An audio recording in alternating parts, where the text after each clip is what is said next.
Hello, this video is made possible by your support, and it starts with the fact that the Bird Star is currently a planet that consists of several countries. The planet is home to the country of Choi and the country of Lee. These states often fought for their territory. The winner in war is the one with the strongest fighting spirit. This gives the ability to destroy heaven and earth. Only a person with a powerful spirit and a guardian can change their destiny and become a hero. Such a hero can stand against 10,000 enemies. 5 years ago, the Lee state and the Choi country began a war over territory. Rogue's father was a member of the country's organization called Assassination. During the war, he became a traitor. The Lee state took second place after its defeat. The winner was the Choi country. The reputation of the boy Rogue's father was severely damaged.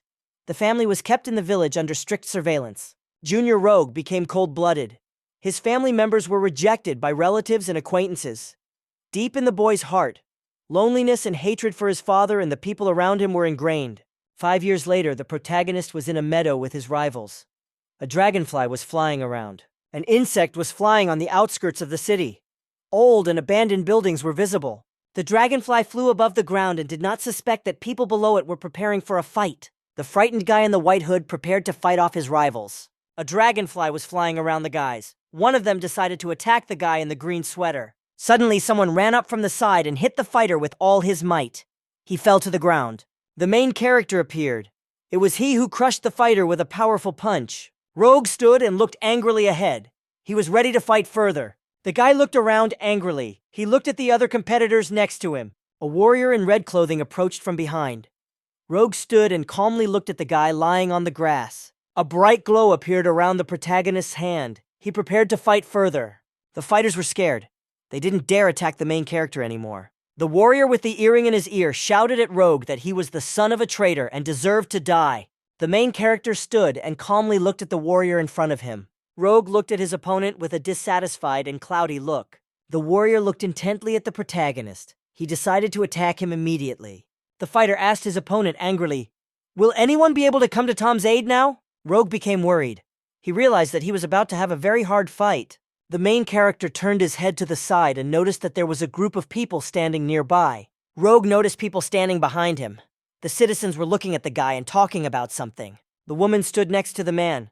She quietly called the main character a vile bastard. Rogue looked at the woman carefully. She did not take her eyes off him. The protagonist realized that people around him called him all sorts of things. The protagonist breathed a sigh of relief.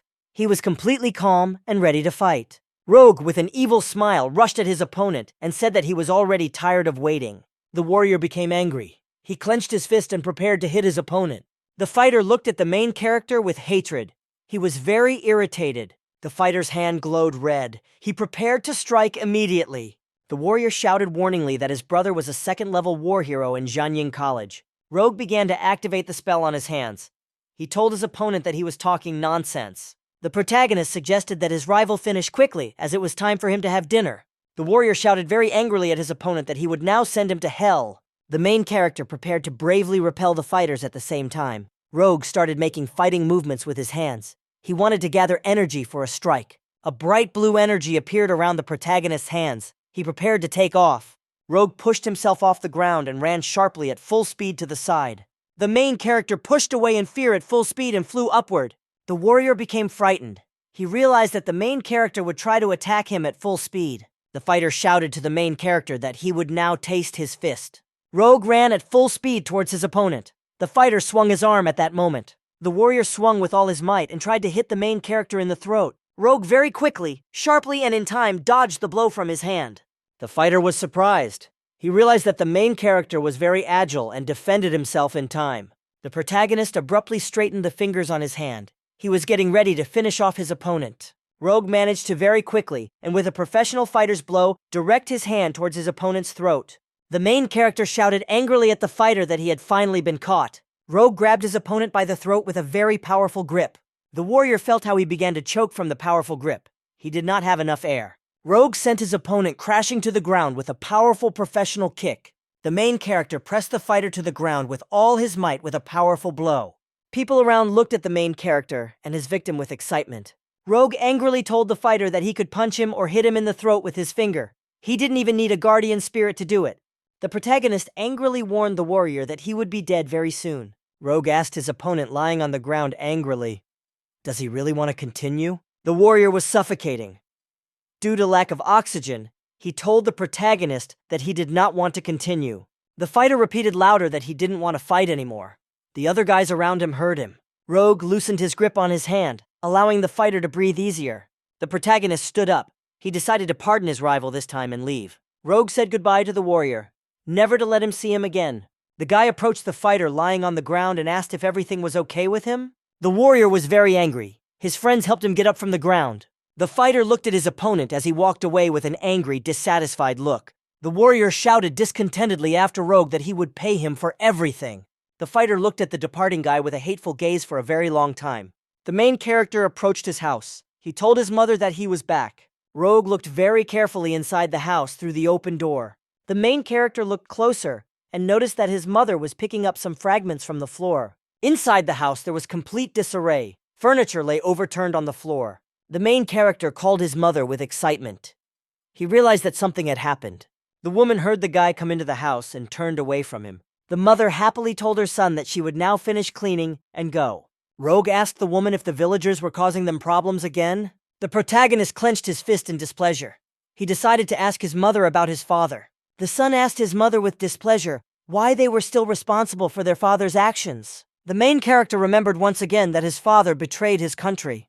The son asked his mother with displeasure why their father didn't take them with him. The woman approached her son and hugged him tightly. She wanted to calm him down. The mother called her son by name. A long pause hung in the room. A lamp shone on the side of the ceiling. The woman wanted to tell her son about his father. She was still holding him in her arms. The mother told her son that his father did not betray the organization or the country. The son reminded his mother that she always says the same words to him. Rogue said to his mother with displeasure that she kept repeating the same thing to him. Tears appeared in his eyes. The woman stood and continued to hold her beloved son in her arms. The main character was in his room. It was night outside. There were boxes near the window. Rogue was lying on the bed, looking up at the ceiling in front of him with great attention. The main character looked at the image of a fighting warrior on a poster on the ceiling. The warrior had light hair and a magical bird was depicted behind him. The protagonist knew he was looking at Phoenix. This man was a member of the most powerful organization in the country, called Assassination. Phoenix single-handedly killed 500 people in the war against the 5 dynasties. He used his fighting spirit called 100 Birds. This fighter is one of the 5 most powerful heroes of the war. The main character raised his fist to the ceiling. He continued to stare intently at the poster. Rogue said happily to himself that he would like to meet Phoenix at least once in his life. The guy thought. He looked up in front of him and plunged into memories. The protagonist realized that his father would also be glad to meet the Phoenix fighter. The boy remembered his bright childhood years. His father carried him on his shoulders. In the protagonist's mind, the image of his father was already vague. He had forgotten his exact appearance. Rogue lay on the bed and looked thoughtfully ahead. He was deep in thought. Suddenly, there was a noise from the street. The main character suddenly came to his senses. Rogue jumped up on the bed and asked excitedly, "Who is here next to him?" The main character turned his head to the side. He looked closely at the street. Rogue realized with displeasure that some people were still trying to do something at night. The main character thought to himself confidently that he did not want to endure this anymore. The guy went out onto the balcony. He looked around carefully and it was night all around. Rogue looked ahead with great attention and excitement. He decided that there was someone on the street. The main character shouted into the darkness for the strangers to come out quickly. There was a noise among the trees. Someone's footsteps could be heard in the distance. Someone's legs appeared. The stranger was walking between the trees and heading towards the house. The main character looked closely and noticed a fighter he already knew in front of him. Rogue stood and looked opposite his opponent. There was silence all around. The main character asked the fighter with displeasure, "Does he really want him to beat him again?" The warrior angrily shouted at the main character that he would definitely pay now. The fighter stood and prepared to repel another attack from the main character. Rogue became very angry and prepared to finish off his opponent as quickly as possible. A strong tremor ran through the protagonist's body. A bluish flame appeared. Rogue shouted at the fighter to get out of here quickly. The guy shouted loudly for the evil warrior to get out of here as quickly as possible. Rogue looked at his opponent with a very angry and displeased look. The warrior stood calmly near the night trees and had no intention of running away. The main character noticed that his opponent was not afraid of him at all. Rogue picked up speed and prepared to swing his hand at the warrior with all his might. The fighter suddenly called out to his brother in a loud voice. There was no one near him at the time. The protagonist was surprised. He clearly saw that his opponent was standing completely alone. Suddenly, a very powerful burning blue fist appeared above the warrior's head. Rogue was scared. He realized that now a huge fist was going to attack him. Rogue watched in fear as a huge, burning, magical fist approached him. The blow was very strong. The main character was thrown sharply to the side and fell to the ground. After the rogue fell to the ground, huge clouds of dust rose up around it. A huge and burning fire fist rushed swiftly over the ground. Next to the warrior stood his huge, tall, and formidable battle brother. A huge blue monster was standing above the fighters, surrounded by reddish flames. The demon warrior asked his younger brother if wrong had offended him. The soldier shouted to the protagonist that his brother was a second-year student at the National Military College. The protagonist commanded himself to move. He was lying on the ground. The guy felt like he couldn't move. His body wouldn't obey him. The older brother angrily told the protagonist that he was bullying his younger brother. The warrior angrily shouted at Wrong not to even think about mercy. He said the boy would die. The protagonist lay motionless on the ground, his rivals looking at him silently. Wrong raised his head above the ground. He realized that it was very difficult for him to breathe. The main character realized that he could not beat his opponent because of his older brother. The protagonist stretched out his hand in front of him. He found it hard to breathe. He couldn't do anything about it. The warrior angrily shouted at his older brother to quickly kill the guy on Earth. The elder brother looked at his companion with displeasure and suspicion. The fighter once again angrily asked his older brother to kill Wrong. The warrior said slyly that if the guy was killed, no one would even know about it. The fighter joyfully told his older brother that people would glorify him as a hero. The brother thought for a moment. He realized that what his companion had said was entirely true. The fighter looked at the prone protagonist.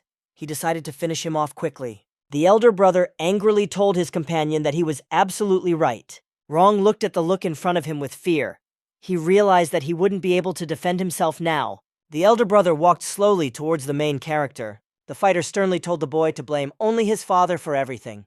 The older brother angrily shouted at the main character that he would grind him into dust. The younger fighter was overjoyed. He looked angrily at Wrong. The boy barely understood the look from Earth. The fighter stood and looked down with great anguish at the guy lying in front of him. The blue demon accelerated and hit the main character with his fist from above. The fighter was pleased. He shouted that his opponent had been finished off with great force. The older brother looked ahead carefully. He said that the main character had turned into mincemeat. Gradually, the dust from the impact began to disperse. There was no one on the ground. The older brother was surprised. He realized that the main character had just disappeared somewhere. The warrior looked closely and saw an empty hole in the ground in front of him. The fighter couldn't figure out where the guy had disappeared to.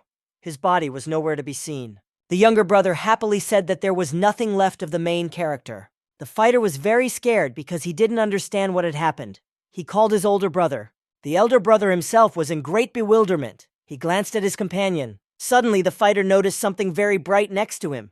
He became worried. A red glowing feather was hovering and falling very slowly from above.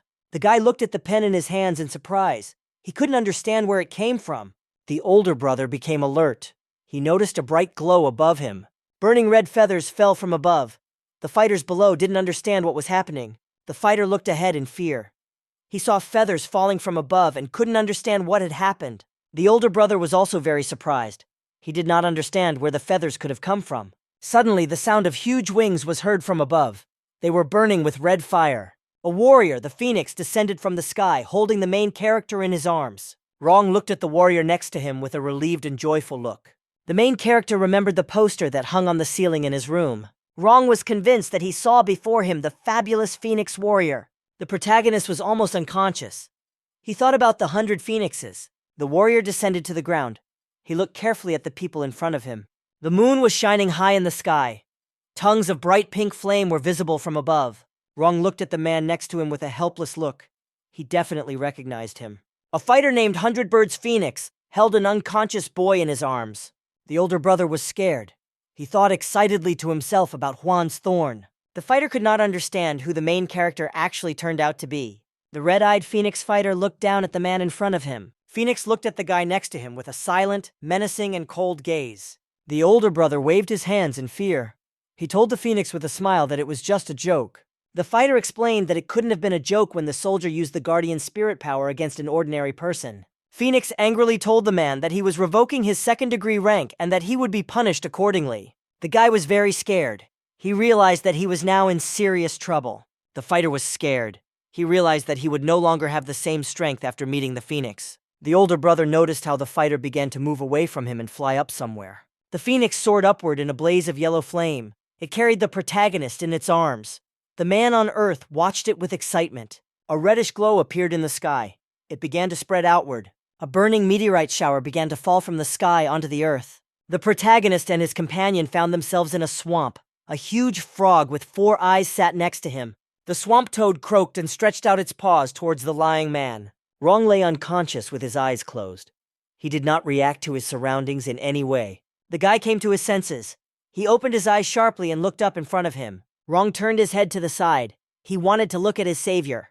The phoenix sat on the ground playing with a small bird on its shoulder. The fighter's attention was completely absorbed by his red chirping bird.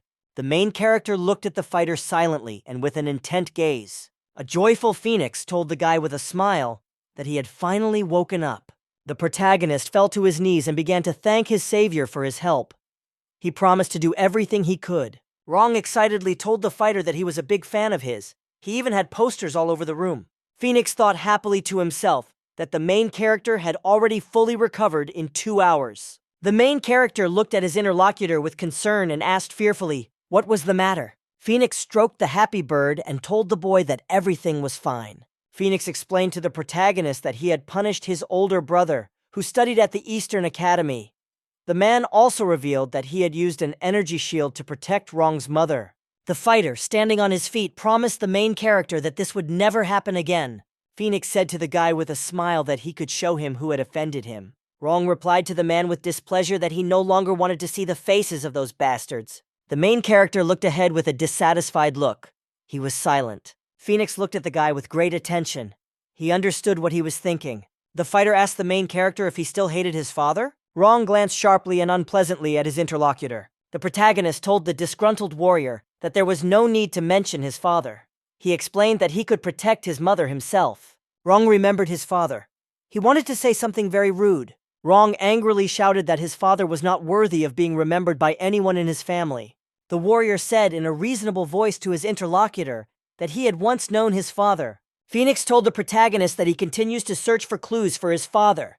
Rong turned around and said in a dissatisfied voice that he didn't care at all that his father was a traitor. Phoenix became thoughtful. He pondered what the protagonist had experienced. When his father left, little Rong didn't understand why everyone around him started to hate them. Every time the boy looked at his mother's face, he saw no hatred on it.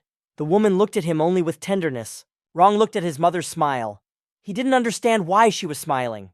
As a child, the main character was constantly bullied by the neighbor's children. Later, when Rong grew up, he found a fighting spirit and gained the ability to resist. This is exactly how the main character's difficult and complex childhood unfolded. Rong played alone all the time.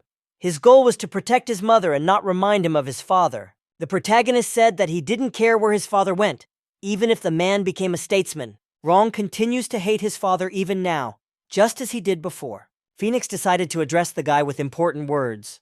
He put his hand on his chest. The fighter told the boy that his father loved him more than anything in the world. Phoenix told his interlocutor that he would soon see for himself. A strong wind wafted across the clearing. The protagonist looked at the man with concern. Rong, after a short pause, asked Phoenix what he meant. Phoenix told the boy that the academy could save him. The protagonist remained silent. The surprised protagonist didn't answer the Phoenix. He kept thinking about the academy, a special academy located outside the jurisdiction of any country. The academy's goal is to find the strongest super warrior seeker. The main character thinks that all the information about the academy is greatly exaggerated. Rong said that the dean of the academy is very strong. He can make full use of a group of super dangerous people. The legendary Sunset Academy is located at the intersection of 4 countries. Phoenix explained to the protagonist that his father had studied at the academy, and that students were barred from other similar institutions. The fighter said in a reasonable voice to the main character that he would then understand everything. Rong perked up. He shouted in a loud and excited voice that he knew. Phoenix looked at his new acquaintance with joy and silence. The main character happily asked the fighter if he had a chance of getting into the academy. Rong said in a joyful voice that he had a chance to get out of this place. He could study like other people. The protagonist happily explained that he had the opportunity to change his mother's life. Phoenix told the boy that he would be leaving tomorrow morning. Tomorrow would be the last day of recruitment to the academy. Rong was scared because he had to leave tomorrow. He remembered his mother. Phoenix told the protagonist that he had explained everything to his mother and that he didn't need to worry. The main character told the man that he would be preparing for tomorrow tonight. Phoenix thought that no matter who caught Rogue's eye, no one would be able to stop this guy. On the second day, the main character was driving through the deserted area to his academy. A bus was rushing along the road to the desert. There was no one else on the road. The bus began to gradually slow down. There was supposed to be a stop soon. The vehicle stopped after it passed the stop sign. The main character said to himself that he had arrived. He got off the bus and went outside. Rong looked at the sky through his hand, shielding himself from the bright desert sun. Rong looked at Sunset Academy with great excitement. He decided that this place would save him. Rong looked around the desert in surprise. He couldn't believe that the academy could be located in such a place. The protagonist looked ahead in surprise. He couldn't understand that this was the academy. Rong saw a small red chick landing on his shoulder. He named it Xiaogu. As a parting gift, the Phoenix handed the chick over to the protagonist and told him to take it with him. Rong looked at the map Phoenix gave him. It was useless to him. The protagonist thought with displeasure that this place was too hot for him. He could die like that. Rong walked through the desert. After 3 hours, he still had not reached his goal. The protagonist was having a hard time. He walked heavily through the desert and passed the body of a dead monitor lizard lying on the sand. Rong felt very hot and heavy. Suddenly he thought that he was walking wrong. The main character shouted to himself in displeasure that he had followed the map but had found nothing. Rong felt tired. He felt heavy and wanted to die. Suddenly the guy noticed something in the distance. He looked closely and stepped to the side. Rong saw a small wooden building in the desert sand. He couldn't believe that this was Sunset Academy. The main character decided to himself that he was seeing an ordinary hallucination. The guy gathered his strength. He needed to get to the building as quickly as possible. Rong ran at full speed across the desert to the academy building he had seen. The protagonist stopped.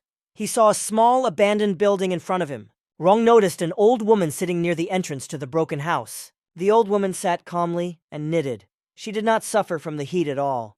The main character asked his interlocutor, "How can she just sit and knit in the desert?" The old woman didn't react to the passerby's words. She sat and continued knitting. Rong explained to the woman that he wanted to go to Sunset Academy. He said he wanted to join it. The old woman opened her eyes. She looked calmly at the guy in front of her. The woman didn't react to the guy's words. She continued to sit and knit.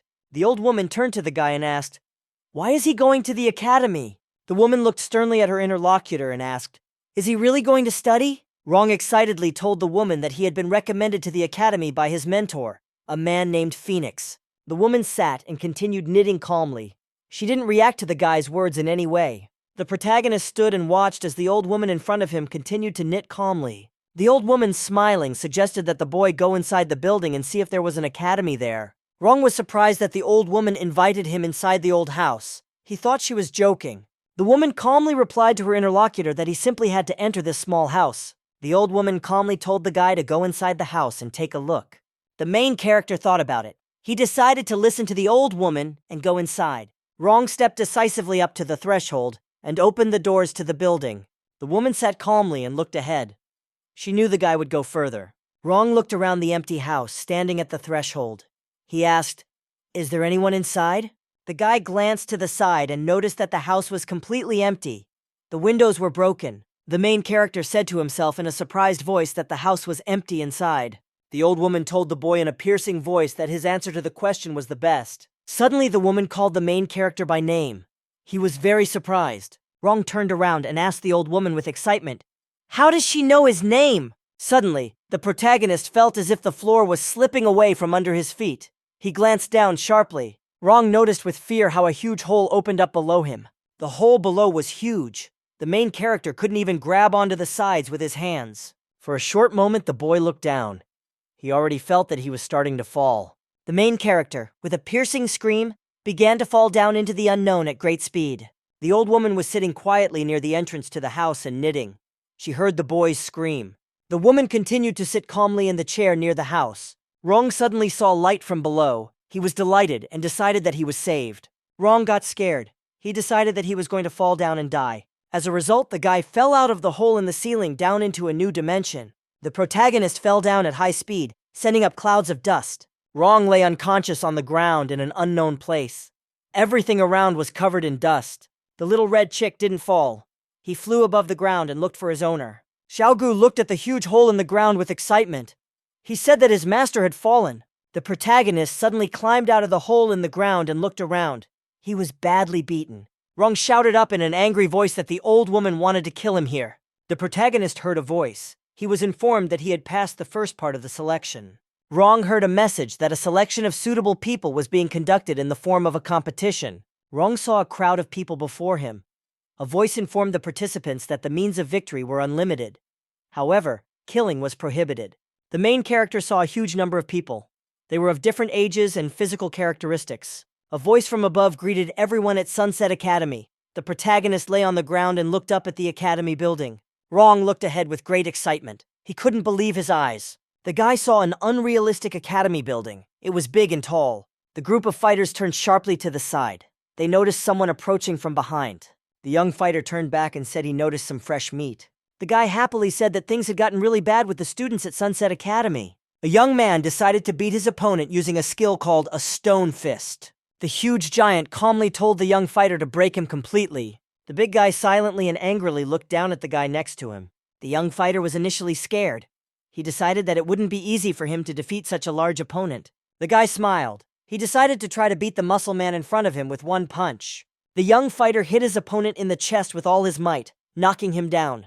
The guy shouted to his opponent that his powerful fist was destroying internal organs. The young fighter told his opponent that even an elephant would die from his blow. The fat man withstood the blow. He stretched out his huge hands and grabbed the young fighter. The big guy grabbed the young guy with all his strength and pressed him very tightly to himself. The young guy angrily shouted at the big guy to let him go. The muscleman pushed the young fighter even harder towards him.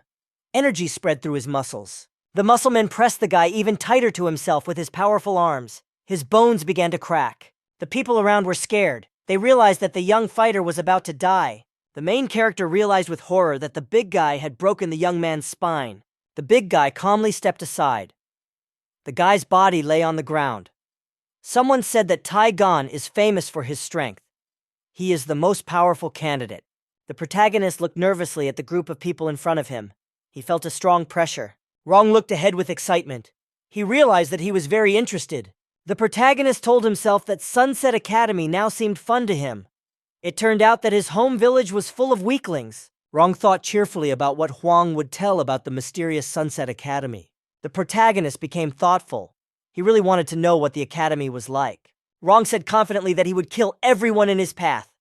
This was his last chance. Enormous black crows with red eyes circled in the sky above the academy. Inside the Samsa Academy, in one of the rooms, a man was beating a boy. The guy was thrown to the side by the powerful blow, and a crack appeared in the wall. The young man lay unconscious near the wall. There was a huge dent in the wall. The man looked at the unconscious boy and screamed in fear. There was a bluish glow around the man's body. He told the boy that he was a naughty boy.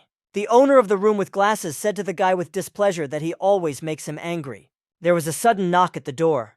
After a short pause, the man told the guest to come in. A guest in a suit opened the door and called the man in the room the director. The director turned back. He greeted the guest and called him Mr. Gao. The guest warned the man that an exam was about to begin. He asked the director if he wanted to take a look. The director answered his interlocutor that he would not go to the children's exam. He was busy. Gao informed the worried director that the son of a very important person would be attending the exam. The guest also said with a smile that the heir also came this year. The director happily replied to his guest that he was very glad. The director said at the very end of the conversation that this should all be fun. There were a lot of people on the street. The announcer announced that the exam was about to begin at the first stage. The props would be crows. Rong was surprised. He didn't understand how crows could be props. The announcer announced that there were hundreds of crows in the college. Each participant had to catch a crow carrying a package on its leg. The announcer explained that each participant must remove the paper from the bird's foot. The package must be kept for themselves. The method for obtaining the package is not limited for all participants. They are given 3 hours to complete the entire process. The announcer explained that only half of the crows had a bundle on their feet. The protagonist realized with excitement that there were about 1,000 people around him. Ultimately, the probability of passing is very low. Rong was surprised to notice that his opponents were not at all worried about the complicated rules. The Xiaoguo chick squeaked, which might even require killing.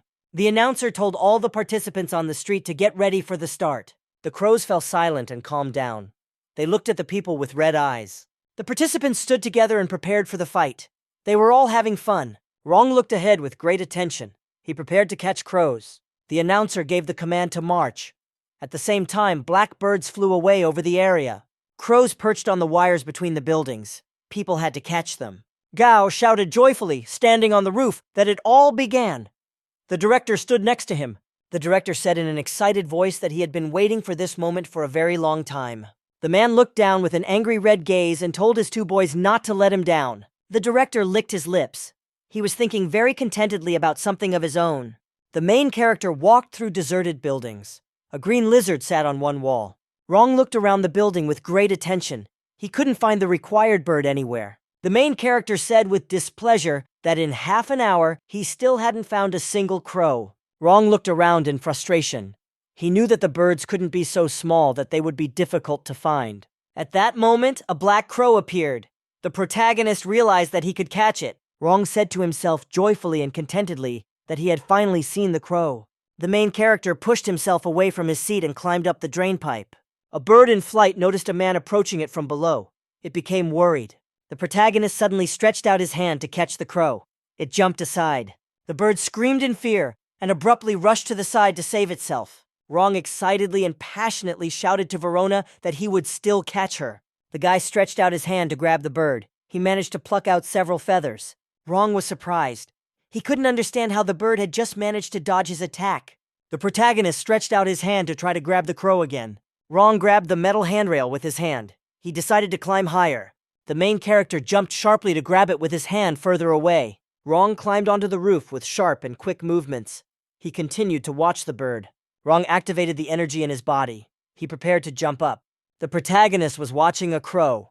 He wanted to use the power of his guardian spirit to catch the bird. Rong kicked away with all his might. He needed to jump higher. The main character jumped up and in flight extended his hand to the flying bird. Rong extended his hand upwards. He happily decided to himself that the bird had finally been caught. At that moment, a big guy suddenly jumped up from the ground. He was flying high into the air. Tae kicked out with all his might again to jump even higher. The giant, after a powerful jump, broke a window at the top of the building with his back. At this time, the protagonist was reaching out to the bird. Rong didn't have time to notice how his opponent was flying towards him from the side. The muscle man broke the glass. Shards flew around. The protagonist turned around with excitement. He realized that there was someone next to him. The giant pushed the protagonist away with all his might while in flight. He flew to the side. Tae reached out his hand and grabbed the crow. He was able to get it. The muscle man, after jumping, began to descend with the bird in his hand. The protagonist flew off to the side. Tae landed safely on the ground with his loot, clouds of dust flying around his hands. Rong, after a powerful blow from the jock, flew to the side into the building. The main character fell onto the floor of a building and raised a pile of dust after the fall. Tae was delighted. He noticed that on the bird's leg was the package he needed. The big guy reached out to the bird's paw. He wanted to take off the paper bundle. Tae held the piece of paper in his hands.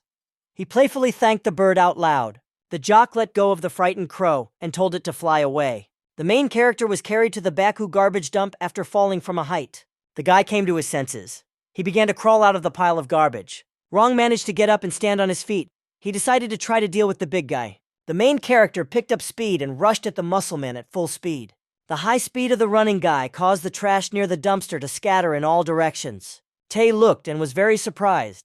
He didn't expect the main character to be able to get back on his feet. The muscle man assumed a fighting stance, preparing to fend off the guy's attacks. Rong told his opponent in an angry voice not to rush to leave so quickly. The muscleman became wary. He looked with great interest at the guy approaching him. Rong informed his rival that he had no intention of giving him the package. Tae looked at the main character and became cheerful. He quietly laughed to himself. The big guy told his interlocutor that he was a giant from a Thai gang. The body of the bodybuilder began to burn. He shouted to the protagonist that he would at least die with dignity. Tae told the guy joyfully that he couldn't summon the spirit of war. He would finish off his opponent with a copper wall. Rong swung his fist and hit the big guy in the stomach with all his might. The protagonist was surprised to notice that his blow had done no good. Tae didn't even move. The big guy said angrily to his opponent that he only got a tickle from the blow. The muscle man shouted at the guy that it was useless to attack him. He swung his fist. Rong looked at the big guy with excitement. He prepared himself to defend himself from the blow. The guy raised his hand in time to defend himself from Thaek's fist. Rong moved far to the side after the blow from the big guy. He was able to restrain himself. The main character was excited and thought to himself that he felt pain in his stomach. Tae looked at the guy and said that his speed alone would not be enough. The big guy looked angrily at the protagonist and said that he was wasting his time on him. Tae shouted at the main character that he would now teach him a lesson. He swung. The main character jumped to the side very quickly and sharply. The muscle man hit the ground with all his might. Rong dodged and noticed a piece of rock from Earth fly past him at high speed. Versila looked at the guy and asked if he was going to give up. Rong prepared to attack. He shouted to his opponent that he would take the initiative. The main character picked up speed and flew forward to kick the muscle man down. The main character flew towards his opponent and pointed his leg forward. Rong hit the big guy in the face with a very powerful blow. He didn't have time to dodge. Tae looked at the guy angrily and said loudly that he was going to die now. The muscle man angrily threatened the main character that he would now completely disappear. Tae shouted that he would use a technique called sleeping mountains. Rong became worried. The muscleman hit the ground with all his might. A bright fire appeared. He shouted at the guy that he would grind him into dust. Tae asked his opponent in an angry voice how he liked his move. The big guy looked around and didn't notice the guy. He decided his opponent had turned to dust. The main character told the muscleman that he was really strong. Tae was very surprised that the guy was still alive. Rong stood up. He told the big man that he was the second strongest opponent he had ever met. Blood was dripping from the protagonist's hand. He turned to his rival. The hero called the surprised muscle man a piece of shit. Tae still couldn't believe his rival was alive. Blood was dripping from Ronga's hand. He threatened the jock that he was going to knock him down right now. Somewhere deep in the mountains, a girl was walking with a man. The man said that entrance to Sunset Academy was available from anywhere in the world. The girl turned to her companion, Emperor Les. She said they could still catch up with the person they needed. The man had a tattoo on his arm. He was dressed in black clothes. The girl told her interlocutor that this was the beginning of the exam. Emperor Les replied to his companion that they needed to hurry. The main character stood on the street in clouds of dust. There were no people in sight around. Rong stood and glared at his opponent. Tae turned around and looked at the protagonist in surprise. The guy promised to beat the muscle man to such an extent that his own mother would not recognize him.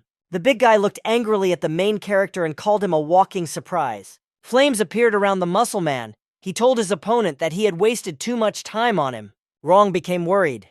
He realized that the muscle man would use his special fighting spirit. Tae said his fighting spirit wouldn't last long, but it would be enough to finish the guy off. The muscle man shouted to the main character that he would show him his fighting spirit called the Stone Beast. Rong prepared to attack his opponent. He came to tell him something important. The main character got ready to use his best and signature move. A bright yellow flame was visible around the giant. He prepared to attack the guy.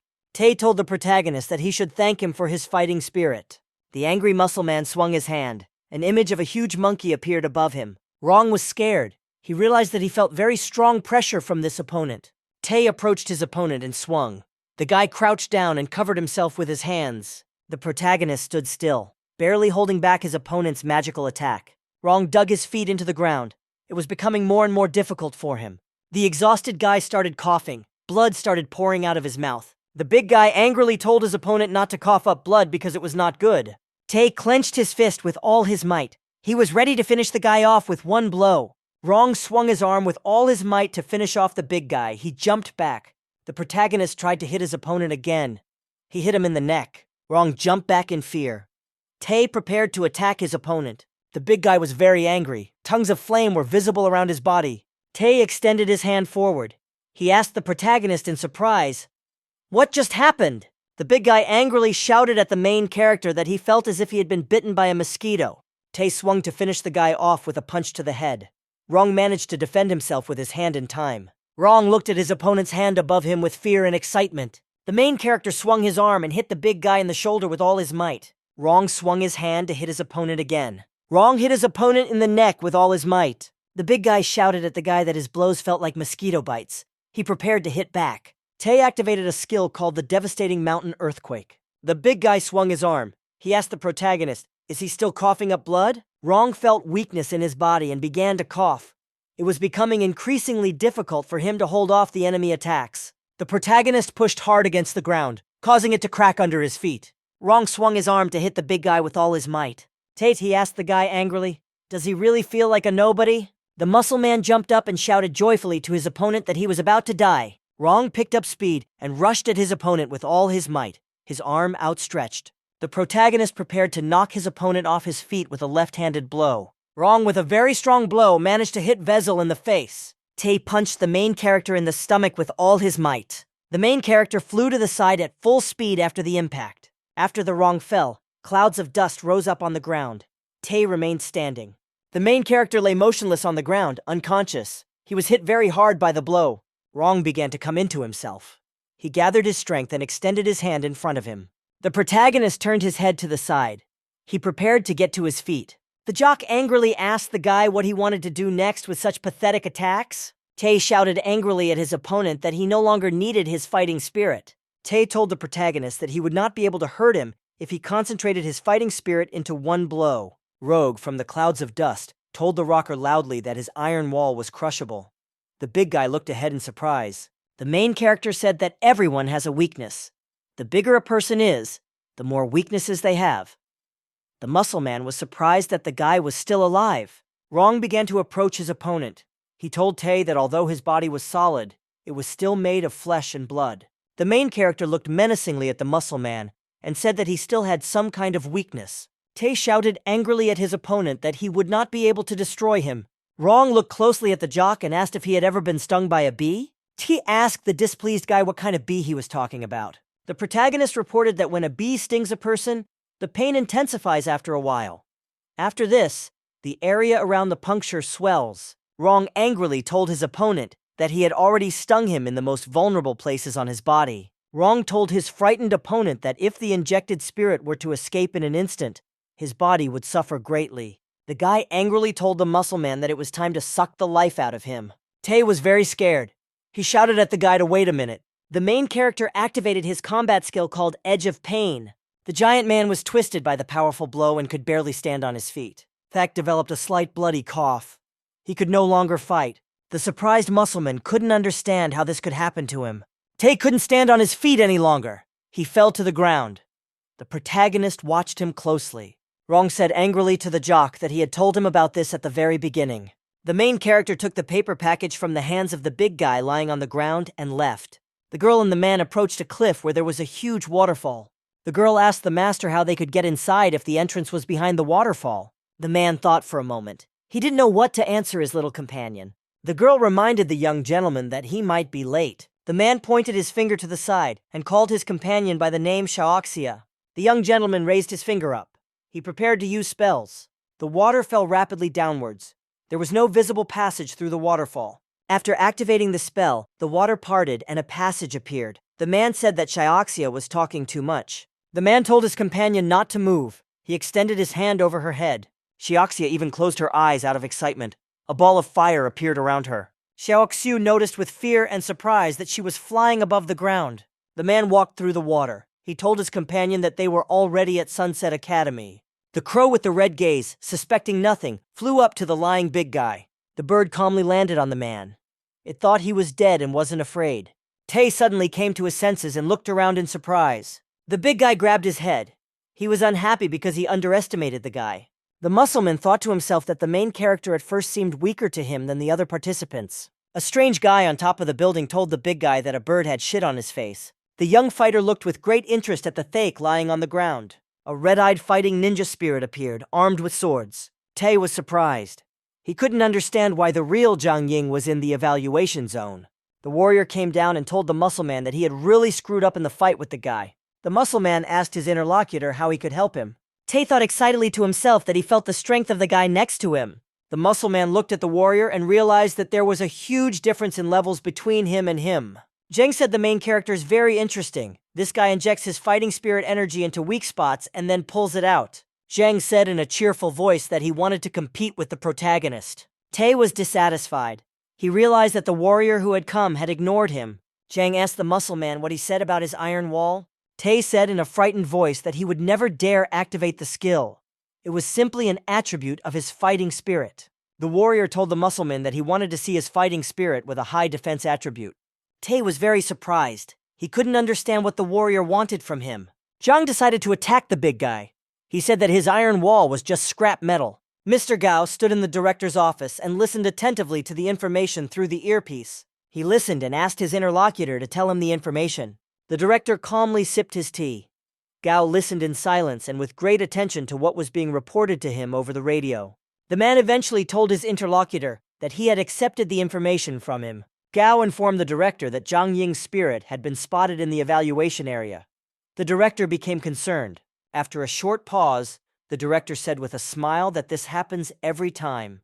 He added that all of this is, in a sense, also an assessment. Gao informed his interlocutor that this time the candidate had been killed. He added that it must have been one of the Class A wanted criminals. Suddenly, the director spat out his tea in fear. He shouted that the drink was hot.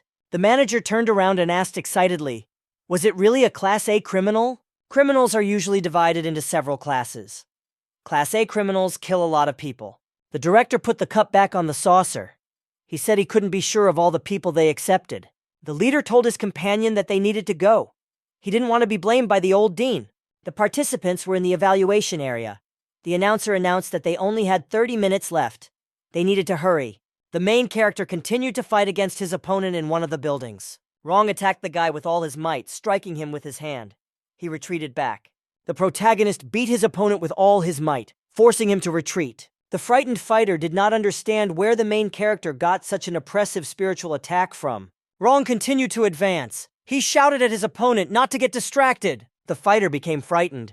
He noticed that the protagonist had swung his arm to hit him from below. Rong hit the guy with all his might, a powerful blow with a swinging hand to the stomach. Rong threw his opponent far to the side with a powerful blow to the stomach. The protagonist angrily told his rival that it was very dangerous for him to be distracted.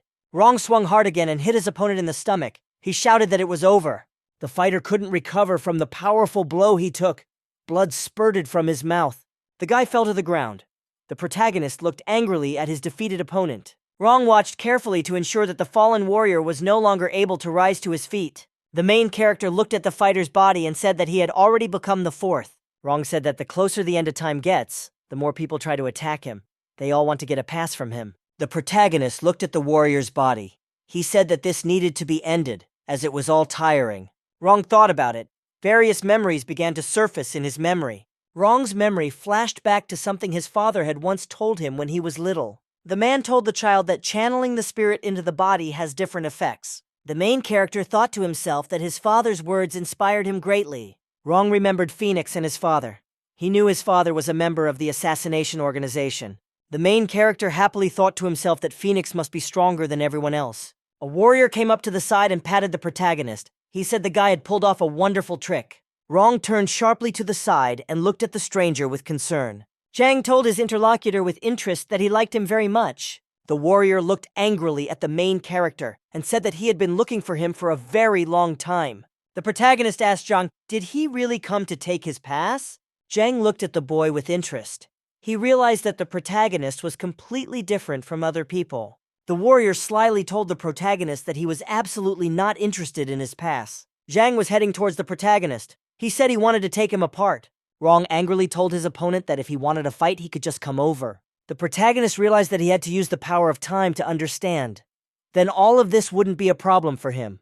The warrior looked angrily at the main character and said that he was a very small boy. Zhang pointed his fingers towards his opponent and made a gunshot sound.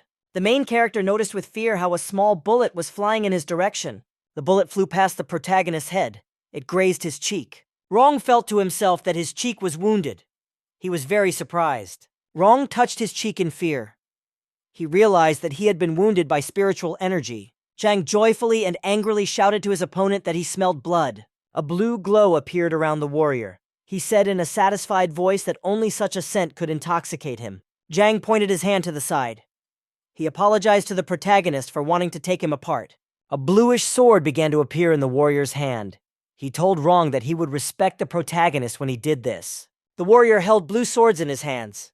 He told the protagonist that his name was Moon Ben. Zhang looked at the protagonist with a hateful look and said that he would be his killer. Rong became worried.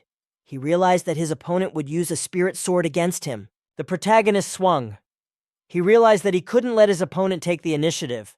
To begin with, Rong covered his entire body with spirit for best protection. The protagonist realized he needed to focus. Next, he had to find his opponent's weak spot. Zhang told the guy with a smile that he was using spirituality, which was not interesting enough for him. The warrior told his opponent that he would show him how spirituality works. Zhang attacked the protagonist with Amitabha's needle skill. The main character noticed with fear how a bluish sword was flying towards him through space. Rong was scared. He realized that he wouldn't be able to run away or fight back in any way. A flying magic sword pierced the guy and carried him far away. Rong felt a severe wound. Blood spurted from his mouth. He didn't understand what was happening. The protagonist stood there, frightened, and looked at his opponent. The warrior held bluish lightning bolts in his hands. Zhang sent a bluish lightning bolt from his left hand towards his opponent. The warrior told the protagonist in a cunning voice that he would not be able to avoid an attack of this level. Rong clutched his stomach. He was coughing up blood. Zhang told his interlocutor that none of his tricks would work. The protagonist felt severe pain. He didn't have the strength to fight any longer. Rong held his hand near his stomach. He felt that his abdominal cavity had been punctured. Zhang told the protagonist that he didn't care at all how much pain he was in. The warrior angrily told his opponent that he should have known something about spiritual power by now. Zhang told the protagonist that he doesn't yet know the meaning of spirit. The protagonist's attack method is simply by directing spiritual power to different parts of the body. The warrior explained that spiritual direction in different parts of the body has different effects. But not everyone knows about this principle. Zhang explained that advanced people use the spirit and mind to integrate into the desired form. Zhang pointed his hand to the side and told the protagonist that this was already a specification. Rong became worried and scared. He realized that a dangerous attack was about to fly towards him. The main character jumped to the side abruptly and dodged the blue lightning. The warrior said with an evil smile to Rong, who was able to dodge this time. Zhang beckoned with his finger, and a beam of his energy began to return. The blue lightning turned sharply and flew back towards its owner. Rong turned around in fear and noticed how lightning pierced his body in flight. The main character was scared. He realized that his body had been seriously injured. Rong grabbed his body with his hand. He could no longer stand and fell on all fours. The protagonist felt severe pain in his body. He had no more strength left. Zhang told the boy that when he had a deeper understanding of spiritual power, he could control its direction at will. The warrior looked angrily at his opponent and wanted to remind him of a certain person. Zhang clutched the blue sword in his hand. He prepared to attack Rong. The warrior asked the protagonist, "Didn't his father teach him anything?" Rong couldn't even get up at that moment. Zhang swung his sword and activated a spell called Dance of Glory. The main character was thrown far away by a powerful magical blow. Rong flew backward at high speed. At the last moment, he remembered that even in this world, he couldn't hide from his father's reputation. The young gentleman on the city street became wary. He sensed something important. The man looked around. He realized that he had just felt a strong spiritual attack. The girl was fiddling around near the man's body. The man called Xiao Bao and told her to come with him. The girl found a small bundle in the man's clothes. She was delighted. Xiao held many packages in her hands. She said happily that they now had more than 20 passes. The man told the girl that 2 passes would be enough. The rest could be thrown away. Xiao replied that she would do so. There were bodies lying all over the street. At this time, the director and Gao suddenly landed on the ground from the roof of the building. Gao looked slyly to the side and said that they had found the people they needed. The leader said slyly that such strong spiritual energy was easy to find.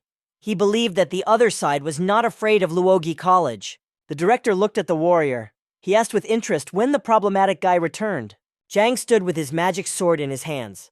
The leader explained that he knew the guy would cause them trouble. The director couldn't figure out who Zhang was fighting. It was rare to see this guy so serious. Suddenly, the manager noticed someone's body lying on the ground. He took a closer look. The director noticed that right in front of him on the ground there was a guy named Rogue lying unconscious. Gao told his supervisor that he would go down and take the guy with him. The director abruptly moved his hand aside. He didn't want his subordinate to leave. The director looked slyly ahead and told his interlocutor that they needed to see what would happen next. The manager thought to himself that the 2 guys had finally met. He wanted to see what Gato's son could do. Zhang turned around and looked at the protagonist. He told him that he got a little carried away. The warrior explained to his interlocutor that he was impressed when the boy mentioned his father. Zhang asked the protagonist, "Didn't he remember a few tricks from his father?" Rong lay on the ground and couldn't get up. He couldn't believe that all his efforts were in vain. Zhang looked at the guy and said that he didn't understand anything. He only used a weak attack. The warrior waved his hand in the air in front of him. He shouted to his spirit to come out. Zhang shouted about Amitabha, and as a result, a demonic warrior appeared. Zhang looked at the protagonist and suggested that he talk seriously. Rong lay down and couldn't get up. He recalled that he trained a lot. Gao asked the director in surprise, "Does he really not want to intervene?" The leader was silent. He looked at the battle between the guys very warily. The warrior activated a magical skill called Amitabha Rainfall. Zhang pointed his finger at the main character's body and blue lightning flew at him. A huge number of deadly lightning bolts flew towards the main character. Zhang looked angrily at the guy lying in front of him. He wanted to say something to him. The warrior told the protagonist that he was very disappointed. Rogue lay on the ground in a pool of blood, motionless. Zhang looked up and asked the director and the man how long they planned to watch. The warrior asked his interlocutors standing on the roof if they were interested in the main character. The director asked Moonben if he was afraid that the dead would blame him for all of this. The warrior smiled at his interlocutors and said that he was helping them get rid of the trash. Moon told his interlocutors that they should respect him. He is a graduate of Luogi College. Rogue lay there and felt something very turbid in his chest. He realized that this would be his last chance. The protagonist remembered his mother. He realized that he could not change his fate. Rogue suddenly felt that he really hated everyone around him. Rogue lay on the ground. In one of the flashes of consciousness, he felt that he hated everything in the world that made him unhappy. The protagonist decided to move. The piece of blue glass that was in his body cracked. Rogue thought again that he hated this world as much as he could. The main character stood up. He was in a lot of pain because there were pieces of glass sticking out. Rogue made an effort and smashed the pieces of glass in his body with a strong blow. The director was surprised. He realized that the main character was ready to go against the dean. Gao closed his eyes in surprise after seeing everything that was happening. Zhang turned sharply to the side. He noticed something fly past him. The girl walked behind a man on the street. She looked ahead. Shao suddenly ran head-on into the young master's leg. The girl told the master in a whiny voice that she had hit her nose. The man became worried. He looked around and smelled a very suspicious smell around. Rogue saw everything in front of him in some kind of black colors. Silhouettes merged into each other. The main character angrily decided to himself that if possible, he would kill them all. The protagonist stood on the street between the houses. Birds were flying above the city. There were very dark swirls around Rogue. His eyes glowed with red fire. The warrior looked happily at the main character and said that he had not let him down. The director looked at the guy and asked with interest, "What kind of fighting spirit is this?" The area around Rogue was becoming increasingly dark and dangerous. The leader decided that he was seeing a demon from the underworld in front of him. Zhang joyfully shouted to the protagonist that he had shown himself to be the son of Gedo. The protagonist got angry. He didn't like that the warrior mentioned his father's name. Rong extended his hand to his opponent and shouted at him not to mention his father. The protagonist extended his hand in front of him. He used a powerful magical grip. A bright red spot appeared on the guy's hand. He prepared to attack. The director shouted to his companion to dodge quickly. The protagonist attacked his opponent with magic, sending debris flying in all directions. Dust covered the director and the man. Gao said in fear that it was a terrible spiritual attack. The director said in a satisfied voice that Moonben would cause them even more problems. The warrior began to run back to defend himself from the main character's attack. Zhang realized that a very violent attack was directed at him. It was different from the previous ones. The warrior noticed with surprise how the main character jumped to the side and prepared to attack. Rogue stretched his hand forward to hit his opponent with all his strength. Zhang received a very strong blow to the face. He did not have time to defend himself in time. The warrior, after a powerful blow, flew into the building and debris scattered around him. The warrior's body pierced the wall of the building. There were huge clouds of dust around. Zhang jumped out of the hole in the house. He shouted at the protagonist that he made him bleed. The warrior waved his hand. He used a special magical skill called the Dance of Glory. Rogue blocked the energy. With his finger, he was able to block the flow of blue energy directed at him. The warrior swung his blue sword to strike his opponent. Zhang was surprised to notice that the protagonist was able to stop his attack. Behind the main character stood his huge demonic spirit. He stopped the attack with his finger. The director was surprised. He couldn't believe that the main character stopped Moonben's attack with just one finger. The director took a closer look. It seemed to him that the main character was even unconscious. Cao said that the protagonist is driven by his intense desire to kill Moonben. The director saw something very exciting. He became scared and worried. The protagonist's eyes glowed red. The director said it was hatred. The warrior cheerfully told the protagonist that he could excite him even more. Zhang told his rival angrily that he was interested in his fighting spirit. The warrior asked the protagonist if his father could be proud of him. Rogue got angry. He didn't like that the warrior mentioned his father again. A bright red glow appeared in the protagonist's hand. He prepared to attack. Rogue shouted at his opponent that he would kill him so that he would shut up quickly. Zhang was amazed. He couldn't understand how the main character attacked him. The director couldn't understand where the main character got such terrifying energy from. Gao was surprised at how powerful the protagonist's blow was against the warrior. The young master came out of the alley and looked closely at the destroyed building. The master looked around. He didn't notice any of the people around. The man became worried. He couldn't understand why the smell bothered him. The master realized that the smell made him uneasy and afraid. Xiao asked the young master in surprise if everything was okay with him. The man didn't turn around. He answered his companion that he was fine. The girl thought sadly to herself that it was very rare for her to see the gentleman in such a mood. The spirit of the protagonist extended his hand forward and prepared for another attack. Rogue looked at his opponent and decided angrily that he would kill him now. Zhang assumed a fighting stance, preparing to repel the guy's next attack. The warrior very angrily demanded that the protagonist show him more blood. Zhang activated a magic skill called Extreme Dragon Dance. The director was delighted. He was excited because Moon Byun became serious again. The warrior charged at the main character with all his might in order to finish him off. At that moment, a stranger jumped down from the top of the building. The old woman with blazing eyes shouted that she would not allow the guy to be offended. The director was frightened and surprised. He looked away with concern. A golden Buddha with 1,000 arms appeared in the sky.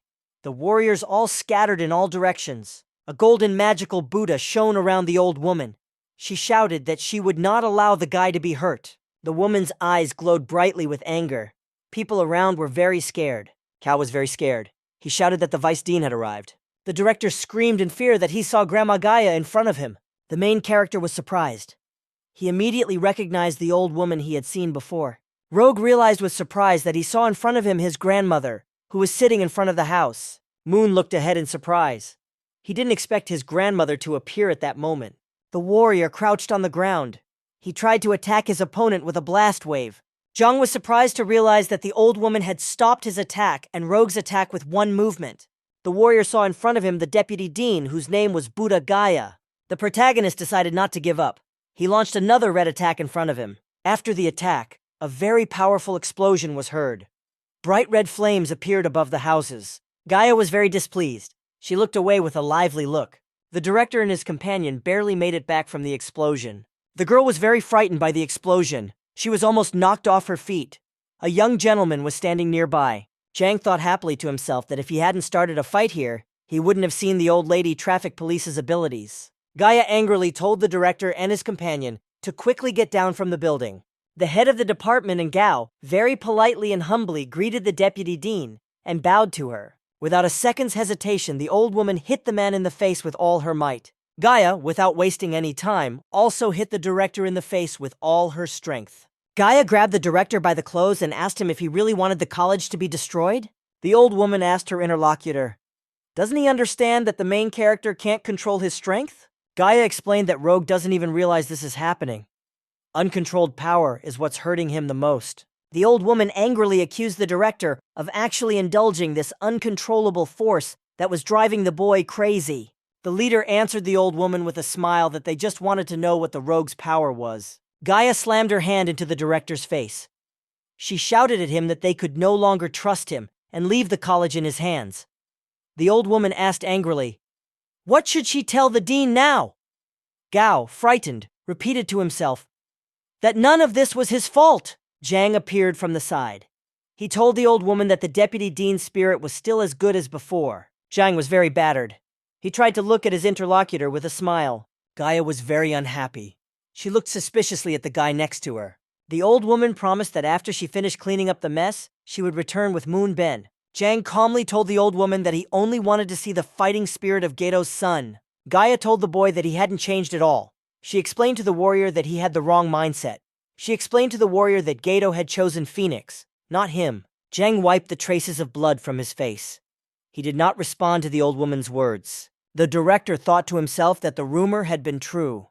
Phoenix and Moon had once been students of the protagonist's father. The warrior replied in a calm voice that he had long ago forgotten about those two dogs. Gaia told her interlocutor that it was not entirely comfortable for him to fight against the main character. The warrior calmly replied to his grandmother with a smile that he hated talking to smart people. Gaia looked at his interlocutor with distrust. She didn't say anything to him. The old woman angrily ordered the two men to carry the unconscious rogue to the medical room. Cao saluted the old woman and said that they would do exactly that. Gaia ordered the director to compile a list of this year's applicants. The director replied with a smile that he had almost forgotten to do so. The old woman hit the director in the stomach with all her might. She didn't like that he was acting nice here. Zhang decided to tell the old woman about Rogue's fighting spirit before leaving. The warrior said that the protagonist couldn't control his strength. He felt it when he fought him. Gaia stopped. She listened silently and attentively to what the warrior was telling her. Zhang said judiciously to his interlocutor, so that his rogue spirit appeared out of nowhere. The warrior explained that the protagonist's fighting spirit could have its own separate life. Gaia looked angrily at the warrior and told him in response that all this was none of his business. Gao searched the ruins for the main character. He said the guy should be around here somewhere. The man was happy. He shouted that he found the guy.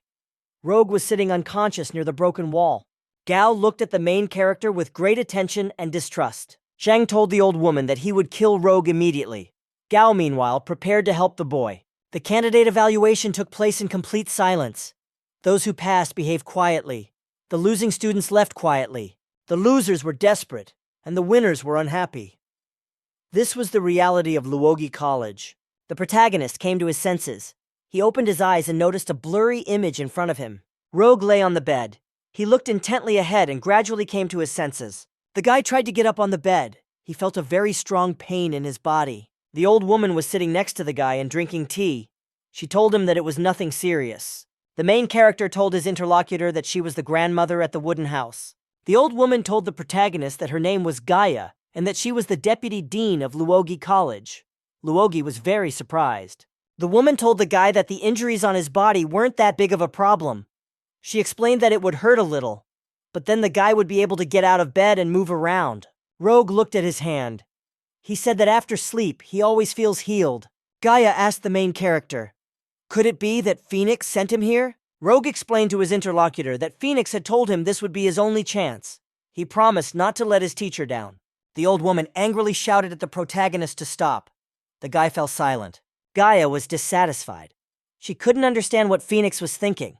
It was deep night outside. The moon was shining in the sky. There was complete silence all around.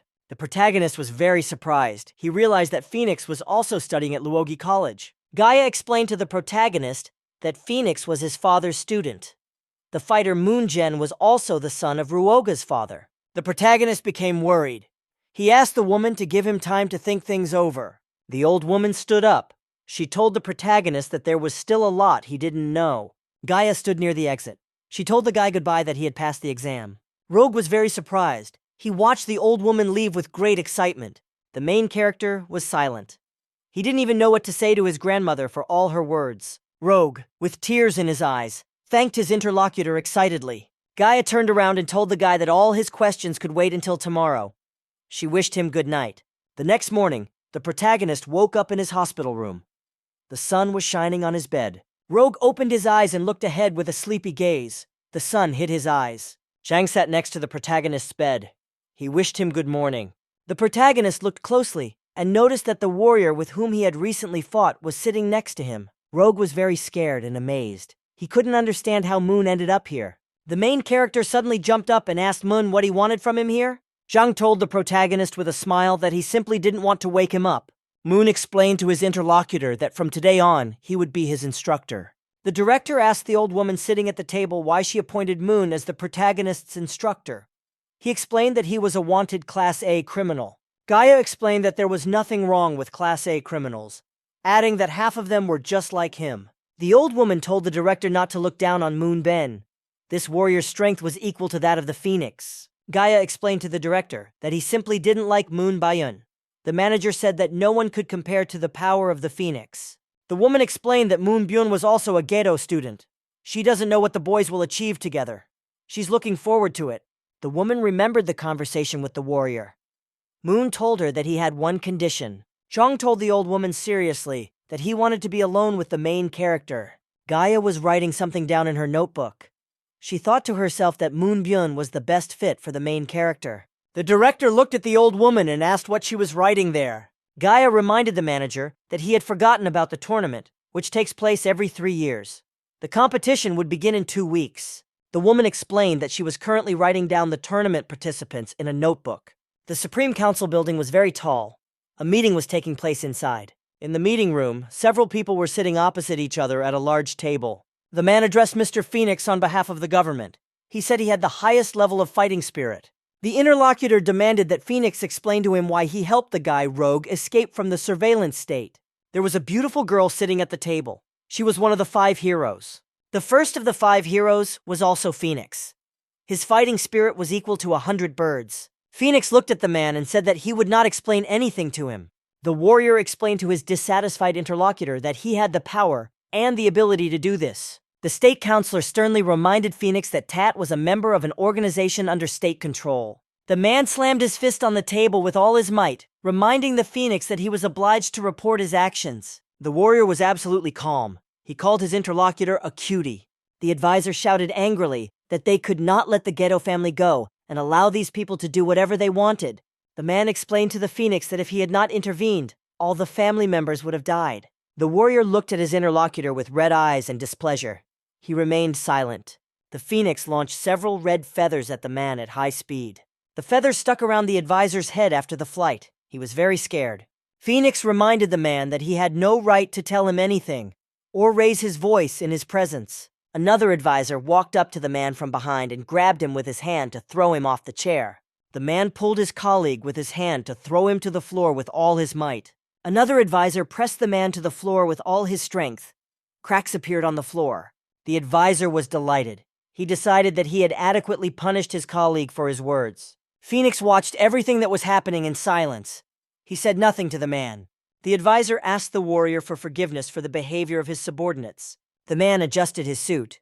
He wanted to say something else important to the Phoenix. The Supreme State Counselor's name was Chi Chang. He told Phoenix that whatever had happened should not affect the meeting's real purpose. He reminded her of the infiltration project. The warrior replied to his interlocutor that his duty was to select new and good spies. Chang told the Phoenix that he would use his power for the good of the country. The woman explained that after the Gato incident, the assassination organization completely collapsed. Afterward, 5 hero protectors were created.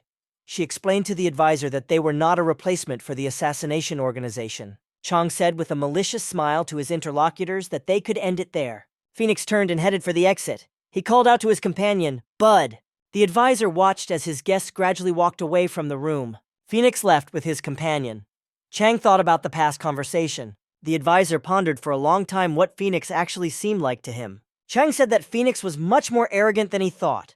He added to his subordinate that he could stop. The man told his boss that he was in a lot of pain and that he was very strong. Chang angrily told his subordinates that the great war heroes needed to be forced to have some fun for a while. The woman replied that they could enable option B in the infiltration project. Chang said very angrily to himself that Phoenix should not regret this. The warrior stood on the balcony.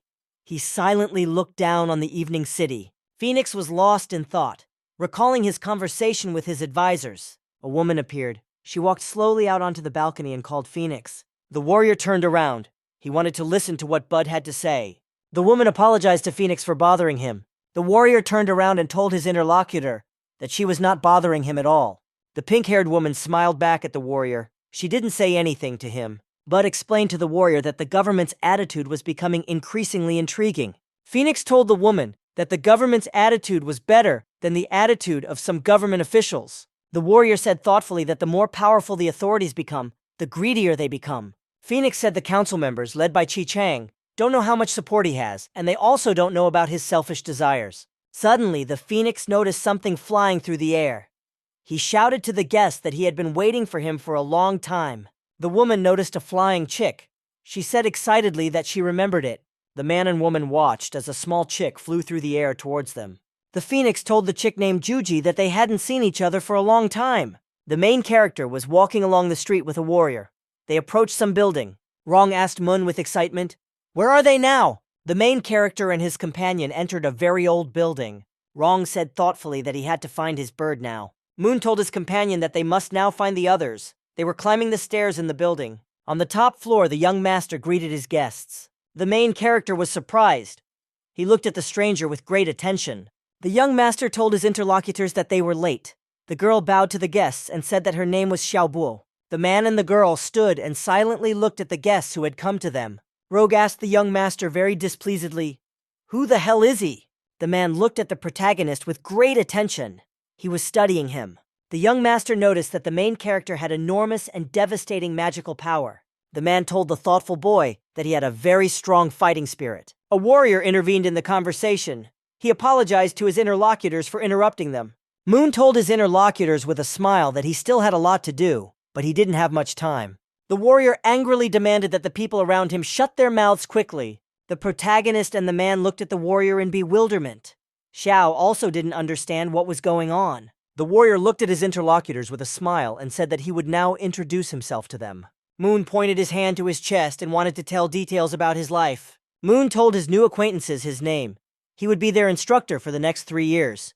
He explained that he had one small rule. The warrior told his subordinates that he demanded absolute obedience from them. Moon threatened his interlocutors that if they did not listen to him, he would throw them out of Luoji College. The main character angrily shouted at the instructor that he could not trust him because he had tried to kill him. Moon hit the guy on the head and said that he had no malicious intent. He just wanted to see what he was capable of. The young master told the instructor that at Luoji College all students must study on their own.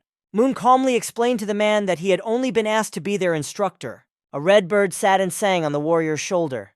He listened to it attentively. The phoenix was absorbed in the chick on his shoulder. He couldn't even look away. The warrior listened attentively to what the bird was telling him. His companion stood next to him. The phoenix exclaimed joyfully to itself. It liked what the chick had told it. Bud turned around and asked the warrior with interest what had happened. Phoenix calmly replied to the woman that nothing had happened. The warrior explained that the protagonist had entered Luoji College. He thanked the Juji bird for its hard work. The woman looked ahead and told Phoenix that everything had happened exactly as he had expected.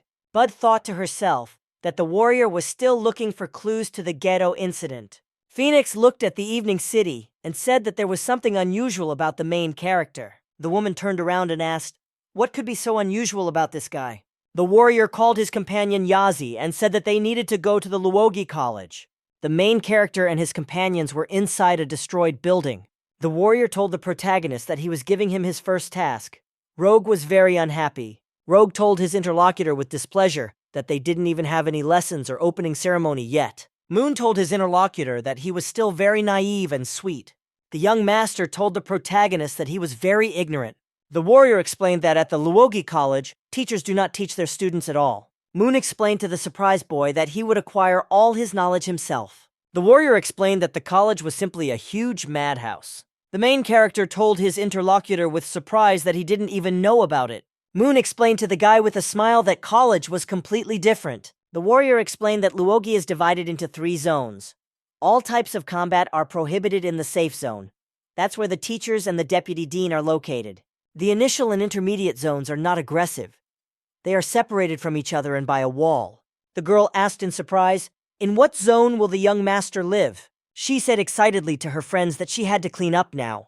The warrior told his new acquaintances that they would all be in the military heroes zone. Moon looked at his interlocutors and said that this would be the place for their first mission. The warrior warned his worried friends that he would speak to them only once, and they must listen to him. There are 3 main groups and 4 small groups in the War Heroes zone. The smallest group is called Za. It is considered to be the weakest. Rogue asked eagerly, "Are they really supposed to find out about the group behind us during the mission?" Moon told his surprise charges that they had to drive their group out of this place within 2 weeks. The protagonist couldn't understand how they could complete their mission in 2 weeks. They walked through the evening city. Rogue told the girl with displeasure that they would not be able to defeat the war heroes in 2 weeks. The protagonist realized with displeasure that he was walking next to a girl. The boys had left her alone and were chatting about something themselves. Xiao looked at the document. She told her companion not to worry. The girl pointed with her finger in the direction they needed to go. She said that if the young master were with them, they would need nothing more. Rogue asked his companion how strong this man was. She said with a smile to the protagonist that the young master was very cool. The main character said to the girl with a smile that he must now become stronger. Xiao told her interlocutor that the young master also wanted to become stronger. They needed to work together. The girl looked at the map. She said that they needed to turn right now to find the apartments. Xiao heard some noise in the alley. She turned around with great excitement. The main character asked with surprise, "Did they really just hear the cat?" The girl replied to her companion that they needed to go and look at the cat. Sho ran forward into the alley. She began calling the little animal very loudly. The girl looked into the alley. The main character asked what she saw there. Xiao was surprised. She noticed something very suspicious in the darkness. She said that what she saw in front of her was not a cat. The body of a girl was lying in the alley. It was late evening. The young gentleman silently looked at the warrior next to him. The man couldn't understand how and why Moon Ben could appear here. The warrior told his interlocutor, named Jai Wang, that he knew why he was there. Moon said with a smile that it would be very difficult not to notice a member of the Jai family. The man looked sternly at his interlocutor and suggested that he drop the formalities. Moon told his interlocutor that the Jai family became the largest thanks to the fighting spirit and the god of despair. The warrior decided to tell details about the only spirit that could be inherited. The man listened attentively. The warrior explained that the spirit can only be inherited through blood ties of the Jai family. Moon told his interlocutor that previously there were only 6 generations in the family. The warrior said with a smile that Jai Wang is one of the 7th generation. The warrior told his interlocutor that he was desperately trying to become stronger in order to become the heir. Moon reminded the man that only the strongest is worthy of inheriting. Jai turned around and asked his interlocutor what he was trying to tell him. The warrior said to the man with a smile that he could make him stronger, but on one condition. Jai turned around and asked his interlocutor, what condition was he talking about? Moon very sternly and clearly demanded that the man defeat Rogue. Jai remembered the main character. He became thoughtful and began to reflect. The man thought. He couldn't understand how strong the main character was. At this moment, Rogue burst into the room. Next to him was a small companion. Jai turned around and looked at the people who had arrived in surprise. Rogue carried the girl on his shoulders. He told the man that he returned first. Xiao greeted the master with a smile. Jai told the protagonist with surprise that he had no idea that he had such a hobby. Rogue placed the unconscious girl on the sofa. Xiao said with a smile to the master that he had misunderstood everything. The girl said they found the stranger unconscious. The protagonist reported that someone had struck the girl multiple times all over her body. The protagonist reported that the girl had gotten into a fight. The stranger remained unconscious. The man told the guy that he brought a girl here without even knowing who she was exactly. Rogue said that the girl could have died, so he decided to save her. He added that he was very tired. Jai was silent. He looked at the main character and the unfamiliar girl with displeasure. Xiao extended her hands to the stranger. She said that she wanted to heal her. Rogue asked the girl if she knew how to cure the girl. The girl reported that their spiritual family are subjects of the Jai family, who have provided medical support to the family for many generations. Xiaobo began to perform some manipulations with the body of the unconscious girl. Rogue said with suspicion that Xiao might try to brainwash the stranger. Jai told the guy that he didn't think so. The main character spoke dissatisfiedly about the great and powerful master of the Jai family. The girl continued to try to heal the stranger with her hands. The stranger's body lit up. The wounds on different parts of her body began to heal. The girl opened one of her green eyes. She didn't understand where she was. The main character joyfully shouted to the stranger that she had finally woken up. The girl turned her head to the side and looked closely at the people next to her. Suddenly, the stranger became frightened of something. She looked piercingly ahead. Xiao asked the stranger in surprise if everything was okay with her. The girl suddenly became angry. She stretched out her hand to attack the girl. Xiao was scared. She didn't understand why the healed girl wanted to attack her. The stranger looked angrily at the little girl. Xiao stood there, not understanding what was happening.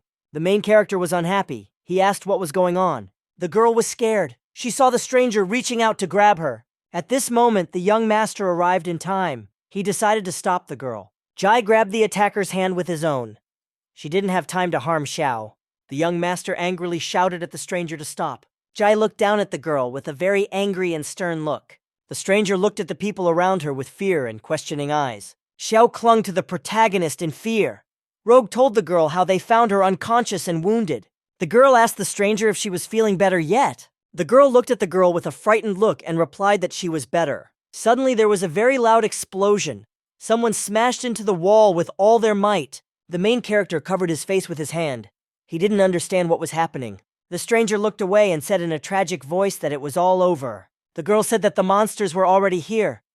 Dangerous monsters entered the house through a crack in the wall. The stranger screamed in fear that the evil monsters had already arrived. The girl looked at the monsters that had arrived with fear.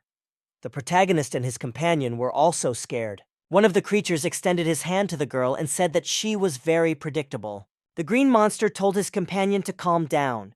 He called him Third Master. He said they needed to take the girl with them, and the boss would reward them. The Third Master answered his interlocutor calmly that all this was true. The fighter extended his fist forward. He said that in this zone, No one can escape from behind. Rogue realized that in front of him stood a member of a group that needed to be destroyed. A warrior appeared. He spread his arms out to the sides and looked at the protagonist and his companions in surprise. The stranger called her interlocutors cowards. Someone hit her hard on the arm. The girl pushed herself away from her seat to run away. Suddenly, something green lifted her up. Jai looked away angrily and with worry. He examined the monsters that had arrived. The girl braced her hands on the ground. She decided to fight off the intruders. The stranger was thrown to the side as if by a very strong blow. The girl sat and rested her hands on the floor. She addressed the monsters that had come. The girl angrily shouted at the soldiers to let her sister go. She said she wouldn't let them leave with her. The protagonist turned around. He couldn't understand which sister the stranger was talking about. The green demon told the girl that he thought she was blessed. The monster added that they had kidnapped her sister to find her. The monster explained to the girl that the boss was very impatient, so he sent a third master to retrieve the girl. The demon told the people not to do anything stupid. He warned that the girls would not protect them. The third master told his interlocutor that the wounds on her body healed very quickly. The third master, along with his demonic companion, began to approach the girl. The monster told his interlocutor that she had already escaped once. He extended his hand to her. The demon warned his interlocutor very angrily that there would be no second escape. The main character suddenly jumped out from the side. He was ready to protect the stranger. The master was surprised that the guy jumped to the girl's defense so quickly. Rogue warned the intruders not to think they were dogs. The protagonist swung his arm and hit the master with his hand. He caught the blow in time. The monster told the man with a smile that he wasn't strong enough. The guy was just fast. The third master turned to his companion, nicknamed Long Tongue, and demanded that he take the girl. The monster was surprised. He noticed that his companion could no longer answer him. Then Jai came up very quickly and cut off the head of the green monster. The man turned to the side and glared angrily at the third master. The monster was surprised. He couldn't understand how the child could kill his companion. The third master looked at the severed head of Long Tongue. He remembered that this demon was a junior military genius. The main character sharply asked the uninvited guest where he was looking. Rogue explains to the monster that first strike was just bait. The protagonist looked at his opponent and said that he was ready now. Rogue swung and warned the monster that he was about to strike for real. The main character hit the third master in the face with all his might. Xiao was very happy. She said that the guy caught the monster. The stranger was very surprised. She couldn't understand who these guys were next to her. The girl couldn't understand who the main character and his companion could be. Rogue said with a smile to the third master that it was not a simple blow.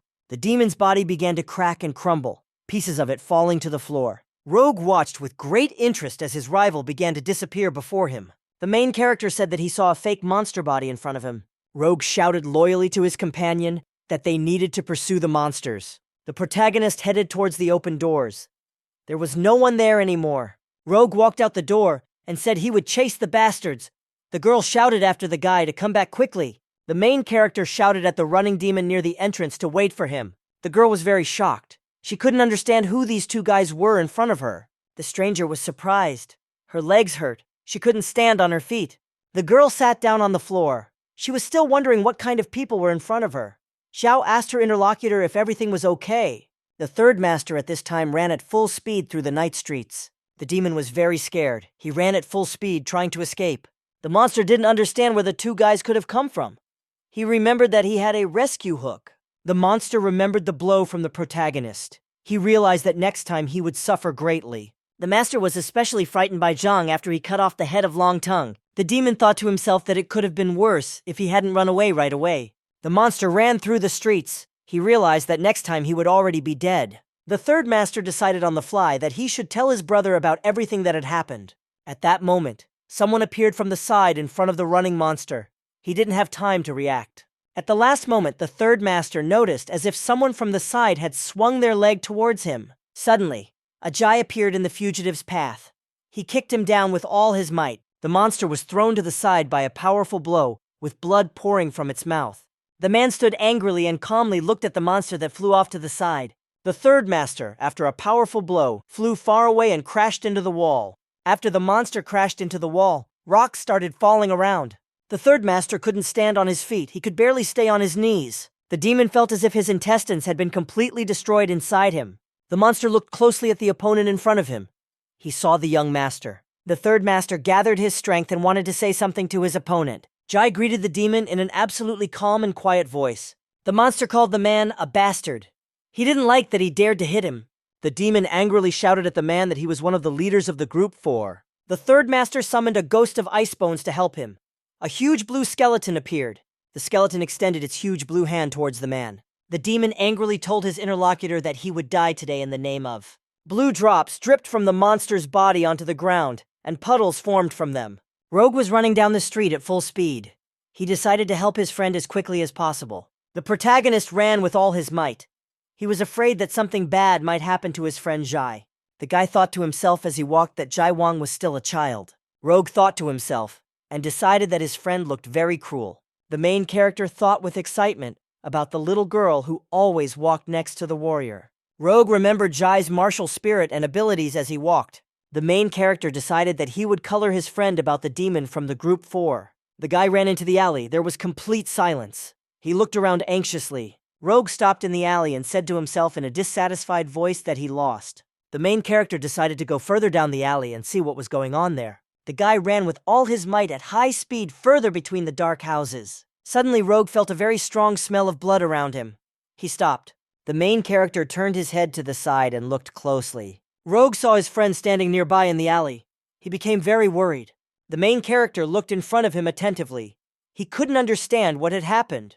After a short pause, the guy addressed Jai Wang in a calm voice. The protagonist noticed the body of a monster hanging on the wall. A man was standing nearby. Jai said in a calm voice to his friend that he had arrived just in time.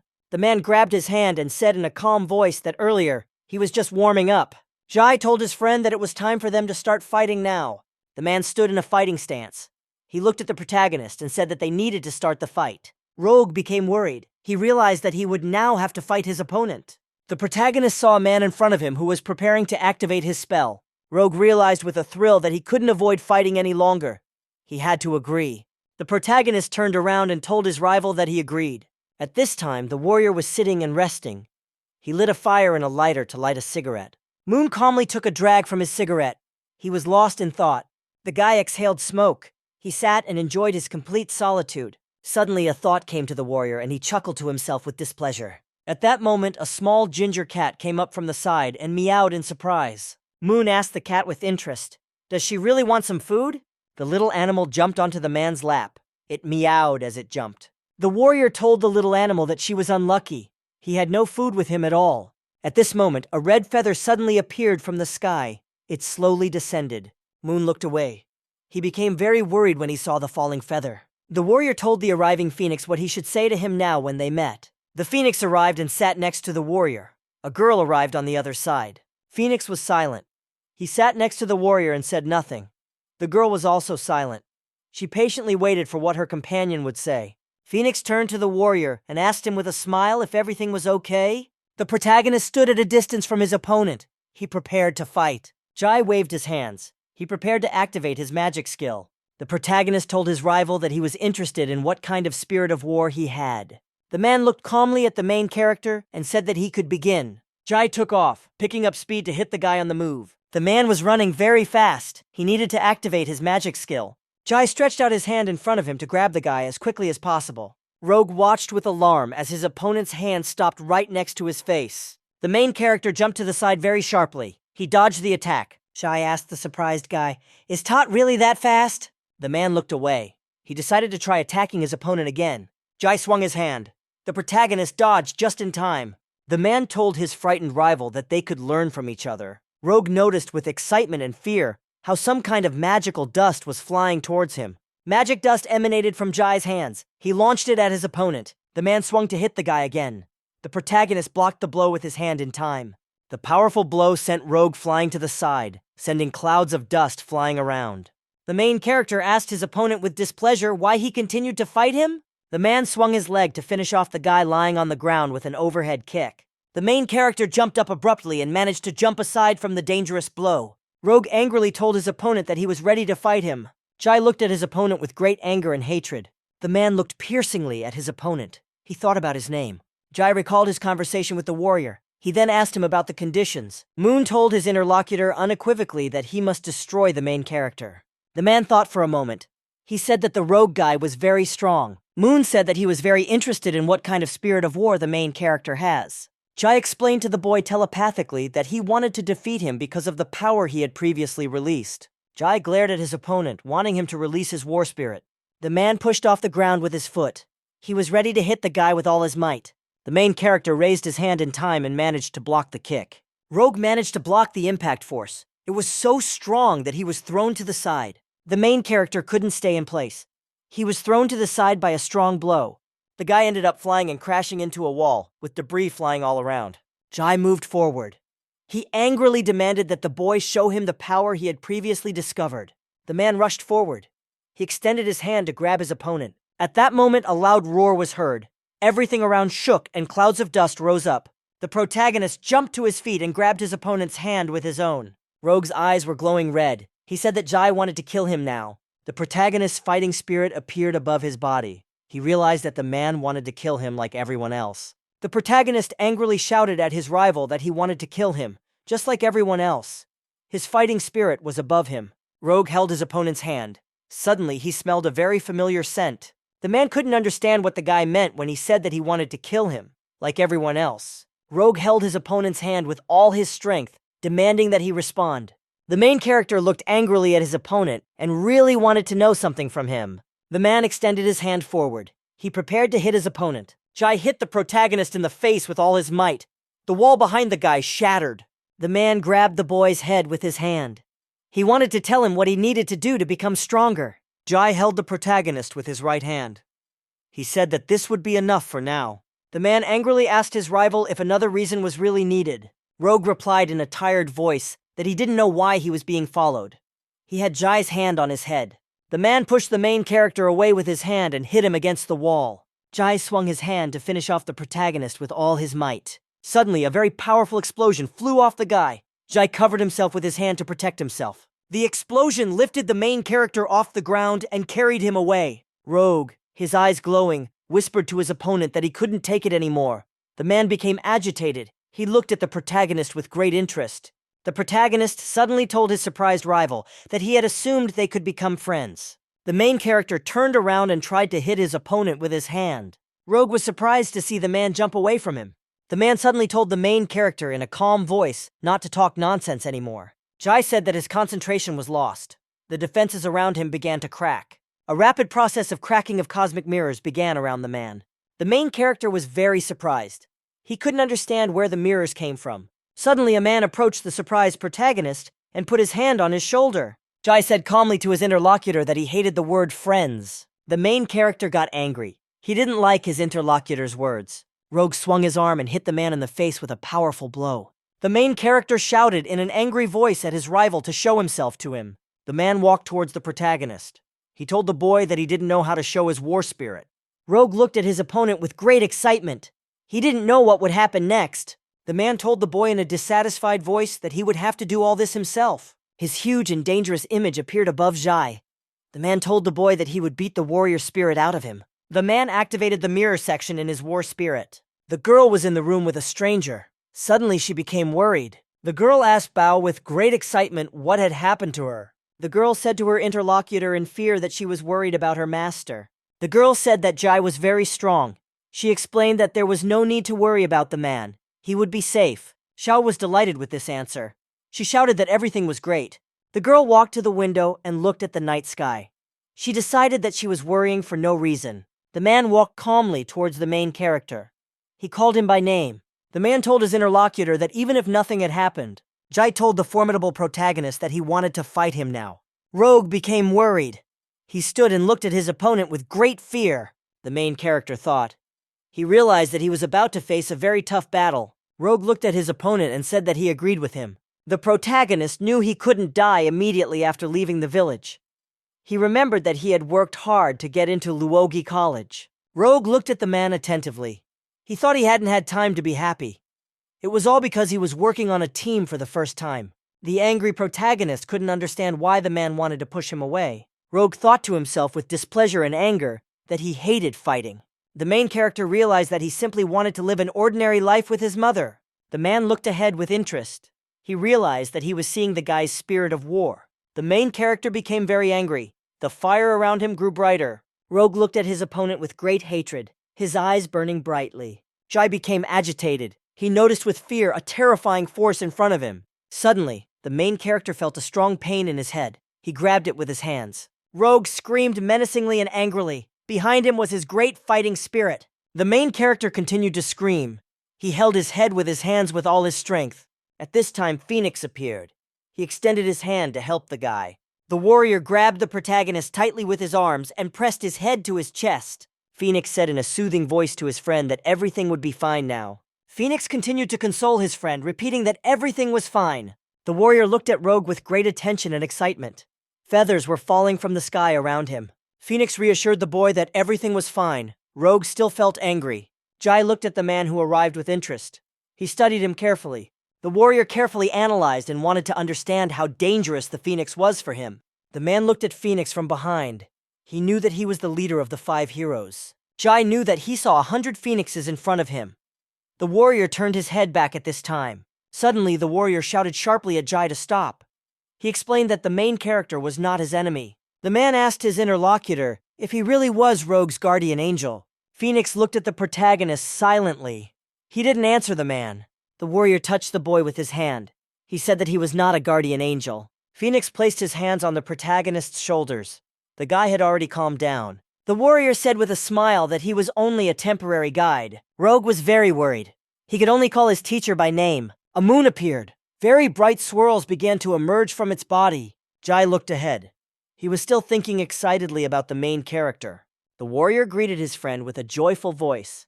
He was glad that he was there. Above the body of Jai, his huge fighting spirit towered with a mirror in his hands. Jai turned to the side. He silently looked at the arriving warrior. Moon held the cat on his head. He said with a smile to his interlocutor that he was very impatient. The guy, as if nothing had happened, told his interlocutors that he came to take a shower. He asked the warriors if they had decided to fight. The main character looked at Phoenix and Moon and couldn't understand what was going on. The warrior said in a cunning voice that this place was not the place to talk. Moon turned to his interlocutors and suggested that they return to the dormitory. Rogue and his companions moved inside the building. They were sitting in a room. A bug appeared on one of the flower pots. The people sat in silence. The cat still remained on the warrior's head. Phoenix and the warrior sat next to each other on the same sofa. They were both silent. The protagonist sat with his companions opposite the warriors. They were also silent. The stranger looked around carefully. She didn't understand what had happened. The girl glanced at the warrior with the cat on his head. She realized that this guy didn't look good. The stranger looked closely at Phoenix. He also seemed suspicious to her. The girl decided that the guy couldn't be the leader of 5 heroes. She didn't like his style. After a long pause, Moon asked the girl with interest who she was. The stranger said her name was Kui Ying. She had a low level and had a sister. The warrior asked what happened to the front door. The protagonist replied that some members of the group had broken it down. Xiao turned to the side. She looked at the young master with great excitement. The girl realized that the man was depressed from the moment he arrived. The man, without turning around, called his little companion by name. The girl became very interested. She realized that the young master wanted to tell her something important. The man told the girl to comb her hair. Xiao happily replied that she would do so. Moon told the girls to go to their rooms and rest. He explained that they needed to talk a little. Phoenix stood up and walked around the room. He addressed the protagonist. The warrior stood by the window. Without turning around, he told the boy that they also needed to talk. Kui told her interlocutors that they would leave. She apologized for disturbing them. Somewhere in Luogi College, someone wanted to get into a dark, abandoned room. The guest began to carefully open the door, slowly turning the handle. The door opened and a girl walked in very slowly. She wanted to find something. The guest looked around carefully. She realized that it had to be here. Earlier, Phoenix asked his girlfriend Jian to help him get something from Luogi College. The girl turned to her companion with great interest and asked, what did she need to find? Phoenix thought long and hard about how to explain everything to his girlfriend. The warrior explained to his companion that Geto had hidden something in the Luogi College. Phoenix couldn't find this thing on his own, so he asked the girl for help. The warrior explained to his interlocutor that the matter should be kept confidential. Phoenix handed the girl a small vial of red liquid. He said she needed to find something in the room. Jane could see the desired object only through spiritual stimulation with the blood of Geto. The girl looked closely at the glass bottle. Inside was Geto's blood. Zhang looked around carefully. She said it made absolutely no difference how she looked at the room. The girl looked around and the room seemed absolutely normal to her. Zhang opened the glass ampoule. She poured a small amount of blood onto her finger. The girl closed her eyes. He applied the bloody mark directly to his forehead with his finger. A bright pink glow appeared on the girl's face. Her eyes were still closed. Jing opened her eyes and they glowed pink. She looked around. The girl looked around the room with great interest. She began to see many new things. Suddenly, the guest noticed something interesting. She became scared and worried. The girl saw that all the walls, floor, and ceiling in the room were covered with some kind of red inscriptions. In the evening, a meeting of subordinates and their leader took place in the building of the group. There were fighters standing in 2 rows along the entrance. The guy approached and bowed to the second leader. The warrior wanted to confirm to the leader the information that the younger members of the team had seen. The boy said to his leader in a trembling voice that it was all the truth. A very fat leader sat at a table with a pile of food. He did not believe the words of his subordinate. The leader asked angrily, "Could a child really behead the leader in an instant?" The leader angrily asked his subordinate, "Is he really an idiot?" The guy bowed and in an excited voice confirmed to the second leader that he had told the truth. The fighter said that he was passing nearby and noticed something interesting. The guy looked down and saw something that really interested him. The fighter noticed that the third leader had been destroyed. His body was near the wall. The warrior also said that he saw a guy with blue hair and a light around him.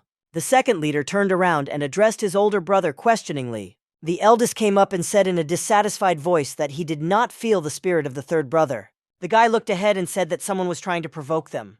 The senior commanded all members of the group to be ready for battle. Moon stood near the wall and smoked. He was completely absorbed in his thoughts. Jai stood nearby, looking at his interlocutor silently and without any emotion. The smoking warrior looked at the man and did not like his look at all. Moon said with a smile to his interlocutor, who looked quite worried. The man looked angrily at his interlocutor and said that he was in a hurry. The warrior replied to the man that in that case he should slow down. Moon told his interlocutor that he had discovered that the protagonist could not control his spirit. Jai asked the guy in a calm voice, "What does the spirit of war mean?" Moon smoked slowly and thought. He decided to explain everything to the man now. The warrior smiled and decided to explain everything to his interlocutor much more simply. Moon said that the spirit of war simply means a state of reverse control. The warrior explained to the man that for now the main character would not be his target. Moon said that Jai and Rogue are like 2 different fires, but they can't understand why they are burning. The warrior exhaled smoke and decided to give his interlocutor the main parting words. Moon looked sternly at the man and said that he should calm down. Jai looked angrily at his interlocutor and said that he smelled bad. The warrior explained that smoking was a romantic activity for adults and that his interlocutor would not understand it. The guy remembered that when he was sitting next to the phoenix, it wanted to tell him something. The warrior very sternly told Ming not to let Rogue and Jai Wang fight for now. Phoenix explained that the protagonist is an unstable bomb that no one can disarm. The warrior said that they couldn't allow the rogue to explode. Phoenix smiled and said that he had a suggestion regarding Jai Wang. Moon asked his interlocutor with displeasure why he should listen to him. Phoenix asked the disgruntled guy, "Isn't he afraid of the secret he's about to tell him?" Moon felt to himself that when he thought to himself about this, he became angry. Jai looked at his interlocutor with displeasure. He asked sternly, "What is he doing?" The warrior calmed down and came to his senses. He replied that he was not doing anything. He said that he had a task. The protagonist was in the building with the phoenix. They were both silent for a long time. Phoenix stood and looked at the protagonist. Rogue looked out from the balcony at the city. The main character looked down without any emotion. He was completely silent. Phoenix looked at his friend very seriously and called him by name. Rogue woke up. He turned to the side and looked at his teacher. Phoenix told the boy he hadn't seen him for a while. He asked, "Has he really grown up?" Rogue touched his head. He said he could grow a little. The teacher looked at the boy seriously. He said that he didn't mean it that way. Phoenix told the protagonist that he realized the cruelty of the world towards him. The guy thought about it. The protagonist turned to the phoenix with a question. He remembered its previous words. Rogue remembered very clearly that his teacher had said that he was a temporary guide. The protagonist wondered if Phoenix was planning to leave him too. Rogue looked at his teacher. He mentally addressed him with a big request.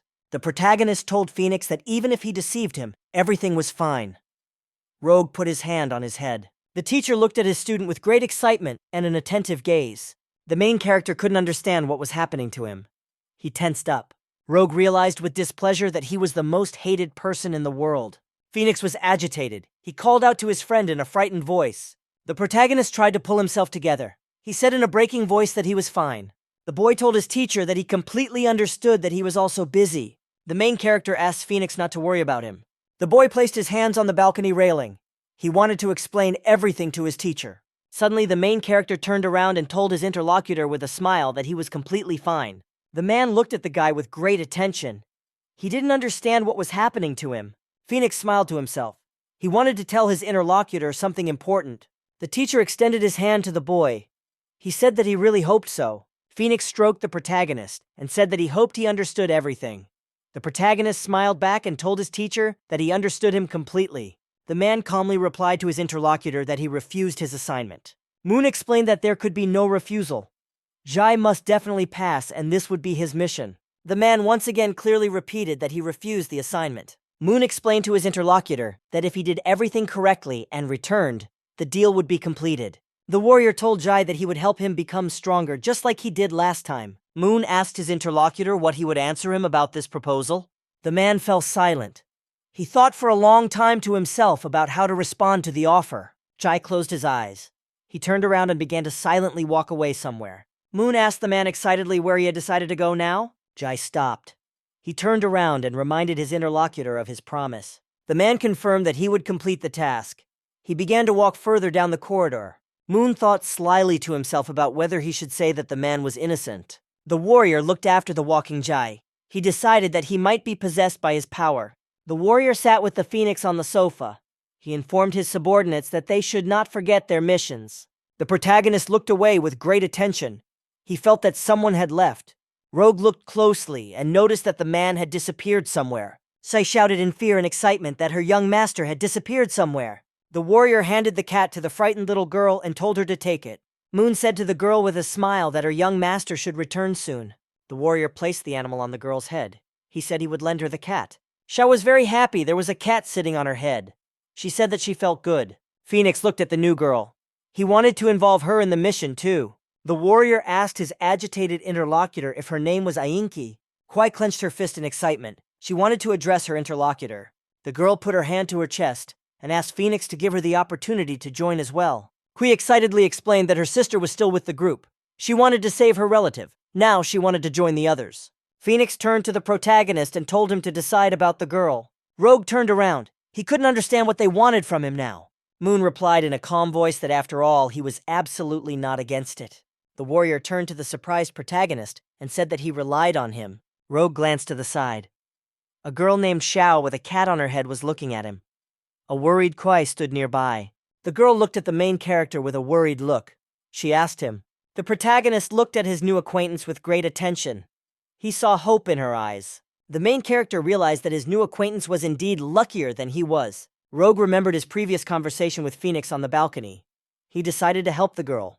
The main character smiled at his new acquaintance and said that he would of course help her. Phoenix looked at his pupil silently and with great approval. Moon looked at the main character silently. He still didn't say anything to him. Sha was very glad that the girl Kui would go with them. The cat meowed contentedly. The main character confidently told his friends that they would take a break today. They would start looking for the gang tomorrow. The next morning, the protagonist was sleeping on his bed. The sun was shining brightly in the room. Suddenly something disturbed the guy. He began to wake up and turned his head to the side. Rogue was surprised to see a Xiaogu chick sitting on the bed next to him. The boy joyfully grabbed the chick in his arms. He was very pleased that his little companion had returned. The protagonist joyfully ran to the door. He wanted to show the Phoenix the chick that had arrived. Rogue opened the door abruptly. He wanted to ask Phoenix about something. The main character was surprised. He looked into the room and noticed that his teacher was not there. In the center of the room stood a table with food. Next to it were Kui and the girl Xiao. On the floor stood a plate with fish for the cat. The girl greeted the boy joyfully. She said that breakfast was ready. Kui was eating rice with chopsticks. She told the guy that Phoenix had already left in the morning. The main character thought.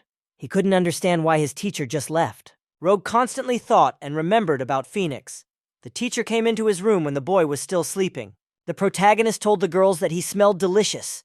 He thought to himself that during his next encounter with the Phoenix, he would be stronger. The warrior stood on the street and looked ahead. He noticed something in the sky. A huge bird flew overhead, feathers starting to fall from its wings. The warrior looked thoughtfully and silently after the bird flying away into the sky. Phoenix was deep in thought. He remembered the main character. The warrior looked at the flying bird and realized that it had spread its wings. A girl approached from the side. She suddenly appeared on a tree branch nearby. The warrior turned around. He looked silently at his girlfriend who appeared in front of him. The girl sat on a tree branch. She told her interlocutor that it was very rare to see him surprised. Phoenix smiled. He told his girlfriend Yide that she was very perceptive. The girl closed her eyes. She told her interlocutor that it was time to come to an agreement. The warrior smiled. He told his interlocutor that he agreed with her. Phoenix asked his interlocutor if she had obtained the information. Yazi looked down. She didn't know how to start a conversation or how to explain everything. The girl recalled what she saw in the room. She wanted to tell the warrior about what she saw. Yazi told her interlocutor that he should see everything for himself. The group's building was surrounded by barbed wire. Guards were stationed near the entrance. The guy asked the fighter with interest if he had heard about the death of the third leader. The interlocutor replied that he had heard everything yesterday. The first leader ordered everyone to be ready for battle. The warriors decided to have a smoke. A little girl suddenly approached. She addressed the boys in an excited voice. The warrior didn't even have time to light a cigarette. He noticed with surprise how the little stranger asked where the toilet was. The bandits were surprised. They couldn't understand how a girl could end up in such a place. The fighter came to his senses. He angrily asked the stranger who she was. The other guy swung his fist. He asked the girl what she was doing here anyway. Xiao was very scared. She didn't even know what to say to the guys out of fear. The main character suddenly appeared from behind. He told the fighters that Xiao Bao was a cutie. The bandit shouted angrily at the uninvited guests. Did they really think they could deceive them? Another fighter shouted at Rogue that he couldn't take them with such a trivial trick. The main character dodged the bandits' attacks with quick and dexterous movements. Rogue pushed off the ground with all his might and jumped back at full speed. The protagonist stopped near the barrier netting. He prepared to repel the attack. One of the bandits told his rival that he looked like he could do something. The second fighter didn't like that the main character was looking up at him. The bandit remembered that the main character was the partner of the guy with blue hair. One of the fighters suddenly jumped up and ran towards the main character. The second bandit ran to help his comrade finish off the stranger. One of the fighters asked the main character angrily, "Where did he get such confidence?" The bandit waved his hand to hit the guy. The protagonist managed to return. Rogue ducked in time to defend himself from another criminal's attack. The protagonist jumped aside. The bandits weren't able to knock him down right away. One of the criminals was unhappy because the guy decided to run away from them. The girl ran up and grabbed the guy by the leg. Rogue shouted at Xiao Bao to stay away. The protagonist looked menacingly at his opponents. He prepared to attack them further. One of the bandits shouted that they couldn't lose to a stranger. They needed to finish off Rogue before reinforcements arrived. The fighter tried to hit the guy. He didn't like that his opponent was dodging. Rogue calmly replied to his opponent that he was not dodging at all. The main character ducked and hit one of the bandits in the stomach with a swing of his hand. Another fighter pounced on the protagonist from above. Rogue stood with his back to him. Xiao shouted in a frightened voice at the protagonist to turn around. "Rogue," he said calmly that he was just waiting for the right moment. The main character swung his leg and kicked the bandit. He shouted that he would take him with him. On a clear and sunny day, a woman was sitting in her home. Suddenly, someone broke into her door. The hostess got scared. She dropped the basket containing the vegetables from her hands. The guest looked angrily at the woman and asked, "Will she be able to atone for her guilt after sending Rogue?" The man angrily told his interlocutor that his father was the head of the village. The hostess remained silent. The guest told her that the village head was very upset because of her. The guest angrily told the woman that she had to pay for his angry father. The woman calmly told the guest that they paid their dues every month. All the other families did the same. The man angrily shouted at the woman that the existence of her family was a crime. The guest angrily told the woman that she had no right to refuse his offers. The hostess told the guest that he should be ashamed to ask anything from weak people. The hostess told the guest that he came to threaten her with such a crooked face. The guest got angry. He didn't like the woman's answer and wanted to attack her. The man thought angrily to himself that he could now stab his mistress with a knife. The guest pulled out a huge knife. He walked towards the woman. A man with a knife in his hand shouted at a woman that he had planned to use force from the very beginning. The hostess looked silently at the uninvited guest. She didn't know what to do now. The man shouted very angrily to his mistress that he would be gentle with her. Suddenly, Jai appeared from the side. He very quickly snatched the knife from the attacker's hand. The warrior looked at the man with a calm and menacing gaze. He decided to finish him off. The attacker looked at the warrior. He realized that he had prevented him from dealing with the woman. The man wanted to attack Zhang. He shouted at him very angrily and loudly. The powerful blow sent the attacker crashing through the wall and flying out of the building. Jai explained to the woman that the door was open, which is why he went inside. The warrior asked the hostess if this house belonged to Rogue. At this time, The main character was finishing off the fighters from the group near their building. Rogue swung and finished off the bandits with all his might, using powerful kicks and punches. The main character stood in a fighting stance. The bandits flew far away and lay on the ground. Rogue noticed how the girl ran up to one of the lying bandits and started hitting him. Xiao beat the fighter with her hands and feet and shouted that he deserved to be beaten. Rogue looked at his girlfriend with a big smile. He liked her behavior. The protagonist told his little companion that this was unexpected luck for them. The girl agreed with him. Kuai looked at the main character in surprise. She didn't expect the guy to do everything alone. The girl thought with admiration that her new acquaintance was so strong. Kuai remembered to herself that last time there were more than 10 guards standing near the gates of the group's base. The girl excitedly realized that something was wrong in this situation. The protagonist looked at the building. He told his companions that they needed to go inside now. He decided that the group had become very relaxed. Rogue told his companions to be more confident in entering the building through the gate. The main character walked slowly through the base's territory. There was no one around. Someone was watching the main character and his friends. The observer said that the guests had entered. The leader told his interlocutor that they could now surround and capture the people. The leader told his older brother that first-class fighters were ready to destroy the intruders. He added that a little girl had also arrived. The elder said that the little girl did not kill their third brother, but they cannot underestimate her. The leader looked silently at his leader. He didn't answer him. After some thought, the elder told his interlocutor that he did not blame himself for what had happened. The manager explained that he did not consider himself guilty for what happened to his third brother. The leader was silent, carefully considering the words he had just heard. Suddenly, an idea came to the leader. He was practically completely fired up by it. The leader confidently said that he would go and deal with the people. He would do it for the sake of his third brother. The leader said to the elder at parting that he did not want to say even a single word. The leader said in an angry voice that he planned to avenge the third brother. At this time, the main character was beating up fighters inside the group's base with his hands. Rogue said in a calm voice to the bandits that it was all a trap. The protagonist stood next to the body of one of the fighters. He told the bandits that he really wanted to see their boss. The fighters were armed with different weapons. None of them answered the protagonist. Kuai frightenedly decided to herself that they had fallen into a trap because they had entered the house. The girl looked at the protagonist in surprise. She noticed that he wasn't tired at all. The girl turned to the guy and asked if he needed help. Rogue asked his companion, "Does she really want to give the bandits some grief?" Xiao Bao squealed in an angry voice that she was very strong and evil. The main character said that they don't have Zhai Wang with them, so they can't take any risks. The main character asked his girlfriends to help him. Kui answered the guy that she would do so. The warriors got angry. They rushed at the people in a group and prepared to kill them. A crowd of enraged militants ran towards the guests. The main character and the girls became agitated. Kuei asked her friend with fear, "What is his plan now?" Rogue was never able to explain to the interlocutor what his plan was. Kui shouted at the guy that there was no plan at all. The protagonist prepared to attack. A blue glow appeared around his body. The guy told his companions to follow him. He explained that they would defeat the bandits. The girl told the guy that he should win because of his speed. The bandits got angry.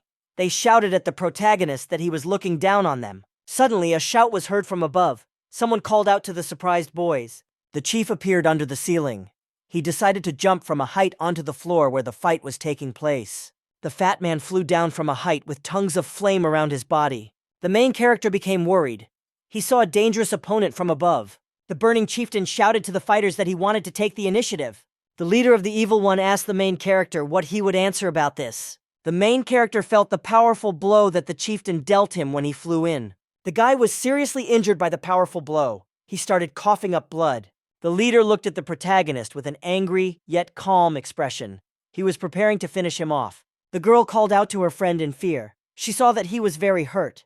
Kuai excitedly realized to herself that she was seeing the second leader of the group. One of the main leaders of the group had the nickname Mad Bai Lu. The protagonist felt that things had become very difficult for him. He could barely stand on his feet. Rogue realized with anger that his opponent had very insane power. The protagonist turned around. He realized that first he had to protect his companions. Rogue ran at full speed towards the exit of the house.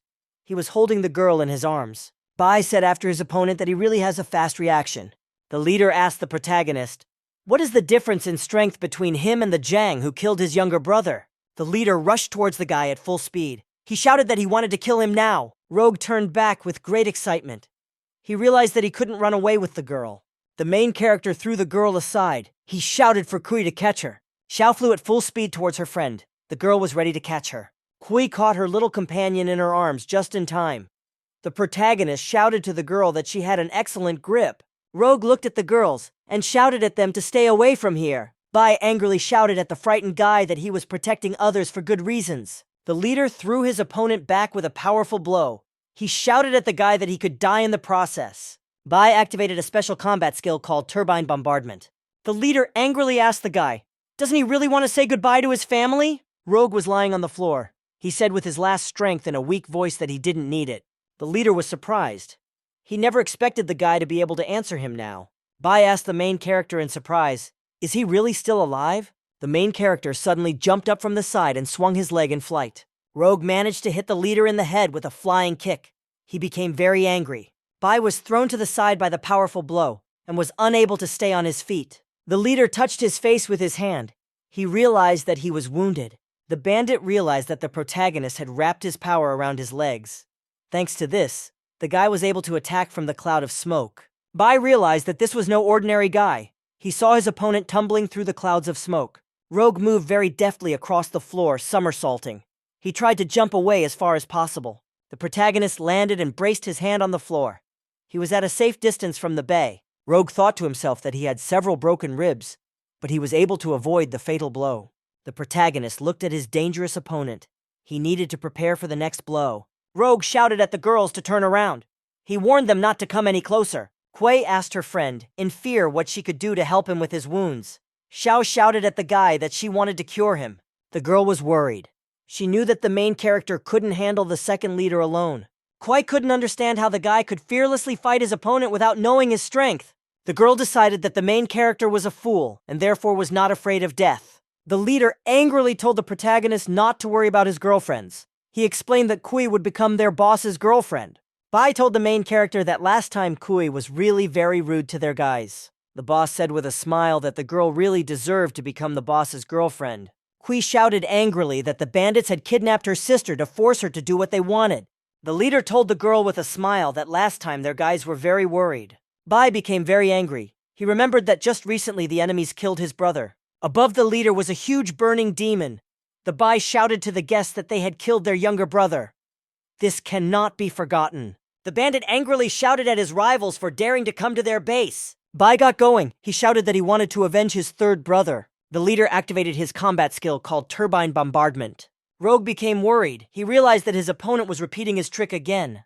The main character realized with fear that this time he would not be able to dodge. Rogue realized he couldn't back down. He kicked out and ran forward. The main character was running across the floor in order to reach the bay as quickly as possible with a running start. Rogue knew he would have to face this again now. He saw a dangerous, burning demon in front of him. Zhang was sitting at the main character's house. The boy's mother decided to show him her culinary talents and cooked a lot of food.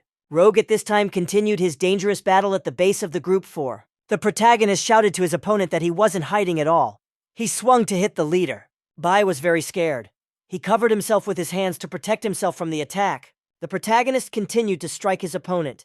He shouted at him that he had helped him achieve many things. Rogue shouted during the attack, "What is this action called a wash bombing?" The bandits were surprised.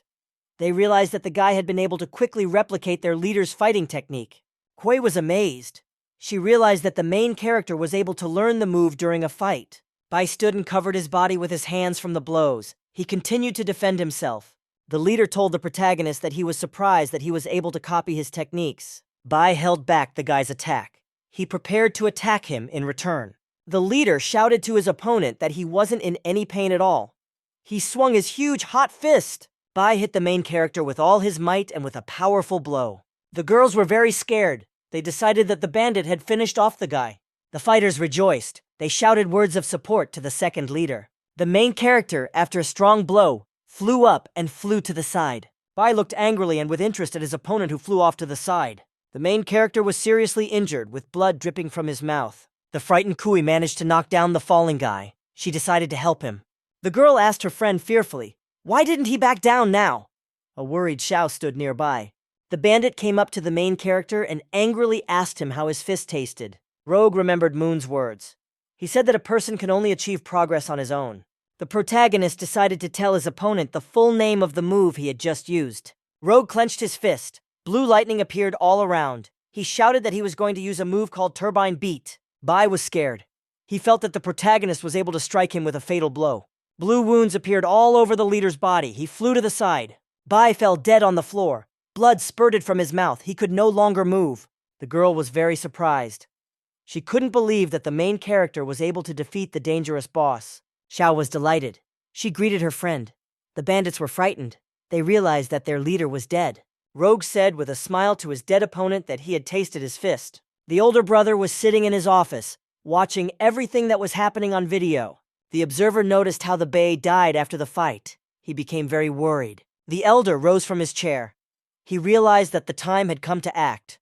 The guy stood up and said to himself that it was time for him to leave this place. Bai found the strength to raise his hand. He still couldn't believe that he had lost. The leader looked ahead in fear. He couldn't understand how this could be possible. The boss remembered how he used to sit together with the elder and another leader. Bai recalled how he and his accomplices were 3 of them. He decided that they were still going step by step. The leader suddenly jumped up with the last of his strength. He wanted to finish off the guy. Suddenly, a girl appeared from above, flying above the boss. He turned around and was surprised. Kuei told Bai Yu angrily that she knew he would stab her in the back. The bandits got scared. They realized that their second leader was about to be beaten by the girl. Bai said in fear that his rival really deserved to become the boss's girlfriend. At the very last moment, the leader noticed how the QI from above was preparing to finish him off with her foot. Zhang was sitting at his woman's house, eating. His meal was interrupted by people breaking into the house. Kuei told the bandits that their second leader had just lost. She assured the fighters that she could defeat their entire gang. The warriors became frightened. They realized that their opponent was stronger and they could lose. The bandits began to confer. One of them said that they would not be able to defeat the girl. Someone added that Rogue was still alive. The criminals conferred among themselves for a short time and decided to flee. The bandits ran in a group towards the building's exit. Someone shouted that they needed to tell the boss about everything. Rogue thought with relief that the bandits had indeed fled because they were scared. The main character stopped. He wanted to say something to his companion. Rogue told the girl that reinforcements from the Za group would arrive very soon. Xiao shouted to the guy that she wanted to take care of him. The main character stopped. He told the surprised girl to wait. Rogue turned around and told the girls that they needed to take the guy who was lying down first. The senior looked angrily at his subordinates. He didn't like how they left the second leader behind. The bandits bowed to the man and asked for his forgiveness. Someone justified themselves and said that they did not want to leave the second leader behind. The leader looked closely at his subordinates. He wondered what to say to them. The leader told the bandits to forget about everything. They were no longer capable of anything. The elder told his subordinate that they must always be ready as a great power. The leader headed for the door. He said the fighters must be prepared to face life and death. The main character was with his girlfriends. Xiao was helping the guy wrap his wounds. Rogue thanked the girl for her efforts and said he felt better. Xiao told the guy with a smile that he was recovering physically very quickly. The protagonist explained that he has been regenerating very quickly since childhood. His mother called this ability a gift from God. The girl was surprised by her friend's learning ability. She decided she could be just as strong as him. Kui remembered and thought about the guy Jai, who was with the main character. The girl remembered Jai. She knew that this guy killed the third leader. The main character suddenly turned around and called his girlfriend. She looked at him worriedly. Rogue was completely bandaged. He looked at his girlfriend with excitement and thanked her. The guy told the girl that he survived thanks to her. Rogue said that he was glad that Kui could cover for him. The girl looked at her friend with excitement. She didn't expect such compliments from him. Kui felt shy. She didn't know what to say to the guy's gratitude. The girl said that helping others is natural. She added that she didn't want the guy to thank her. Rogue turned around and smiled at the girl, telling her that she had helped him a lot. Xiao came up and told the guy that she had brought him some food. Kuai looked at her little friend with great joy and gratitude. The girl heard a suspicious noise from the side. She turned her head and looked at it with concern. Kui noticed how a stranger was approaching the side of the house and knocking on the wall with all his might.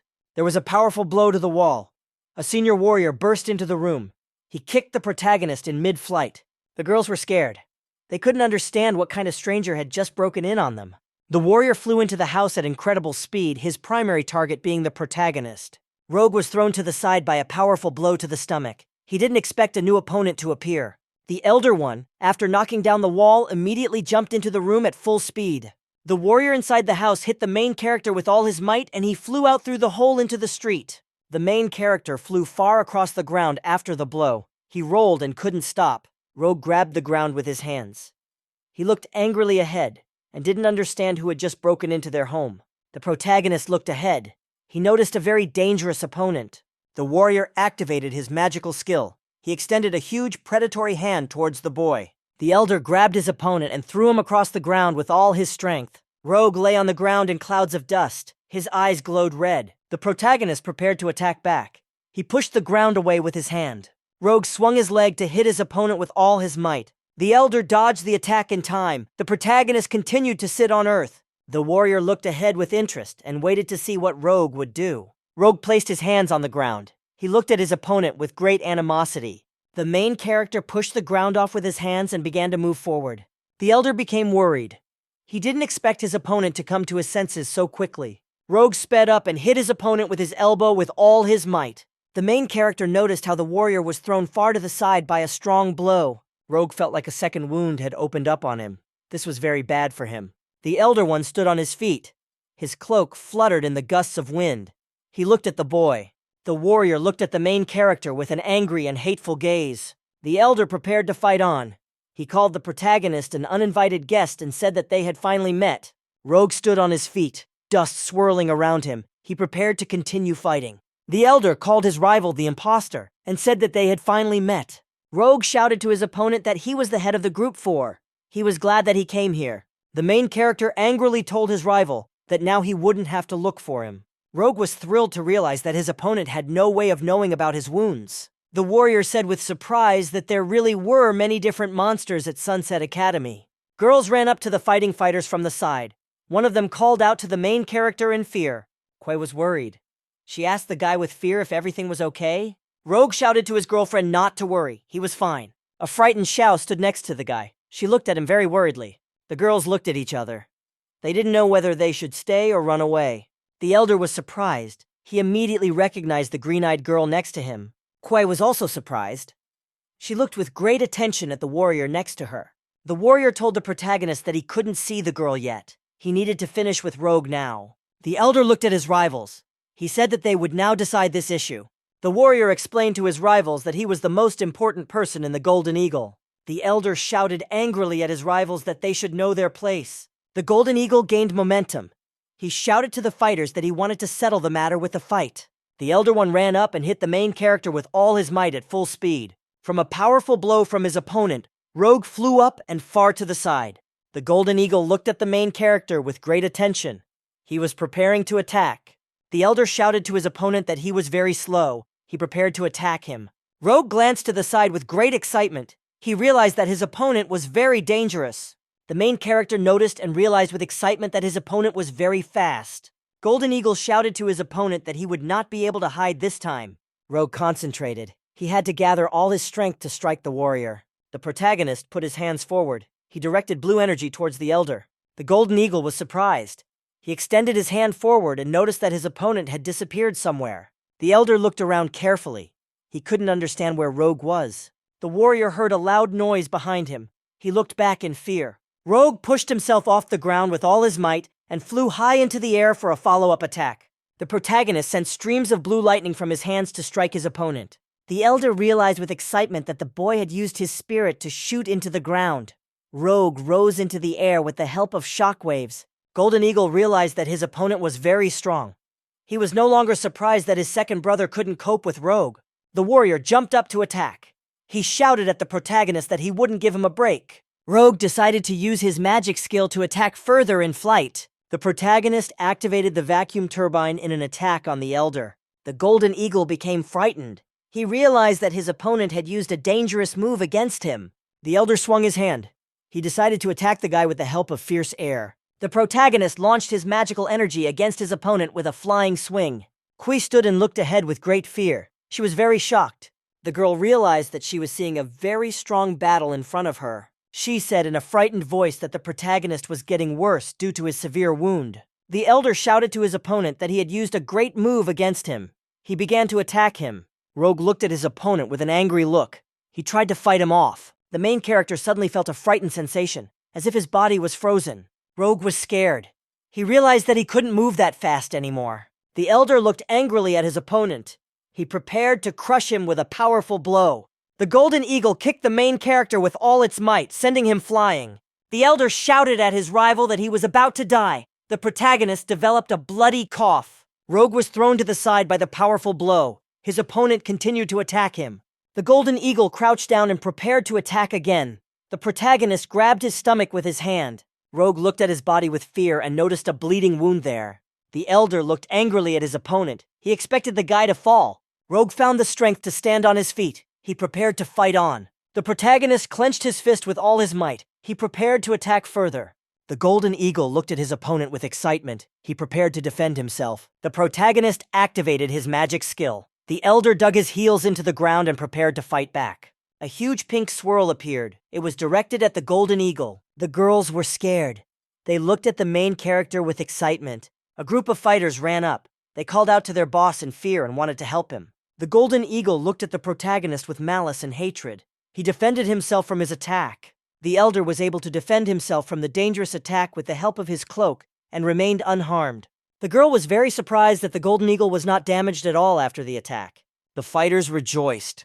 They shouted that their boss had used the cloak to protect himself from the attacks. The elder told his subordinates to bring their spirit into the attack and then strike at the exact second. The golden eagle was surprised that his brother was destroyed by such a technique. The elder wanted to tell his rival about the advantages that the eagle has. The golden eagle explained to the protagonist that he had immediately noticed his wound. The elder explained to the boy that he could not move now because of his wound.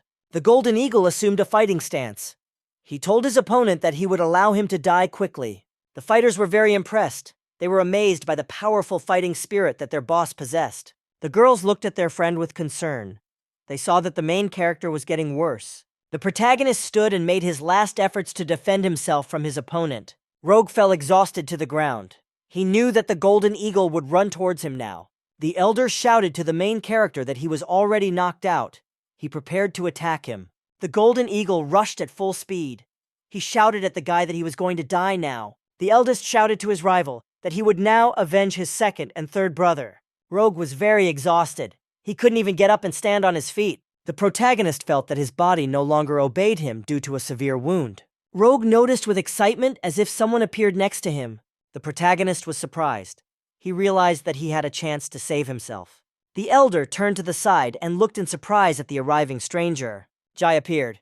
He greeted the golden eagle in a calm voice. Jai grabbed the elder by the hand. He said that he received his message. Rogue was very surprised. The bandits watched in surprise as the unexpected guest stopped their boss. Jai stood and held his opponent with his hand. The golden eagle couldn't even move. The Kui girl was very surprised. She realized that the Jai warrior was very strong if he was able to stop the elder. The man turned to the protagonist and told him calmly that he had a message for him. Rogue was very surprised and delighted. He excitedly named his friend.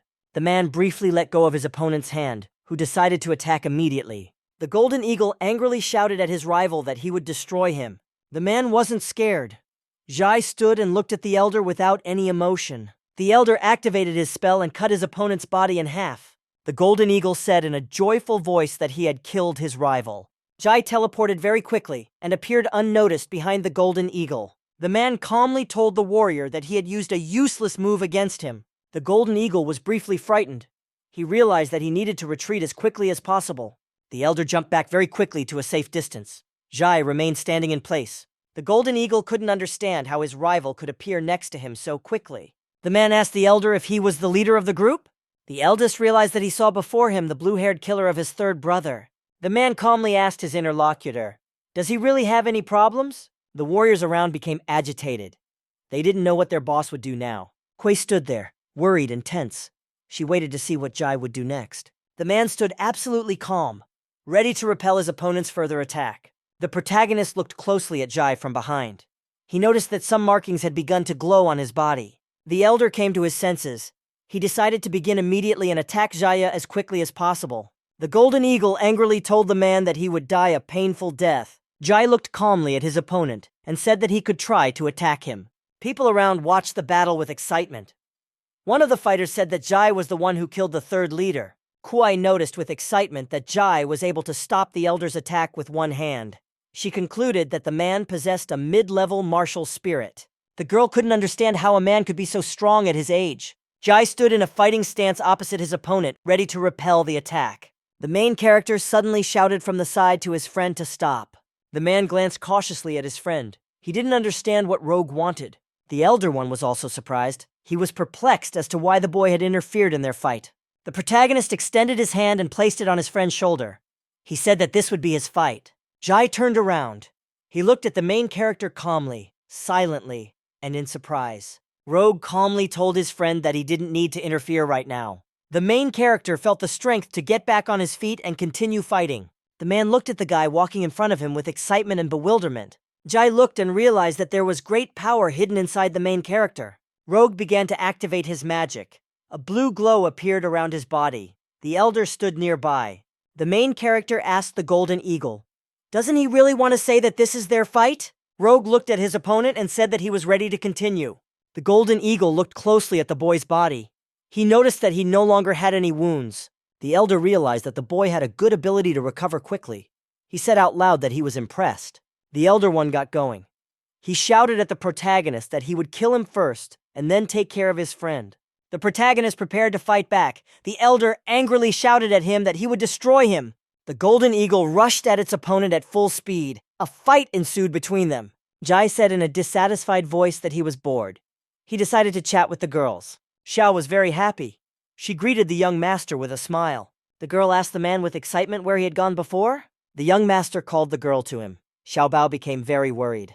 A fierce battle ensued between the main character and his rival. The elder and his rival, after a fierce clash, jumped away from each other to a safe distance. Rogue's body was battered. He still had the strength to stand on his feet. The Golden Eagle looked angrily at his opponent. He decided to continue the fight. The elder looked and said angrily to the guy that he was very determined. The Golden Eagle took off running to finish off its opponent. The elder shouted at his opponent that he would use the final blast against him. Rogue realized that his opponent was using the same move against him that Jai Wang had previously been able to stop. The main character stood and prepared to repel another attack from his opponent. Rogue thought at the last moment that he couldn't let himself be destroyed. He needed to dodge. The protagonist was able to dodge his opponent's attack. He decided to hit the elder one back. The Golden Eagle got angry. He realized that he couldn't finish the guy off with one blow. The elder jumped to the side. He decided to try to attack his opponent from the other side. The Golden Eagle angrily shouted at the protagonist that it was just a trick. The warrior swung his arm wide and hit the guy in the stomach with all his might. Rogue flew to the side. Golden Eagle shouted at the guy that he still lacked experience. The elder, after his next attack, landed on his feet after jumping. Golden Eagle used a skill called 1,000 Wheel Discs against his opponent. Rogue was attacked by a huge number of spinning discs. All the bandages were cut off from his body. The fighters rejoiced. They realized that their boss had finished off his opponent with 1,000 wheel rims. The protagonist's body lay on the ground after a magical attack. He could no longer rise. The Golden Eagle landed on the ground. He decided that he had completely finished off the guy. The elder told his opponent that he had damaged muscles after the wheel rims. He would no longer be able to get up. The Golden Eagle calmly told the guy that he was lucky because he didn't die. The elder looked at the blue-haired man and said that it was his turn. The girl jumped up and ran. She wanted to help the main character. The man sternly shouted at the girl to come back. Kai stopped. The girl excitedly pronounced the main character's name.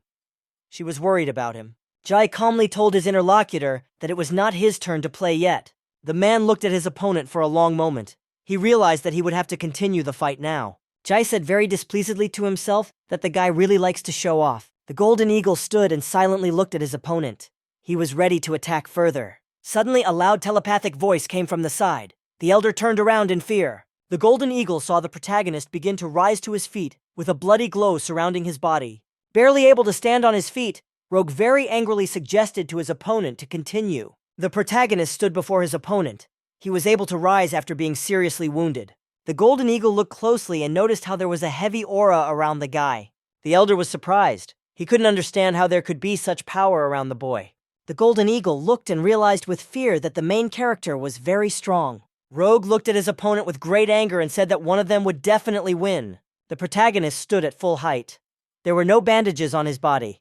He said that no one could interfere. Jai watched what was happening carefully. He realized that the protagonist's strength was making him nervous. Shiyo excitedly noticed that the boy's wounds had disappeared.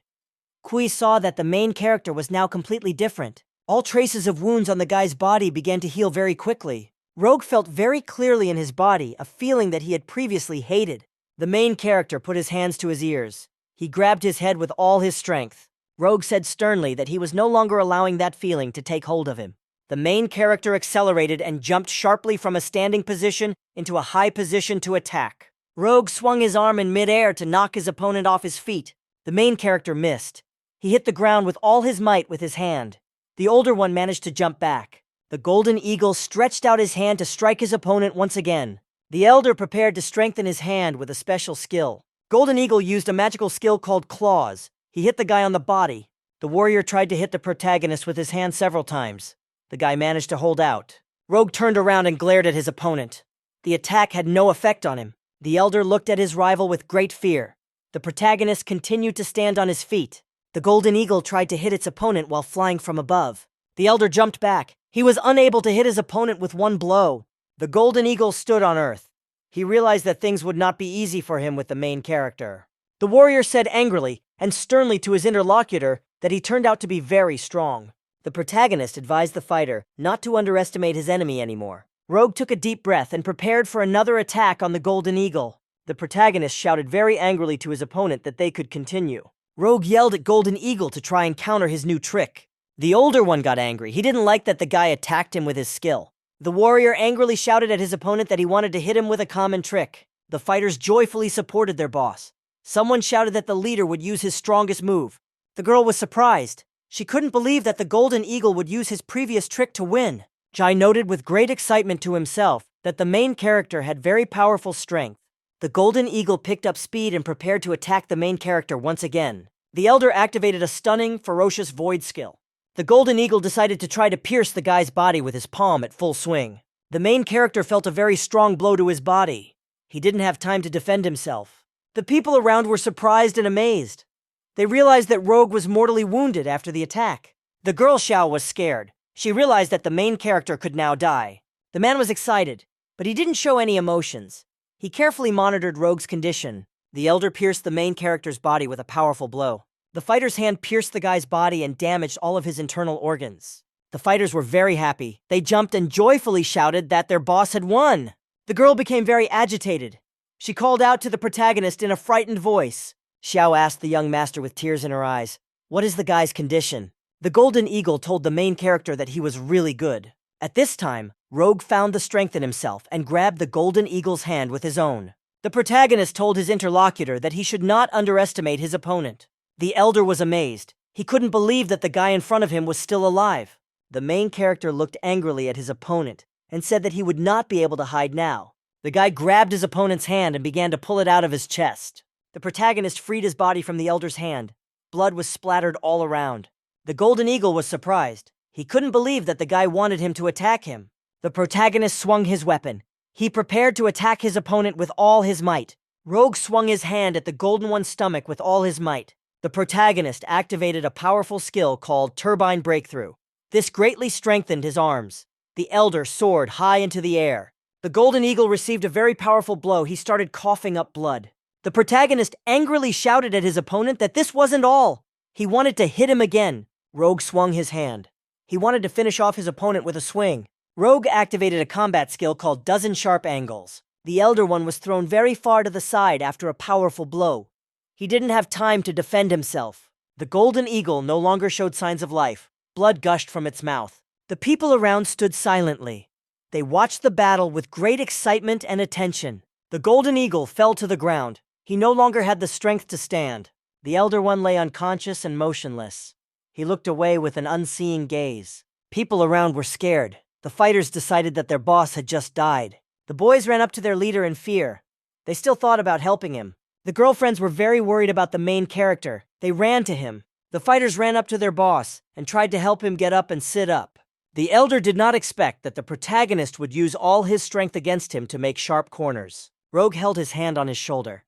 He said that he could have died if he hadn't done it. Xiao ran up to her friend. She shouted that she wanted to heal his wounds right now. The protagonist turned his head to the side. He noticed a group of fighters approaching Zhao. The man looked at the approaching militants with an attentive and penetrating gaze. The guy fell to his knees in front of the man and asked him not to hurt their boss. The fighter thanked the protagonist and his girlfriends for not killing them at Luogi College. The guy said with tears in his eyes that they belonged to the weakest class in the college. The appointed elder sat on earth. He saw how his charges all bowed down. Rogue stood and looked at the fighters in surprise.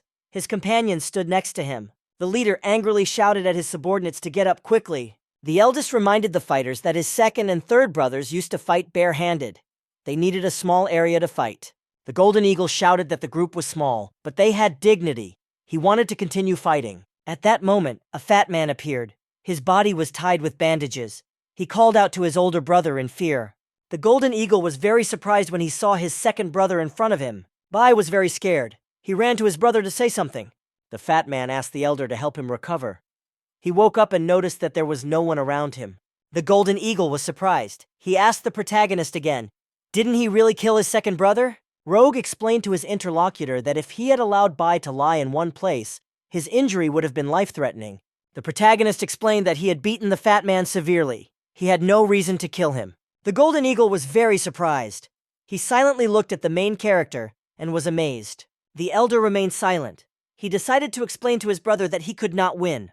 The Golden Eagle asked his third brother for forgiveness in a tragic voice. The elder told the very surprised people around him that he had lost.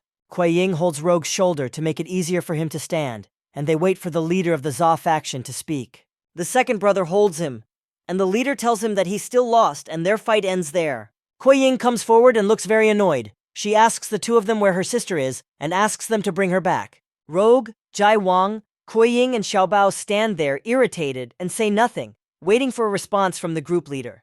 The second brother tries to tell her something, but he can't answer her properly and just mumbles. This makes Kuei Ying even more angry, and she again asks them where she is and what is wrong with her, because she does not understand anything. The leader of the group stops the second brother and asks her to listen carefully to what he is about to tell her. Rogue and Kuei Ying stand patiently waiting for the group leader to answer them. Xiaobao stands and looks annoyed. He collects his thoughts and tells her simply that her sister is fine, and she shouldn't worry about her. She is confused and asks him where she is, but the leader tries to say something else. He says that there are a lot of misunderstandings between them. He says he is not a romantic and does not do cute things and confesses his love to Kuei Ying right in front of everyone. She gets a little embarrassed and tells him that even so they can't touch her sister by threatening her, and even if they take her by force. The chief tells her that he invited her sister, not tied her up, and it was just a trick by his subordinates to surprise him, and the third brother went to them without his permission, and a misunderstanding occurred. He tells her that he wants to see her again and surprises her with these words. He wants to say something else. He looks at them all and makes a very angry face. He is about to do something terrible. He looks at Jaiwan and says that he still killed his third brother and looks very annoyed. Jaiwang doesn't react to this at all and just looks at them. He's not very interested in them. The boss says that after this they came to their gates, and he, as a boss, did not forget to explain to his subordinates. Rogue interrupts his monologue and says that they apologize, and in this regard, he also asks for forgiveness. The leader is surprised. Rogue says that all this happened because their partner was hasty, and Jaiwan nods his head. The leader and the second brother look at them and look very irritated. They don't know what to do. Suddenly, someone is heard from the crowd calling for her sister, and Sister Kuei Ying comes out of the crowd. Rogue, Jaiwang, and Xiaobao look at this with stony faces. They are shocked by all of this. Kuei Ying quickly approaches her and asks his sister if she is okay. She doesn't know how to answer correctly. She answers her and says that she eats, drinks, and sleeps well, and this place is much safer than their home at Luogi College. Rogue doesn't understand what's happening. He continues to stand there in shock and doesn't understand the situation. Kuei Ying's younger sister becomes embarrassed and tells her that she has one more request for her. She goes up to the second brother and hugs him. She says that she wants to be with him. Rogue, Jaiwang, and Xiaobao are standing in a state of shock again. This whole situation seems somehow incomprehensible to her. The younger sister continues talking. She tells her that they both love each other and have the same taste when it comes to food. The second brother comes up to her and hugs her. He calls her his most beautiful fat girl. Now everyone is standing in shock and with their mouths open. They don't understand what's happening even more and are trying to digest it. A voice appears in the air and says that this is all very interesting. A glow appears behind Rogue and Kuei Ying. Moon Byung appears behind them and says that this all looks like a very interesting game. Moon Byung looks at them, and Jaiwan simply remains silent. He does not react to his arrival in any way. He sees Rogue covering a large wound and tells him that he has suffered a wound too severe again. He turns to Jaiwan and suggests that he is not going through the best of times. He tells the group of friends that they can leave, as the mission is now accomplished. Rogue agrees with him and says that the mission is over. Moon Byung says that it really is and there is nothing more to see. He turns around and offers to come back again. He tells them that he has something he would like to tell them. They look at him and decide to leave. The leader of the group watches them walk away. He gets angry again and tells them to stop. He wants to ask them something one last time. He asks Moon Byung if he understands correctly that he is their teacher. Moon Byung turns his head and looks at him very angrily. He asks him what he wants. The leader of the group is in a daze. He feels as if death itself is holding him by the shoulder. He falls to the ground thinking that because of this man he will die and he can't do anything. The second brother, sister, and his servants just silently watch all this. They are also shocked. Moon Byung smiles again and says that it is time to go back and asks them to hurry. They just walk away from the place again, Kuying holding Rogue and helping him walk. The leader looks at them in a daze and simply lets them go. He says that he is scared. Rogue and Kuying turn to him, and the leader is about to say something last to him. He confidently tells him that Rogue and Jaiwang are different. That's the last thing he wanted to tell him. Rogue doesn't answer him and just smiles. Turning away, he looks at Jaiwan. Crows fly across the sky and they move away from the leader of the Za faction, the second brother, and the younger sister, Kuying. They come back and Jaiwan stands on the balcony and just looks at the city alone. Moon Byung comes out to his balcony and says that Rogue collapsed as soon as he returned, because his body reached its limit. He stands next to him and tells Jaiwan that he seems a little sad, and he wonders what he is thinking. Jaiwan tells him that it is because of his promise and he has no time to play family games. Moon Byung smiles and scratches his head. He says that he is really a concerned guy. He tells him that he knows about the spirit weapon. It is a unique weapon that can only be summoned by a high-level war spirit. Jaiwan is surprised by what Moon Byung says and he continues. He tells him that he can give it to him. Meanwhile, Xiaobao and Kuei Ying stand next to Rogue's body, worried about him. Xiaobao says that she must check his body and looks very uneasy. Rogue groans and Xiaobao says that although the external damage has been repaired, his internal wounds are not yet healed. She says his body has reached its limit, and she truly doesn't understand how he's still holding on. Kuei Ying listens attentively and says that he is simply a terrible person for things to be like this. She says that he needs to get a good rest and asks Xiaobao to take care of him. She moves closer to him and takes him by the neck. She moves closer to his face and kisses him on the cheek. Xiaobao sees all this and turns terribly red. It all confuses her too. She is happy for them. Kuei Ying pulls away from Rogue's face and simply thanks him. She looks embarrassed. She quickly gets up and is about to leave as quickly as possible, because it was all very embarrassing. Xiaobao asks her where she's going to go because she could have stayed. Kuei Ying tells her that she is going to practice because she recently realized that she is still too weak. She says that in order to survive in this world, they must all become much stronger. She quickly approaches and opens the door. She turns around and says goodbye to Xiaobao and Rogue with a smile on her face. Meanwhile, in the deputy director's office, the deputy says that the competition at Luogi College will begin the day after tomorrow and the director will lead the group. Meanwhile, something is happening in the building of the supreme government in the country of Li, surrounded by clouds. The cabinet consists of the country's representative Li, the country's supreme representative Li Qishan, and the country's state councilor Li. The country representative says that she brought a report, and Sunset Academy received an invitation to participate in the Li Country Academy competition. The supreme representative asks for their response. State councilor Li says they have accepted the invitation and the academy will participate. He hands him a piece of paper and says that it is a list of 4 proposed participants. The high representative looks at the piece of paper with satisfaction and throws it on the table next to the ashtray. He says that Phoenix will regret it. He orders State Councilor Li to carry out their plan B and laughs. Meanwhile, Rogue is sleeping and the sun's rays are falling on him. He thinks that even though the weather is artificial, he is very comfortable. He thinks that even the wind that blows the tulle on the window is very warm and very pleasant. His relaxed sleep and reflections are interrupted by a blow to the stomach with the familiar words, "Rise and shine." Rogue quickly gets up and looks around. He is very angry and thinks that some enemy attacked him. He sees Grandma Gaia and calms down. She tells him that she doesn't look like an enemy yet. He asks her why she came here and she asks him not to call her Grandma Gaia and asks him to call her the deputy dean. She sits on the edge of his bed and says that he completed the useless mission that Moon Byung gave them, and she came to visit him. She tells him that she heard that this time he did not lose consciousness and is looking at him. Rogue clenches his fists and says that he feels incredible power leaving him every time, but it's unbearable. The vice dean tells him that he is unique and his power is incredibly shocking to everyone. He asks her what this could be and why everything is happening like this. He assumes that it is all because of his father. Grandma Gaia tells him that this is not true at all and that in fact the whole point is that he is simply unique in his own right. She tells him that he cannot control his body because there is incredible power inside him, and when he loses his mind, it controls him. She tells him that this time she was surprised because this force did not get the better of him, although something terrible could still happen. Rogue immediately starts apologizing to her, but she tells him that she doesn't blame him at all. She uses some art and tells him that this is the only thing she can do for him. She explains to him that it should suppress that kind of power at critical moments, but it will continue to destroy his mind. She puts her finger to his forehead and says the name. It is the endless golden silk of God's hand. Rogue feels something unusual in his body, namely in his forehead. A mark appears on his forehead. The Vice Dean watches silently as what happens and Rogue looks mad.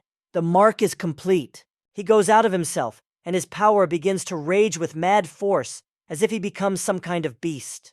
Golden threads appear around him, binding his demon, which has begun to rampage. Rogue writhes on the bed. All this happened in his mind. He says it hurt a lot. Grandmother Gaia looks at him and tells him that this is his destiny, and he was destined to suffer. Meanwhile, Moonbyung seems to understand what is happening but does not show it. At this time, he is busy with Jaiwan. Jaiwan asks him why he brought him to some unknown place. He says that Moonbyung is wasting his time. Moonbyung listens to him and asks if he is ready for what is about to happen between them. Jaiwang says that he knows that a spirit weapon can only be given after his spirit reaches an advanced level. He continues and says that there is another way, and that is only by killing hundreds of high-level war spirits, because then you need to extract the spirit to make a spiritual stone. Moonbyung says that Jaiwan has hit the mark and is gathering energy in his hand. A huge amount of spiritual energy is emanating from him. All this energy dissipates and that very spiritual stone appears in his hand. Jaiwan asks him how many people Moonbyung killed and looks completely calm. Moonbyung answers him with a question. He asks if it is much more than necessary and says that he has already forgotten. He says that every war spirit has enough energy to make a spiritual stone, and by absorbing it, you can even renew your own. He talks about how there is a rule, and no one can kill the hero, and he had to spend a lot of time on this spiritual stone. He holds it in his hand and says that this stone will not help him achieve anything greater anyway. He quickly rushes at him and says that although this stone will not help him advance, it will be enough to condense his spiritual weapon. Jaiwan tries to defend himself, but Moonbyung quickly goes behind him and thrusts a stone into his back, asking him to try so that he can see his spiritual weapon. The man the deputy appointed as the group leader enters an empty office with no door. He doesn't understand what's going on, because she told him that they would meet in the office. He is confused because she went somewhere. He hears some conversation behind him and turns his head. Someone enters his empty office. Two guys walk into the office and one of them tells the other that 2 participants live here, and 4 of them will take part in the Lee Country Academy competition tomorrow. The director gets angry and asks if there is anyone here and waits for someone to appear. 2 guys don't understand what's going on, and the one who explained everything to the other is angry and doesn't understand anything. The door opens and Xiao Bao comes out. She introduces herself and asks the manager who he is looking for here. The director sees her and says that he remembers her as a little girl next to Jaiwan. He sits down and strokes Xiao Bao's head, calling her baby and saying she's adorable. Suddenly a cat comes out to them and meows. Xiao Bao stands there frightened and does not understand what is happening. The director looks at the cat more closely and gets angry. He picks it up and examines it closely. He thinks that this is Moon Byung's cat. Moonbyung himself appears behind him and scares him. He asks him what's wrong with his cat. The director quickly jumps away from him, still holding the cat, and asks him why he is here. One of the guys sees him and realizes that he is a war hero of the highest rank, and he was supposed to find him. The second guy's thinking the same thing. He doesn't understand when Moon Byung appeared next to them and gets scared. Moon Byung asks the manager since when is he willing to harm such small animals, since he still keeps his cat. The director gets angry and says that the main reason for this is that it is Moon Byung's cat. He calms down and releases the cat to the floor.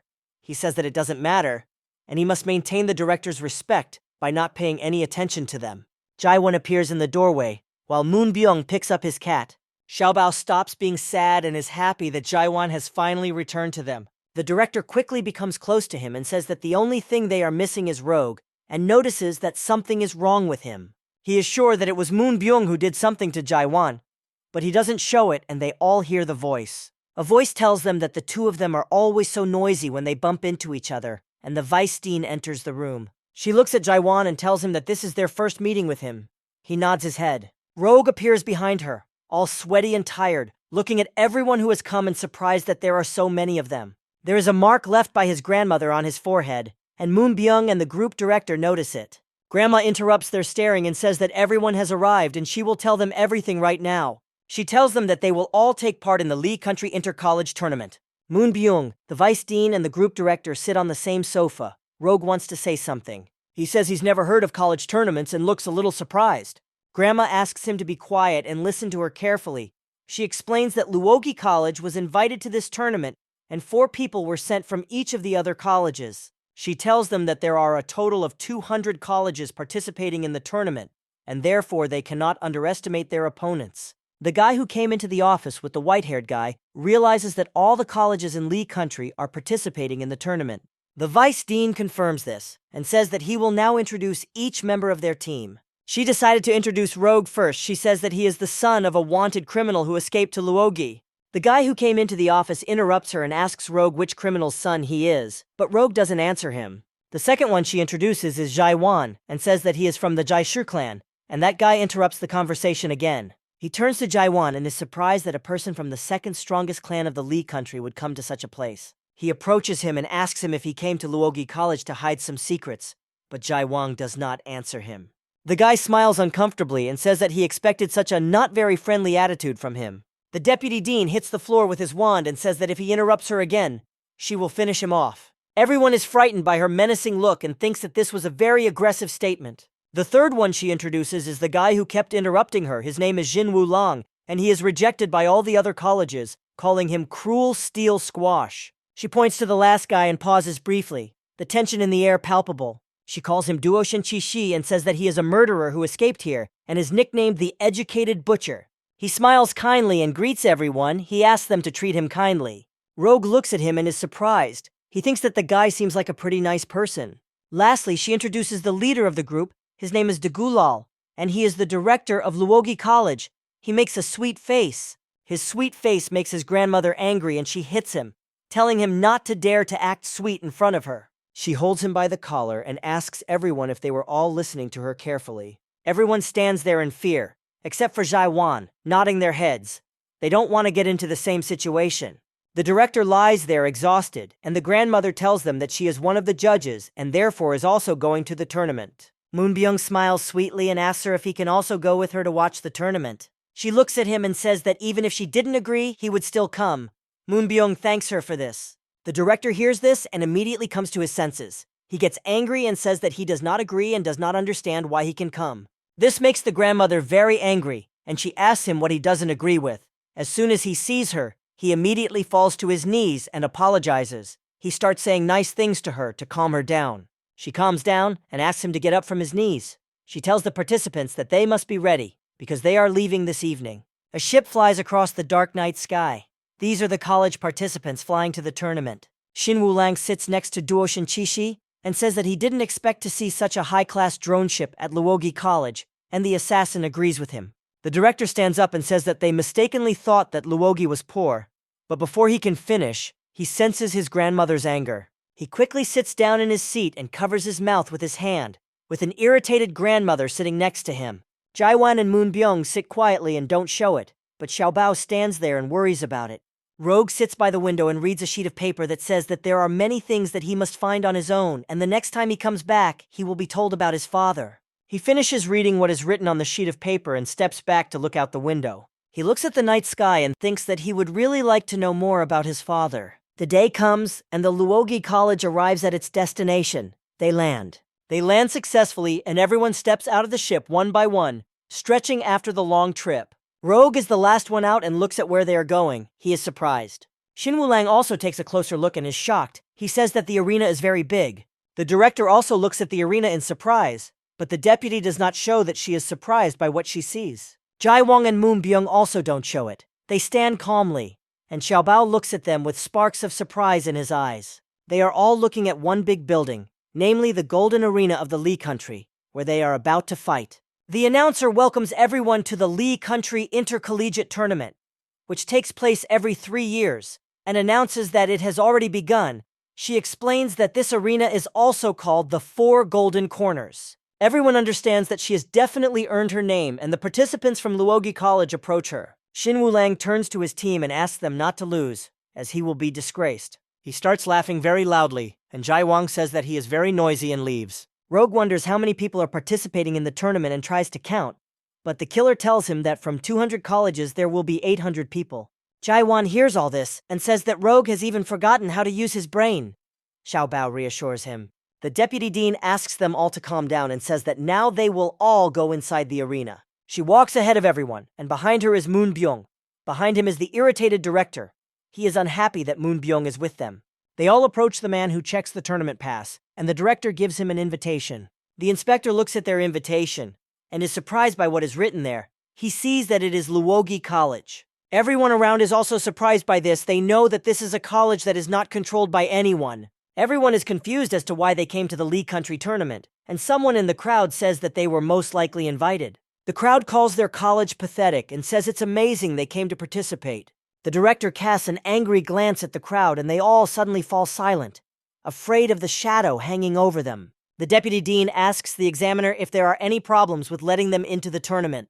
The inspector breaks out in a sweat and says there are no problems and invites them to go inside. Rogue asks Moon Byung if their college's reputation is really that bad, to which the war hero simply laughs. He stops laughing and his face turns scary. He says that the reputation of their college is simply disgusting. They come inside and everyone is talking about them. Everyone knows them from a bad side and considers them pathetic. They all enter the arena as a group and see a bunch of people who are already in the arena. Shin Wulang sees them all and says that he has already become agitated by so many opponents. The director explains to them that the larger number of people is only because it is a national-level tournament. He turns his head and explains that at such events, clans and sponsors select talents, and this is a great opportunity for newcomers as well as veterans. Moon Byung gloats and interrupts the director. He says that in any case, with military heroes like them, there is no chance. The director is angry because he was interrupted. Grandma says that now everything depends on the two of them, because she needs to go to the judges' area, and soon everything will begin. She leaves and tells the participants that they have no right to disgrace Luogi College. Finally, she looks at Rogue, who is standing there, determined that he will succeed. All the representatives of Luogi College are standing and ready to fight. Xiao Bao is also standing and ready to help them. The director suggests that everyone go look for their seats, while the grandmother goes to her judges' area. A voice calls Jaiwan's name and says that they haven't seen each other for a long time, which disturbs his peace a little. All the representatives of Luogi College turn towards the voice that called out to Jaiwan. They see a team of 6 people looking in their direction, led by a guy with a crown on his head. Rogue starts to speak and Xiao Bao interrupts him. She says that this is the first of the big 3, Shanggong Luo Luo Ya of Shingong Shi. He is very surprised that they are standing in front of the highest-ranking person of the big 3. He looks at Jaiwan. He looks calm again, although there is something different in his gaze. The director also looks at them and says that it is surprising that he was able to meet the members of Zhenhong College as soon as he arrived. The crowd starts to discuss what is happening. They know that Zhenhong College is the most respected college in the Lai country, and they specialize in training people for the government. They also notice the guy standing at the head. It is Shanggong Loloya from Shanggong Shi, and are surprised that he came at all. They are sure that the winner has already been decided. The college's director, Zhen Hong, appears and is surprised that the rumor about their invitation was true. He says that this time their team will apparently be led by director Degolala and comes closer. He approaches the director and notices that Xiaobu has also come to the tournament, and their eyes meet. He looks at Moon Byung strangely, but he doesn't show it and just smiles. He silently looks at him. The pink-haired girl steps forward and also wants to ask a question. She walks up to Xiao Bao and sits down. She leans towards her ear and asks her if she inherited Ling Shu's power after her sister's death, and calls that power pathetic. Xiao Bao doesn't say anything and just stands there silently, looking angry and irritated. The girl from the enemy team says that they are both from medical clans, but Ling Shu irritates her. Xiao Bao stands there and almost cries, but Rogue stands up for her. He tells her that Xiao Bao doesn't like it. He shields her with his body and tells the girl from the enemy team that she should stay away from her. The girl is surprised at first, but then smiles and calls him very attentive. Shanggong Luoluoya addresses the girl and calls her Hui. He asks her to return back to the team. Xin Wulan starts laughing, because the girl's real name stands for real man. He says that she doesn't really look like someone who would look like a man and laughs wildly at the situation. A shadow escapes from the enemy team and a moment later Sun Wulang is punched in the face and told that he is too rude. Sun Wulang gets angry and gets up after the blow. He says that this guy will answer for daring to hit him. Before he could do anything, some shadow also flies out from behind him and quickly approaches the guy. It was Duo Shenqi Shi who decided to stand up for Sun Wulang, and he quickly punched the guy who hit him in the stomach. The guy from the enemy team jumps back, but stops after sliding along the ground for several meters. He gets up after the punch and looks irritated. He is angry because he missed the punch. He quickly jumps forward and moves towards Duo Shenqi Shing, wanting to fight him. Meanwhile, The remaining 2 guys from the enemy team also follow him to fight the representatives of Luogi College. The director watches all this and does nothing. He simply lets his students go. Rogue and Sun Wulan also rush towards them. A fight between the college representatives is already inevitable. Shanggong Luoluoya also joins the fight and gets closer to Jaiwan. He asks him if he has become stronger. Jangwan releases his spiritual energy and prepares to fight Shanggong Luoluoyan. Each of the 4 representatives has found a partner in the fight, and they are going to fight. Tournament participants from Luogui and Zhenhong colleges competed against each other. Jaiwang uses a powerful spiritual energy strike to hit Shanggong Luoluoya, but it misses. Shanggong Luoluoya got close to him without any problem and dodged his attack. He tells him that his speed is disappointing. A spear of spiritual energy emerges from his chest and pierces Jangwan with lightning speed. The Jaiwan he hit is shattered like glass by his blow and shatters into pieces. The first of the big 3 looks back and sees Jaiwan unharmed. He realizes that it was just a fake. Meanwhile, Rogue is fighting the guy who hit Shin Wulan. The enemy has already managed to jump into the air and is getting closer. Rogue concentrates spiritual energy into his fist and prepares to meet the enemy with a blow. He punches him in the stomach and thinks that his blow went through without any problems. But it didn't. The enemy just looks at him and his blow does not cause him any damage at all. Rogue does not understand what is happening. His spirit is weakening and his spiritual energy is disappearing. He still does not understand what is happening to him. He quickly jumps up and is about to kick the enemy to make something happen. He manages to strike, but the guy from the enemy team blocks his blow without any problems. The guy from the enemy team is simply thrown back, but he didn't even feel Rogue's hit. He raises his head and licks his lips. He says that Rogue's spirit is very weak and feels superior. Meanwhile, Shin Wulan and Duo Shenqishi launch a frontal attack on the 2 remaining candidates from Zhenhong College. The assassin Duo Shenqishi runs forward and pushes off the guy who ran towards him. They switch opponents, and Shin Wulan attacks the guy who was stopped by Duo Shenqishi. The second guy tries to come to his comrade's aid, but Duo Shenqishi stops him and says that he is his opponent. Duo Shenqishi concentrates spiritual energy in his fists and prepares to strike the enemy. He launches an attack, and his opponent is hit with countless punches. Suddenly, a light appears in the sky that looks like a shining star. A man falls from the sky and stops the battle between Duo Shenqishi and the guy from Shanggong's team, Luoluoya. Another guy also appears in front of Shin Wulan, who hits him and prevents him from hitting the enemy who has fallen to the ground. The guy who stopped the battle, Duo Shenqishi, says that their Lifeng College will not allow any disturbances. The crowd is surprised when they hear the name of the college, as it is the 2nd college in Li Country. The man who stopped the fight introduces himself as the leader of the Bafeng Yiji College and greets everyone. College principal Zhen Hong looks at this calmly and says that Yijai still looks arrogant. Yiji turns around and greets the director. He says that he is ashamed of the fact that he does not have any good feelings towards him and laughs. He also notes that he also has no personal conflicts with him and smiles contentedly. He looks at all the participants in the battle and tells them all that they cannot look down on anyone. Principal Luogi College says that Lifeng College is really like a training barracks because they have very good discipline. He shrugs and says he just wanted to give his students a chance to warm up before the tournament. He turns around to say something to Moon Byung, but he disappears somewhere, which angers the director. Shadows appear behind Director Yiji, and from them emerge his students who had been hiding until then. The guy who stopped Xing Wulan greets his comrades and looks at the instigators of the battle. Xiaobao looks at him and realizes that the person standing in front of them is Jing Qiwu. She is shocked by this. He stands proudly and says that as a member of one of the great families, Shanggong Luoluoya, he has once again gotten himself into trouble. Shanggong Luoluoya moves to his director and tells Jing Qiwu that he worries too much about other people's problems as a member of the 3rd family. Rogue looks at them and realizes that in front of him is indeed a member of the 3rd family in the Li country. Jing Qiyu tells Shanggong Luoluoya that he is just trying to follow the rules of the tournament and he is disturbing the order. He turns to Jaiwan and says that he heard that he is at Luogi College and says that he is among the trash again. Jai Wang reacts calmly to this and tells him that it is none of his business and does not concern him. Jing Zuwu tells him that he is intentionally making the whole situation worse and that he shouldn't do that. College principal Li Feng stops them and tells them that the tournament is about to start and they need to go.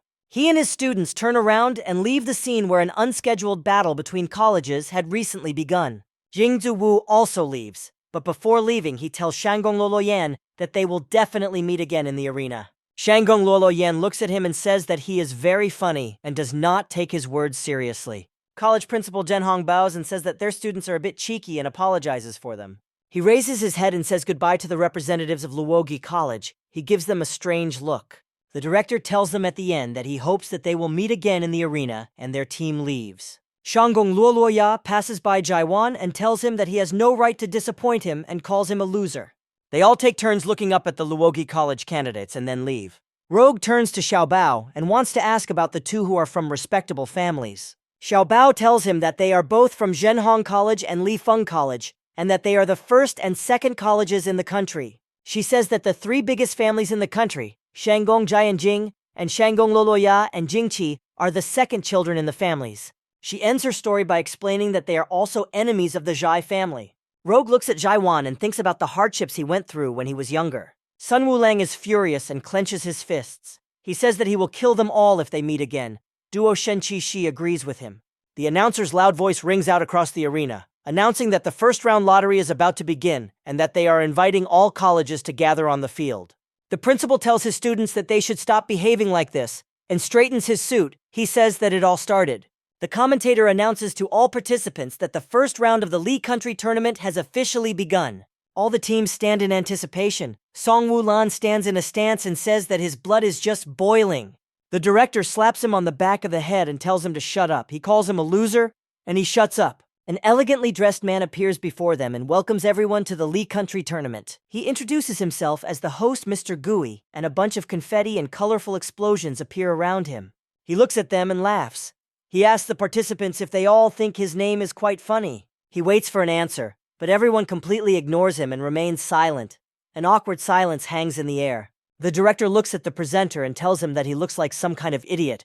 Song Wulan can hardly contain his laughter. He still can't hold back, and his laughter can be heard throughout the arena. He laughs at his ridiculous name. The director hits him on the head again and tells him that he doesn't understand why he keeps laughing at other people's names. The host clears his throat and asks all participants to listen carefully to the rules of the first round. Behind him, a huge screen emerges from the ground, and everyone is very surprised and looks at it in bewilderment.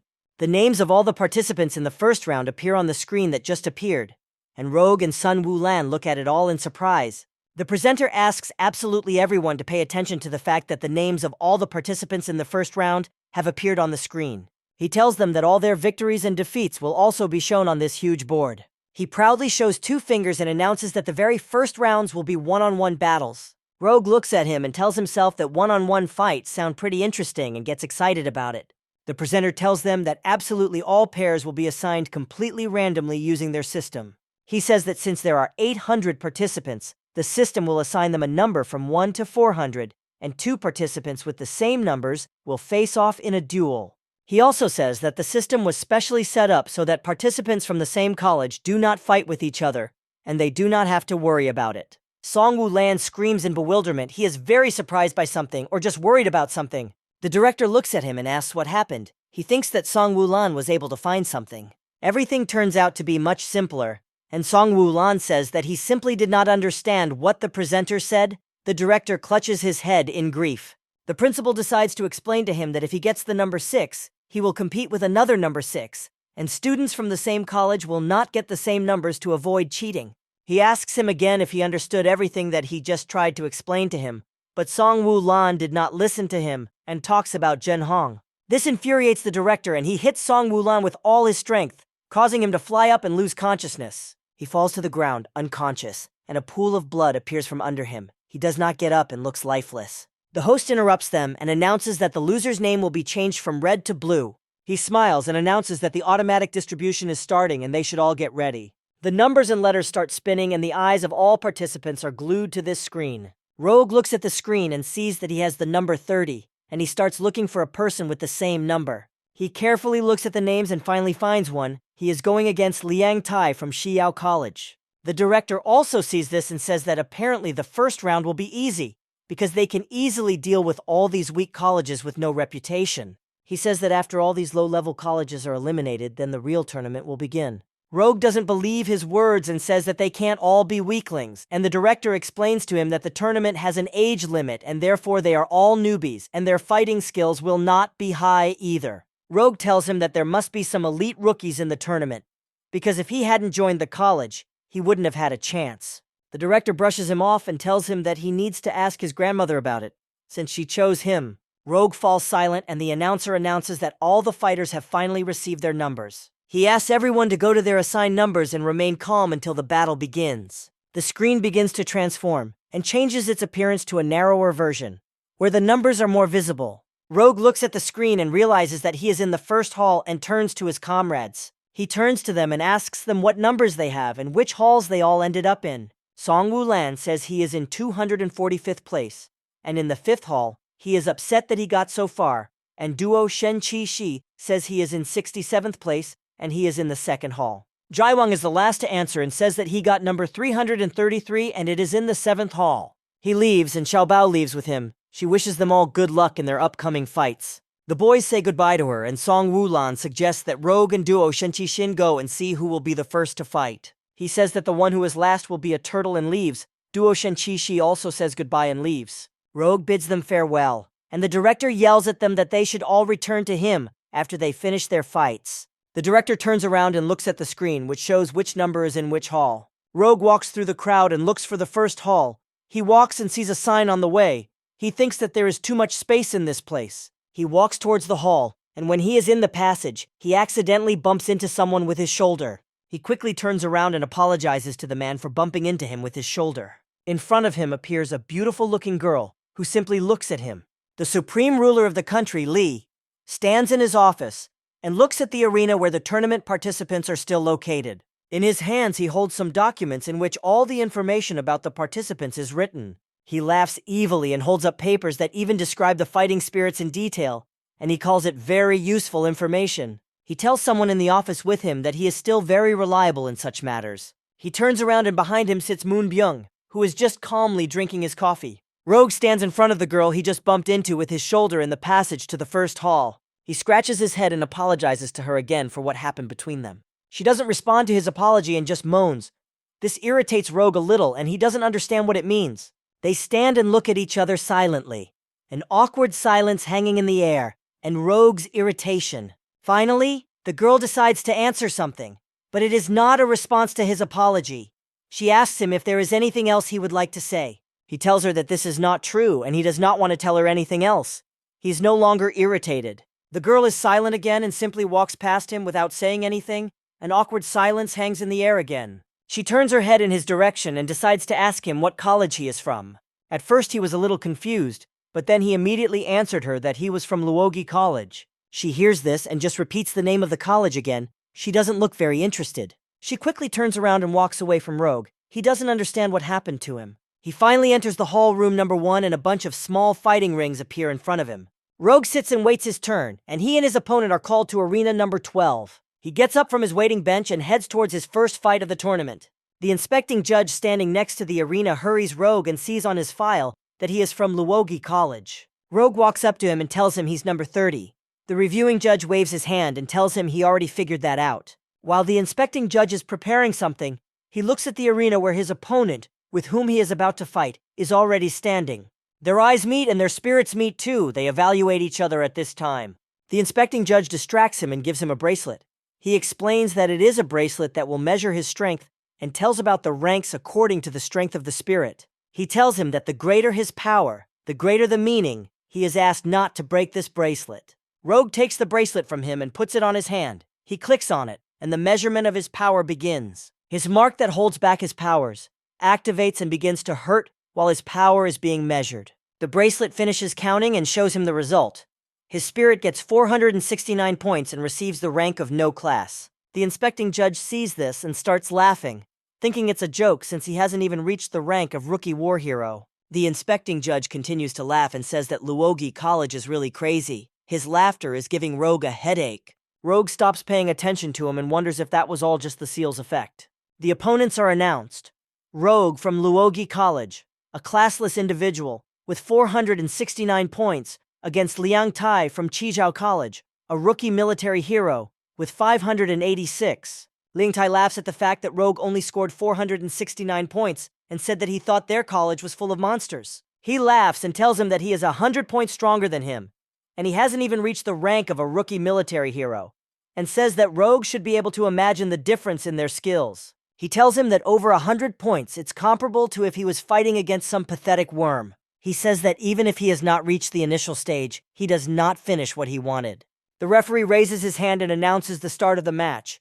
Rogue and Liang Tai are ready to fight. A huge puppet appears behind Liang Tai and says that it will be like a father hitting his son and calling him weak. He rushes towards Rogue, but for some reason Rogue doesn't move. He's shaking and doesn't understand what's happening. He thinks he's afraid. Liang Tai tells him that he will not escape his grasp, as it is his spirit's ability to absorb his attacks. He and his spirit approach Rogue, and he decides that he still has to do something about it. He grabs his opponent by the arm and his punch misses Rogue, instead kneeing him in the face. His punch sends Liang Tai flying back to his side of the ring. He didn't expect that. Rogue lands neatly on his foot after the punch, and waits for his opponent to get up from the ground. Liang Tai stops his slide and is angry that such a weakling pushed him back. Liang Tai stands up and the puppet appears behind him again. He tells him that they will still see how he will repel this attack of his, and says that he will definitely finish this fight.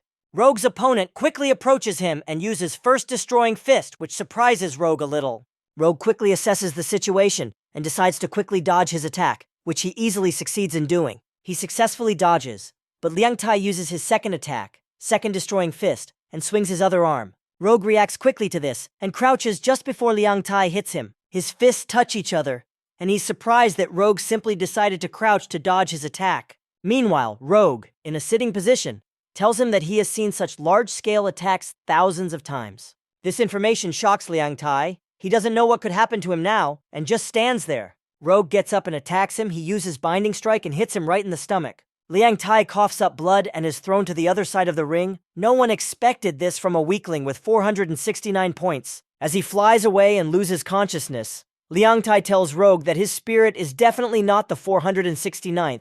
He falls, his fall sending up a cloud of dust, unconscious after one blow from Rogue. Rogue looks at him and says that he is 469th, and it took him one hit to win. The reviewing referee can't believe his eyes, but still announces that Rogue number 30 wins the match. Meanwhile, in Hall number 7, Jai Wang defeats his opponent, who lies pierced with spiritual needles. Jai Wang looks at everyone who watched his fight with a calm face and asks for the result to be announced. The crowd starts talking about how less than a minute has passed, and Jai Wang's opponent looks terrible. They are sure that he wanted to finish him off. Some guy comes up to the crowd and asks what happened, because he heard that there was a good fight in this place. He is told that a participant from Luogi College, Jai Wang, defeated his opponent in less than a minute. The guy is silent and doesn't know how to react to this information. They can't imagine how strong he is. Everyone gathered near the arena where Jai Wang's battle took place stood silently and said nothing, even the inspecting judge. Jai Wang stands silently and waits for the result. He does not show a single emotion on his face. He turns to the inspector again and again, asks him to announce the result of his battle. The inspecting judge, with fear clearly visible on his face, announces that number 333 Jai Wang has won the battle. The crowd is buzzing. They are all discussing his strength. They ask what kind of spiritual power he has, and they are told that at the beginning of the match, the bracelet showed 999, and that is the rank of a mid-level military hero. A guy from the crowd says that it is very difficult at Jai Wang's age. He says that such results were expected from the big three. Jai Wang turns around and leaves the battlefield, and everyone looks at his departing person and says that he is very scary. Meanwhile, in the first hall, Rogue comes down from her arena and is about to leave after her fight. Someone approaches him and says that he is actually a very dangerous opponent and fighter. It's some girl with long hair. Rogue is a little confused and greets her. She greets him back and tells him again that he is indeed a very dangerous fighter. She says that before the fight he didn't even prepare anything, and his spiritual power was only 469 units, and even so he was able to defeat a stronger opponent than himself in one blow. Rogue casually spreads his hands and smiles. He says that he is not some defenseless guy after all. The girl decides to introduce herself to him. She tells him that her name is Jute An-chi, and she is from Suzhang College. Rogue greets her casually and offers her his hand, looking a little confused. The girl realizes that he doesn't know anything about Suzhang College and asks him if that's really the case. Rogue tells her that he really doesn't know anything about other colleges and apologizes. The girl leans over and says that Suzhang College is ranked 3rd in Li country, and they are the 3rd largest college, after Zhenhong College and Li Feng College. She spreads her arms and it seems like a rainbow appears between them. She tells him that their college is the nicest and most popular. She keeps telling him about their college and says that even when comparing them to Li Feng's college, their college is no worse. Rogue smiles awkwardly and tells her that it's actually pretty cool, though he doesn't look interested. The girl gets a little angry and tells him that everything is visible on him, and he doesn't seem surprised at all. She comes closer to him and asks him what college he is from. Rogue is a little surprised by this question. He leans closer to her and whispers to her that he is from Luogi College. He doesn't want everyone around to know about it. His plan fails, and she shouts out to the entire hall that he is from Luogi College, and everyone can hear it. Everyone starts looking at them angrily, and he tries to shut her mouth as quickly as possible so that she would be quieter. She asks him if she understands correctly that their college is a college filled with bad boys, and asks him if he can be a bad boy too. Rogue tells her that he is not bad. After his words, she decides to take a very close look at him. She looks at him from top to bottom. She agrees and turns around, telling him that she will go and rest before the next battle. He asks her if she needs to prepare anything before the fight, and she tells him that there is no need for that. She turns to him and says that she doesn't need this, because she is actually very strong too. She doesn't look where she's going as she shows off to Rogue and bumps into some guy. Rogue looks on with some uncertainty. Meanwhile, the director sits in the middle of the arena and waits for all his students to finish their fights. He looks at the scoreboard and sees that someone number 263 is losing. He is not very surprised by this and says that the three great families are truly frightening, since the tournament started a minute ago. He decides to see who the man who just lost fought, and when he sees that he fought Shanggong Luoluoya, understands everything. He says that if his opponent was Shanggong Luoluoya, then it is not surprising that he lost. Two more participants from the Big Three are shown as winners on the screen. The director is not very surprised and says that this is exactly what he expected from the members of the Big Three. The crowd is saying that the three great families are truly intimidating, as the first round only started about a minute ago, and meeting an opponent like them is pure bad luck. They are told that the final round will also be the same and that they have already essentially won, and they should not forget about Shaoyang College, which has Valkyrie, who has recently become very popular. As soon as the crowd hears this, they decide that they must go and watch her fight, because she is definitely not inferior in strength to the monsters from the Big Three, and her fight has not yet begun. Meanwhile, Jai Wang returns to the director, as he asked them to. The director tells him that it is dangerous, because in less than a minute, the three of them already returned. They look at the screen, and Xiaobao says that Shanggong Luoluoya and Yujing Qiwu have also already won their matches. Jai Wang watches the director drinking his chat and wants to say something to him about it. He tells the director that he is also thirsty, and the director gets angry and tells him that he can make his own tea. Xiaobao volunteers to make it. Jai Wang, the principal, and Xiaobao are sitting at the table. Xiaobao is eating jelly, and the other two are drinking tea and waiting for other students. Xiaobao looks at the screen of the battle and sees that Rogue also finishes his fight and wins. Jaiwan tells her that it is very slow and he should have finished his fight faster. Rogue already appears on the arena field and he runs towards them. Jaiwang is a little disappointed. Rogue approaches Jaiwan and tells him that he really is the fastest in their group. The director tells Rogue that he is not that slow either and says that he did well. Xiaobao offers him some tea. He agrees. Rogue drinks tea and tells the director that this is not what he expected from his opponent. The director interrupts him and asks him to pay attention to number 102 in hall number 3. Rogue asks the director who this number 102 is and looks at the screen where the participant's name should be. He sees the name Lei Milin Na on the screen and doesn't understand who she is. He doesn't quite understand the director's advice. The principal explains to him that Lei Milin Na is the strongest student in Suyang College and is also known by the nickname Valkyrie and should not be underestimated. He hears about Suyang College and asks the director if he heard correctly.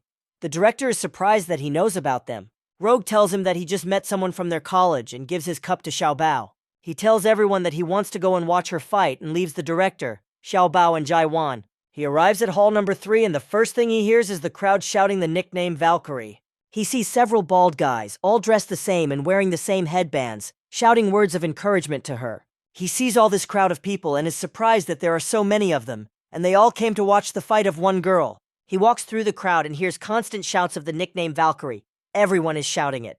He walks through the crowd and thinks about how popular Lei Milina is. But he accidentally says it out loud. Everyone is angry with him and says that he is not worthy of seeing their goddess, and he simply cannot not know Valkyrie. They are angry, shouting her nickname and saying that Lin Na is simply a goddess who is better than everyone else. Rogue looks over to Boy's place and sees the girl he accidentally bumped into with his shoulder, and with whom she had an awkward conversation. The girl stands proudly in the arena, and everyone shouts her name and calls her a goddess. They all love her very much. Rogue looks at the girl he bumped into with his shoulder, and is surprised that this girl is Lei Milin Na, and angry fans immediately appear around him. She stands in the arena against a guy with black hair, and everyone around her shouts out her nickname, Valkyrie. The guy introduces himself to him, His name is Miki, and he says that it is an honor for him to fight against her, and he will try to give it his all. She thanks him for trying his best to entertain her. The ringside judge announces a fight between Lei Mi Ling Na, whose spiritual power is 923 points, and Mi Chi from Kongji College, whose spiritual power is 465 points. Mi Chi is about to attack and tells Lei Mi Ling Na to be careful. His fighting spirit appears behind him. He shouts the name of his martial spirit Gu Ying Hao and uses horizontal decapitating blade. Lei Mi Ling Na watches his attack and quickly moves closer to Mi Chi, and her fans shout in support of her. She concentrates her spiritual energy and creates a shield in front of her to block his attack. The impact of their attacks creates a very loud roar, causing those watching to cover their ears. Lei Mi Ling Na calmly looks at her opponent. Mi Chi fails to cope and his attack is reflected back at him. He is thrown back, and he only has time to say that her defense is too strong. She gathers spiritual energy in her palm again, and a huge hammer appears above her. She brings down her hammer and her spiritual energy power on Mi Chi, and the ground beneath her breaks. There is so much spiritual energy pressing on him, and he screams in pain. Something is approaching him. The last thing he sees is a hammer made of Valkyrie's spiritual energy approaching his face. His face shows the horror of what is about to happen in just a moment, and he simply looks in horror at what is in front of him. Lei Mi Ling Na brings her hammer down on him and he is knocked unconscious by one blow. She stands calmly and swings her spiritual hammer, no emotion visible on her face. The crowd is silent at first because of what they saw, and then they begin to shout and admire her unusual spirit and her strength. She tells Mi Chi that he has given in, and the crowd continues to call her their goddess without stopping. The reviewing referee declares that Lei Mi Ling Na from Sujang College is the winner of this match. Rogue looks at her and admits that she is very strong, and the crowd does not shut up and continues to call her a goddess. He starts thinking about the fight and thinks that if she hadn't stopped, something terrible could have happened to this guy. The assassin GC appears and says that she is amazing, because breaking a spirit into pieces is amazing, and Rogue is surprised that he appeared so suddenly and asks how long he has been standing next to him. Jishi smiles and tells him that he hasn't been standing here for very long and that he just arrived. Rogue asks him if he's finished his fight, and he says that he has, and fortunately he won. Rogue doesn't say anything, and Jishi offers him to return to the team. While the crowd continues to praise Lei Mi Ling Na, Rogue agrees with him. They walk away from the scene of the battle, while the crowd continues to express their admiration for her. They return to the square and see that everyone has already gathered and finished their fights, but they fall silent. Rogue approaches the director and asks him what the three of them are doing in this place. Xin Wulang starts yelling, saying that he waited for the two of them for too long and talking about how pathetic his opponent was and how he got rid of him after a few attacks. He says that he wants to go to the next battle as soon as possible because he is already tired of waiting. The director calms him down and says that he is rushing too much and that they finished everything too quickly, since the others haven't even finished their fights yet. He tells them that after the first round, only 400 people should remain, and this should be announced, which upsets Xin Wulan. Xiaobao walks up to Jishi and Rogue and hands them cups of tea, which she brewed for them. They exchange glances and now they are all sitting on chairs and resting, waiting for the announcement. Meanwhile, the members of Sujang College are sitting on a bench and waiting for their student. Lei Mi Ling Na returns to her college team and sits on the bench without saying much. Jia Renqi tells her that she met a very interesting person, and Ling Na takes notice. She tells her that he was from Luogi College and plays video games at the same time. She starts to remember his name but can't remember it completely. She says he looked stupid and gets distracted by the game where she almost lost because of her stories. The headmistress begins to remember what she knows about Luogi College and remembers that Jai Wang from Jai Shi studies there. She says that Shanggong Luoya from Shanggong Shi and Yujing Qiwu from Yujing Shi are also participating in the tournament, and says that they both entered Zhenhong College and Lifeng College, and says that it will be interesting. She tells her students that they must try hard because their college, Suzhang, must become famous, and everyone agrees with her words. Lin Na looks at the screen and finds Jai Wan's name there. She thinks that they will return what Jai Shi took from them. Meanwhile, in the meeting room, the Supreme Ruler greets everyone and thanks them for coming to the meeting. He especially thanks Grandma Gaia for coming and says that seeing her in such a place is a great rarity. The Supreme Ruler says that this year, once there are 50 participants left, they will become judges and determine the winner of each battle for the better future of the country of Lai. He tells them that they won't have to do anything for the next couple of days and thanks them for their attention. Everyone leaves the office, and some tall man in a suit stops Grandma Gaia. He tells her that they haven't seen each other for a long time. She looks at him and he introduces himself as Jai Luo, his third brother. This is Jai Wang, and asks her to look after him for him. Grandma looks at him and says that she remembers him well because there are reasons for this. She tells him that she remembers him, as he is the second son of the Jai family and the puppet master of Jai Luo.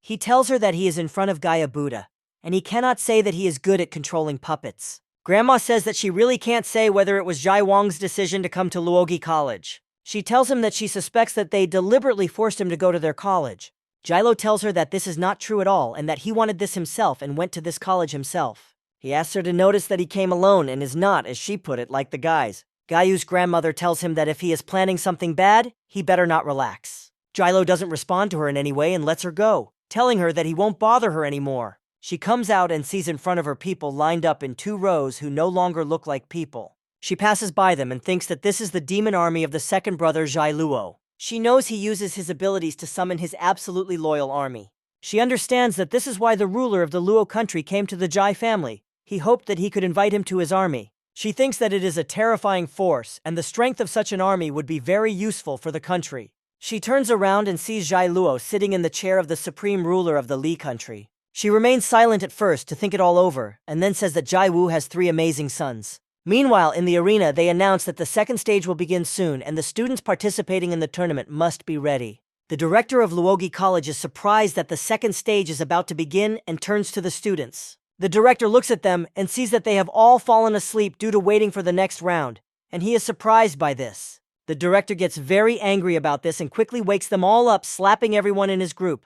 Rogue wakes up and sleepily asks if the second stage has already begun, and Xin Wulan sleepily talks about some beauties. The director looks at them angrily and confirms that the second stage has indeed begun. The host appears in the arena again and asks the participants if they still remember him. He reminds them of himself and says that now he will tell them about the second stage of the tournament. He says that 200 people out of 4 will be disqualified at this stage. He points to the screen and says that 400 people who received green signs have passed the first stage. He says that one line is already built on the merits and strength of each person, and the best will come out first. Xin Wuleng is surprised that the organizers have already managed to compile a power ranking table.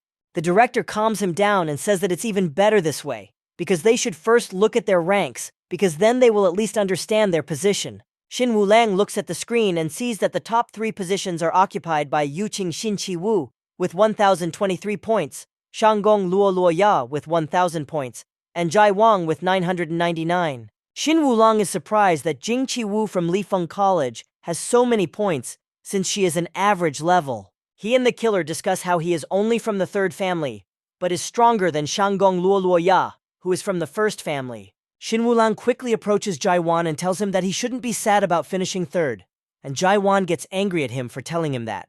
Rogue looks at the screen and sees that Duo Shen Qi Shi has the same score as Lei Mi Ling Na. He sees this and tells the assassin Duo Shen Qi Shi that he has the same rank as Lei Mi Ling Na. Xin Wulong is also shocked. He grabs his shoulder and says that he is amazing because he is in the top 5, and Qi Shi tells him that he was just lucky. Xin Wulong decides to ask Rogue how many points he has and what rank he occupied.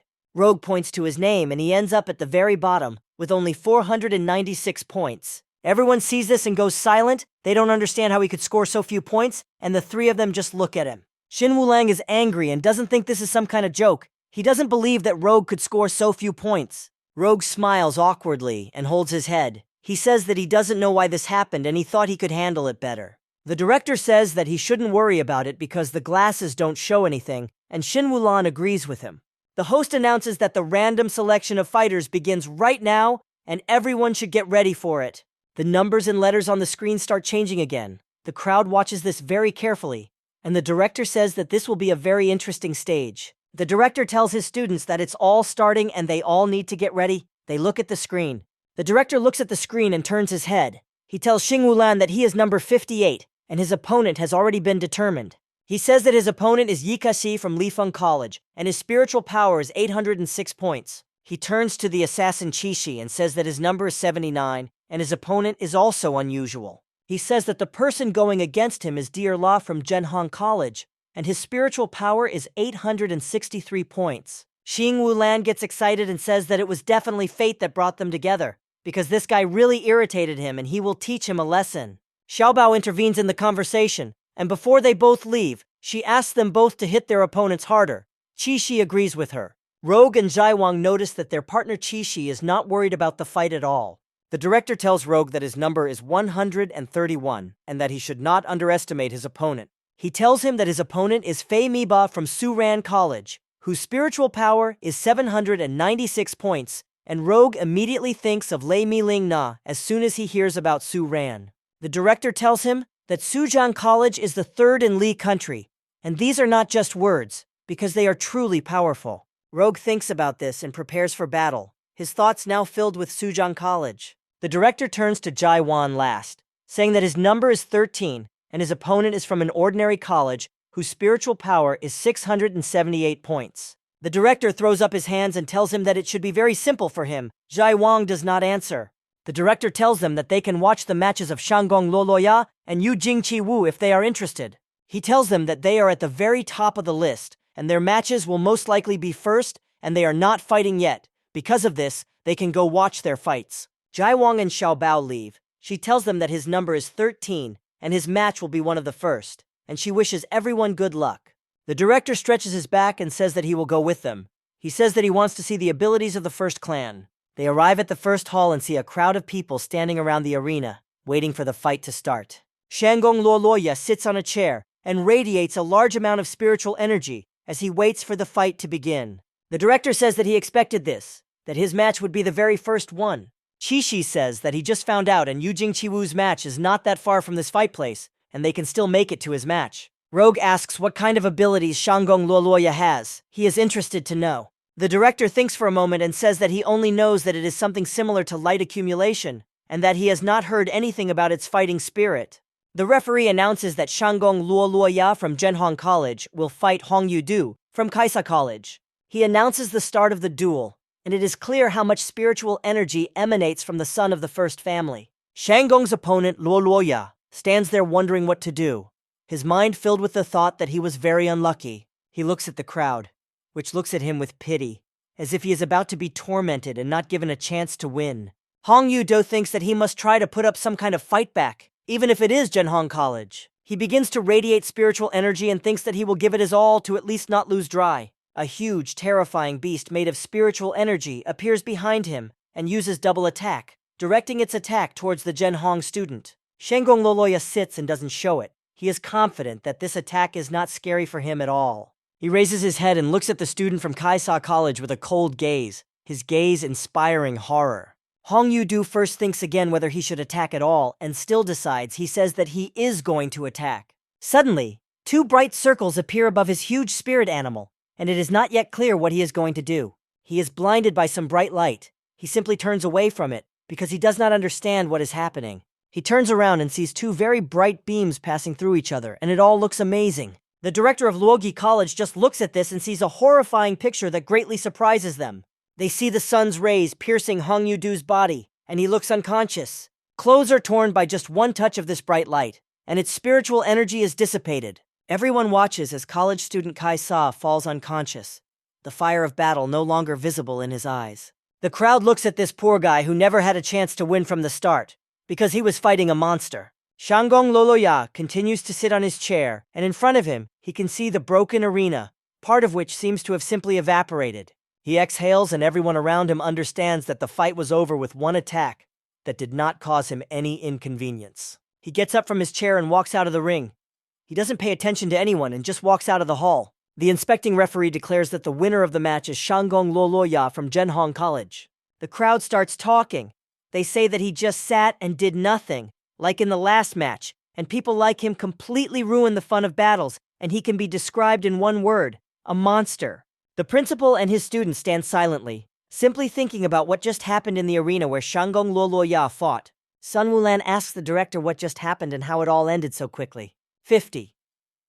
The director tells him that he cannot answer this question so easily, and is thinking about how best to answer. Rogue doesn't ask anything, she just says his name and acts like she wants to fight him. The crowd begins to quickly run away, and they say that an unusual fight is about to begin, because Yu Jingqi Wu will now fight. The director says that on this side everything has just ended, but over there it all began. Xin Wulong says that they must hurry because he wants to see Yu Jingqi Wu's abilities. They go into the second hall and all they hear is that some guy did something shameful. They say that the opponent simply fell to his knees, and some say that this is normal when you meet opponents of the level of Yu Jingqi Wu.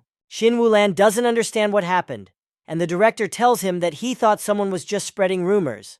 But that's not the case. In the arena there is Yujing Chi-woo and some guy is sitting on his knees. He asks him for forgiveness and asks to let him go. He says that he will not fight anymore and gives up. He tells him that everyone who fought against him was crippled, and he does not want to fight against him. He again asks to let him go. Yujing Chi-woo looks very dissatisfied, and he glares angrily at the guy kneeling in front of him. The crowd said that Yujing Chi-woo's opponent had given up at the very beginning and immediately began begging for mercy. The guys in the crowd say that it is understandable.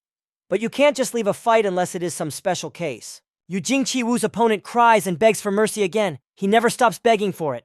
He says that Chi-woo's spiritual power is 1,023 points, while his is only 645 points, and again says that he gives up. Yujing Chi-woo looks at him silently and gives off a very scary aura. He looks very annoyed. He tells his crying opponent that according to the rules, a contestant cannot retire while they are still able to fight. He gives him a dirty look and puts his hand behind his back. It looks like he's about to do something. He quickly draws his weapon and hits the ground, causing his opponent to rise from his knees. He raises his weapon up and lifts his opponent into the air with one swing. His opponent holds onto the weapon that is pressed against his throat and simply makes sounds of pain due to his weakness and fear. Yujing Chi-woo tells him that he must use all his strength to attack him, or else it will be worse for him. He tells him that if he doesn't use all his power, he will just kill him and throws him away. The guy flies to the other side of the ring and thinks about what he can do. Chi-woo just looks in his direction. The guy in tears decides that he must do something to protect himself and by blowing up summons his spirit. The crowd is surprised by his sudden zeal and understands that he was simply driven into a corner, and because of this, he seemed to have gone crazy. He runs towards Yujing Chi-woo on all fours, screaming uncontrollably and crying non-stop. He approaches Chi-woo and shouts while Yujing Chi-woo himself grabs the handle of his weapon. He moves towards the attacker and brings his weapon forward to defend himself from the attack. He hits him in the stomach with a very fast lunge and the opponent's spirit dissipates, and he coughs up blood. Yujing Chi-woo makes another swing and makes circular strikes, constantly hitting his opponent. Each blow hits the crying guy and breaks his jaw. He just flies away from Chi-woo. Yujing Chi-woo stops and says that military heroes like that crying guy are just useless. He says that guys like him will simply betray their country if war comes. The crying opponent falls to the arena floor and looks defeated. He can no longer continue his fight with a broken jaw. The crowd sees this and starts shouting that he is absolutely amazing and that he did a great job. He raises his hands above himself and brings them behind his back. He puts away his two weapons and the fight ends. He turns to the examiner and says that it seems to him that the duel can already be considered completed. The inspecting judge stands a little surprised, and after a moment of silence says that this is indeed the case. He announces that the winner of the duel is Yujing Chi-woo from Lifeng College, and the entire crowd rejoices at his victory. Shin Wulang is furious that he is so popular and seems to be preaching to everyone. Doshin Qishi tells him that he is wrong, because Chi-woo is indeed strong and should not be underestimated. He asks Shin Wulan to pay attention to the fact that Yujing Chi-woo didn't even use his fighting spirit. The director tells him that they should not underestimate the big three, because they really do have great power. Shin Wulang is furious about all this and says that he will defeat everyone, and it doesn't matter to him at all who it is. Rogue stands silently and thinks that Shangong Shi, Jai Shi, and Yujing Shi are really strong and cannot be underestimated. He thinks about what would happen if Zai Wang fought him. He doesn't know if he could defeat him.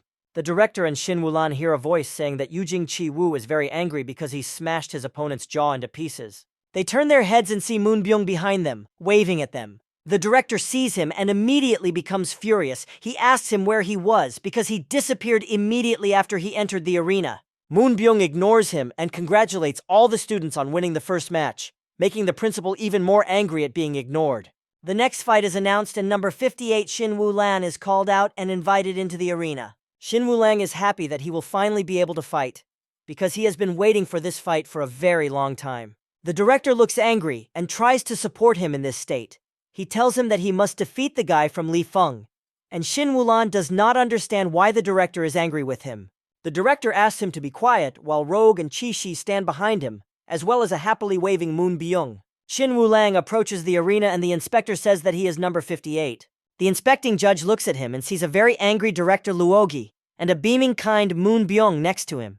The inspecting judge sees this strange scene and tells Shin Wulan that it is indeed his turn. He grabs the railing and climbs over it. Standing on the arena floor, he's ready for battle. He stands very confidently and casts his angry glance at his opponent, who has also already risen into the arena. His opponent is also looking at him. He is Kashi from Lifeng College, and his spiritual power is 806 points. He tells him that he remembers Xin Wulan, because he was one of those guys who fought at the entrance, despite the rules. Xin Wulan gets angry at the pointless talk and says that only brats follow the rules and tells him to shut up. He wants to start a battle. His opponent also gets angry and asks him if everyone in Luogi College is that stupid, and turns to all the students from Luogi and says that he will throw Xin Wulan out of the arena in less than a minute.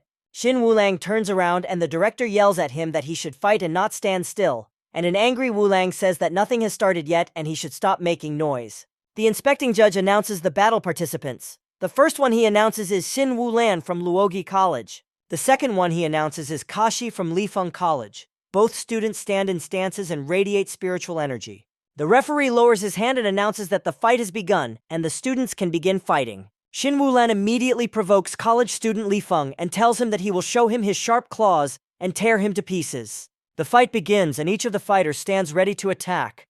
Xin Wulang stands and looks at his opponent with a satisfied smile. He simply tortures with spiritual energy and says that he has been waiting for a very long time to teach a lesson to those who put themselves above others. Kasi tells him that Xin Wulan is taking on too much, because they only act this way because they are like frogs in two wells, who do not see their problems and they find it simply ridiculous. He smiles and provokes Xin Wulan, asking him to come closer to him since he is so brave. Xin Wulang agrees and says that he just feels like his opponent will have to beg for mercy on his knees in fear. He rushes towards Kasi and says that his mouth simply stinks and he can fix it. He yells angrily and uses Evil Tiger's roar, directing the attack towards his insolent opponent. His attack is straight at his opponent, and he gets into some weird stance. He's about to do something. Kashi stretches out his hands and tells Xin Wulan that he was wrong to think that he could provoke him with such words, and calls him an idiot. He says that he will show him what people who put themselves above others can do to the frogs at the bottom of the well, and some dark aura flies out from under his feet and heads towards Xin Wulan. Aura stops under Xin Wulan, and he doesn't understand what's happening. His feet feel like they've fallen into some kind of abyss. Kashi looks terrifying and crazy. He says that Xin Wulang will now flounder in his swamp of atonement, because it is intended specifically for such sinners. He uses Deep Binding Lake, which creates a small circle around Xin Wulan. Dark swamp hands appear in front of him and move towards him. All these arms are clasping his body from all sides, and he can no longer move. It looks like he is already doomed to defeat. Xin Wulang is frightened by all this and screams in confusion. He asks his opponent what is going on. Kashi starts laughing wildly and says that the tiger is now more like cattle that lacks discipline and invites everyone to watch how he can get out of his swamp. He says that no one can get out of his swamp, because as soon as you fall into it, you immediately become a corpse. The swamp hands completely enveloped Xin Wulan's body. Xin Wulan tries to do something, but nothing works. He doesn't understand why he can't move. Rogue is worried about her comrade, and the director realizes that this is most likely a shape-shifting skill. Moon Byung explains to Rogue that the strength of military heroes is based on their fighting spirit, and in particular, spiritual abilities are more prevalent than physical ones. He says that Xin Wulang himself uses Tiger Roar to attack his enemies. He says that the guy from Li Feng uses his spirit to create things and change their shape, and this ability belongs to the type that changes the shape of objects. Moon Byung says that there are many different types, and their appearance and strength also depend on the owner. The director says that it was Xin Wulang who met Kashi, and he finds himself at a disadvantage, since it was the tiger who ended up in the swamp. Rogue looks at all this and thinks that he doesn't know what kind of abilities his fighting spirit hides. The director loses his temper and shouts that he demands that Xin Wulang stand up immediately and calls him an idiot. Xin Wulang himself tries to resist sinking into the swamp and tells the director that he is too noisy. The director keeps getting angry and says that he is a useless idiot. And Rogue says that he feels like Director Lala is extremely interested in Xin Wulan. Rogue says the director tries to encourage him and help him with such enthusiasm every time. Chishi is surprised by what Rogue says and realizes that he doesn't know something that happened between the director and Xin Wulan. He tells Rogue that it was the director who met Xin Wulan himself at Luogi's door. He tells that he is actually an orphan, and that is why his character is just terrible, and that is why no college accepted him. He tells Rogue that the director took him to Luogi and personally taught him everything he knows. The director calls him an idiot again and says that he should calm down and calm his head. This is the last thing Xin Wulang hears before he falls into the abyss of the swamp that has enveloped him. Kashi laughs at him and says that even if he is a tiger, he is very stupid in this situation. He says again that he was able to catch him, and again calls him cattle. He tells the tiger that this is not the end. He places his palms and thumb and index finger into a triangle. He uses the triangle shackles. The swamp begins to boil and a large pyramid appears from it, with Shin Wulan inside it. Kashi says that Shin Wulang won't be able to do anything about it and says that he will suffocate in his cage and calls him cattle. He says that it is impossible to escape from his cage and the entire pyramid is filled so that any creature would suffocate there. Kashi looks at him and asks him why he didn't just give up at the very beginning. He turns to the inspector and tells him to announce the result, because then he will have mercy and will not leave Shin Wulan to die in the cage. The inspector judge does not know what to do. Rogue asks the principal if they should give up, because if this continues, their student might not be able to handle it. The director tells him that Kasi stepped on the tiger's tail, and that this happened will play a bad joke on him. Kasi never hears the results announced and says that in that case they will just wait until he chokes. Suddenly, something starts to happen inside the cage, and some blue claws come out of it. Kashi doesn't understand what's happening and can't even imagine what will happen in a moment. Kashi's cage explodes and a blue glow bursts out of it, and Kashi looks at it all in horror. The director smirks and says that now he will experience something that he will never forget in his life. He says that Kashi will now experience the fear that a prey feels before a hunter. A huge blue tiger appears above Shin Wulan, and now Kashi will experience hellfire. He uses Hell Tiger Roar. Shin Wulang stands in a fighting stance and uses the hellish technique Hell Tiger Roar, and his face looks different from before, somehow sad. Kashi doesn't understand what happened and breaks out in sweat. He screams and asks how he managed to escape from his triangular shackles, and no one has ever managed to escape them. Shin Wulan looks at him and says that just because no one has been able to escape from his shackles yet, it doesn't mean it's impossible, and calls him an idiot. He gives him a dirty look and tells Kashi to shut up and think about how hard a tiger can shake water off its fur. Kashi is terrified. All he can think of is that the feeling from Shin Wulan's spirit has changed a lot. Rogue decides to ask director La what is hiding Shin Wulan's fighting spirit. The director tells him that his fighting spirit has several forms, and at the beginning of the fight, provoked by several insults, he carelessly used his state to attack and fell into a trap. He says that luckily, he managed to switch to the Hell Tiger state in time when he was pulled into a deep pond. He tells him that when hunting, wild animals will stalk and watch to identify the tracks and weaknesses of their prey. The director says that usually after such research, the moment comes to attack the victim. Kashi goes crazy and shouts that Shin Wulan is just lucky because he does not believe in the strength of this weakling and tries to attack him again. Shin Wulang reacts to his attack and uses Swift Tiger Roar to defend himself. His huge blue tiger transforms into a huge red tiger that looks much stronger than it did at the start of the round. Shin Wulang says that since he can't get caught in the quagmire, he will have to use all his speed to avoid it. He begins to quickly and swiftly dodge absolutely all of Kashi's attacks. He is not going to fall into his abyss again. He dodges all of his attacks and quickly approaches Kashi now that he knows his attacks. Kashi can't accept being outplayed like this and makes another attempt to attack, using Deep Pool Ghost Hands. An abyss appears with a bunch of fists heading towards Shin Wulan, and Kashi says that they will see how he can deal with it. He is confident and smiles fearfully. He says that he will send Shin Wulan to hell again and calls him trash. Shin Wulang looks confident as the abyss approaches him with fists, and he prepares to defend himself. He concentrates and calms his breathing. When he opens his eyes, they are colored red. His tiger turns bright red, and he uses Hungry Tiger Roar, saying that he will show his opponent what an angry tiger looks like. He pushes off the ground and a bright red beam is directed towards the abyss attacking him. Shin Wulan says that Kasi has no right to compare himself with the great strength of the tiger, and that he is trying in vain. The tiger's paws follow the hands of its owner, and it confidently says that it will tear its offender to pieces. He makes 2 tiger swipes that create a cross on the abyss attacking him. His 2 swings are apparently enough, and golden lightning bolts begin to stretch across the abyss, destroying the abyss. Kashi sees all this and cannot believe what is happening, because he has never met such an opponent before. His abyss, which he had so hoped for, was torn into small pieces and would disappear from 2 attacks from Shin Wulan. From the torn and shattered depths, Shin Wulan can be seen preparing for his next attack. He concentrates some of his spiritual energy in his hand and says that a hungry tiger catches its prey. He quickly approaches Kaji and ends up behind him. It looks like he passed through him. Crosses appear on Kaji's torso from the tiger's attacks on both the front and back, causing him to lose his balance. He coughs up blood and falls to the arena floor, calling Shin Wulan a brat and falling, unable to believe that such a loser could beat him. Shin Wulan says that a tiger cannot be a brat, and he must remember that a tiger is first and foremost the king of all animals. It is announced that Shin Wulan from Luogi College has won the match, and he is returning to his team. Rogue tells him that it was a very good fight, and he is impressed. Shin Wulan says that it couldn't have been otherwise. He turns away and says that he still got hurt in the fight and is upset about it. The principal looks at him angrily and says that he was just lucky not to disgrace their college. Shin Wulan tries to tell him that this is not true. Moon Byung smiles and says that it is still good that he finished his fight quickly, because if his opponent had dragged out his match, it would not have been so easy to defeat him. Shin Wulang thinks about it and says that his opponent's abilities were indeed problematic, and if the fight had continued, he could have indeed lost. The director once again says that he is really lucky and thinks about who will fight next.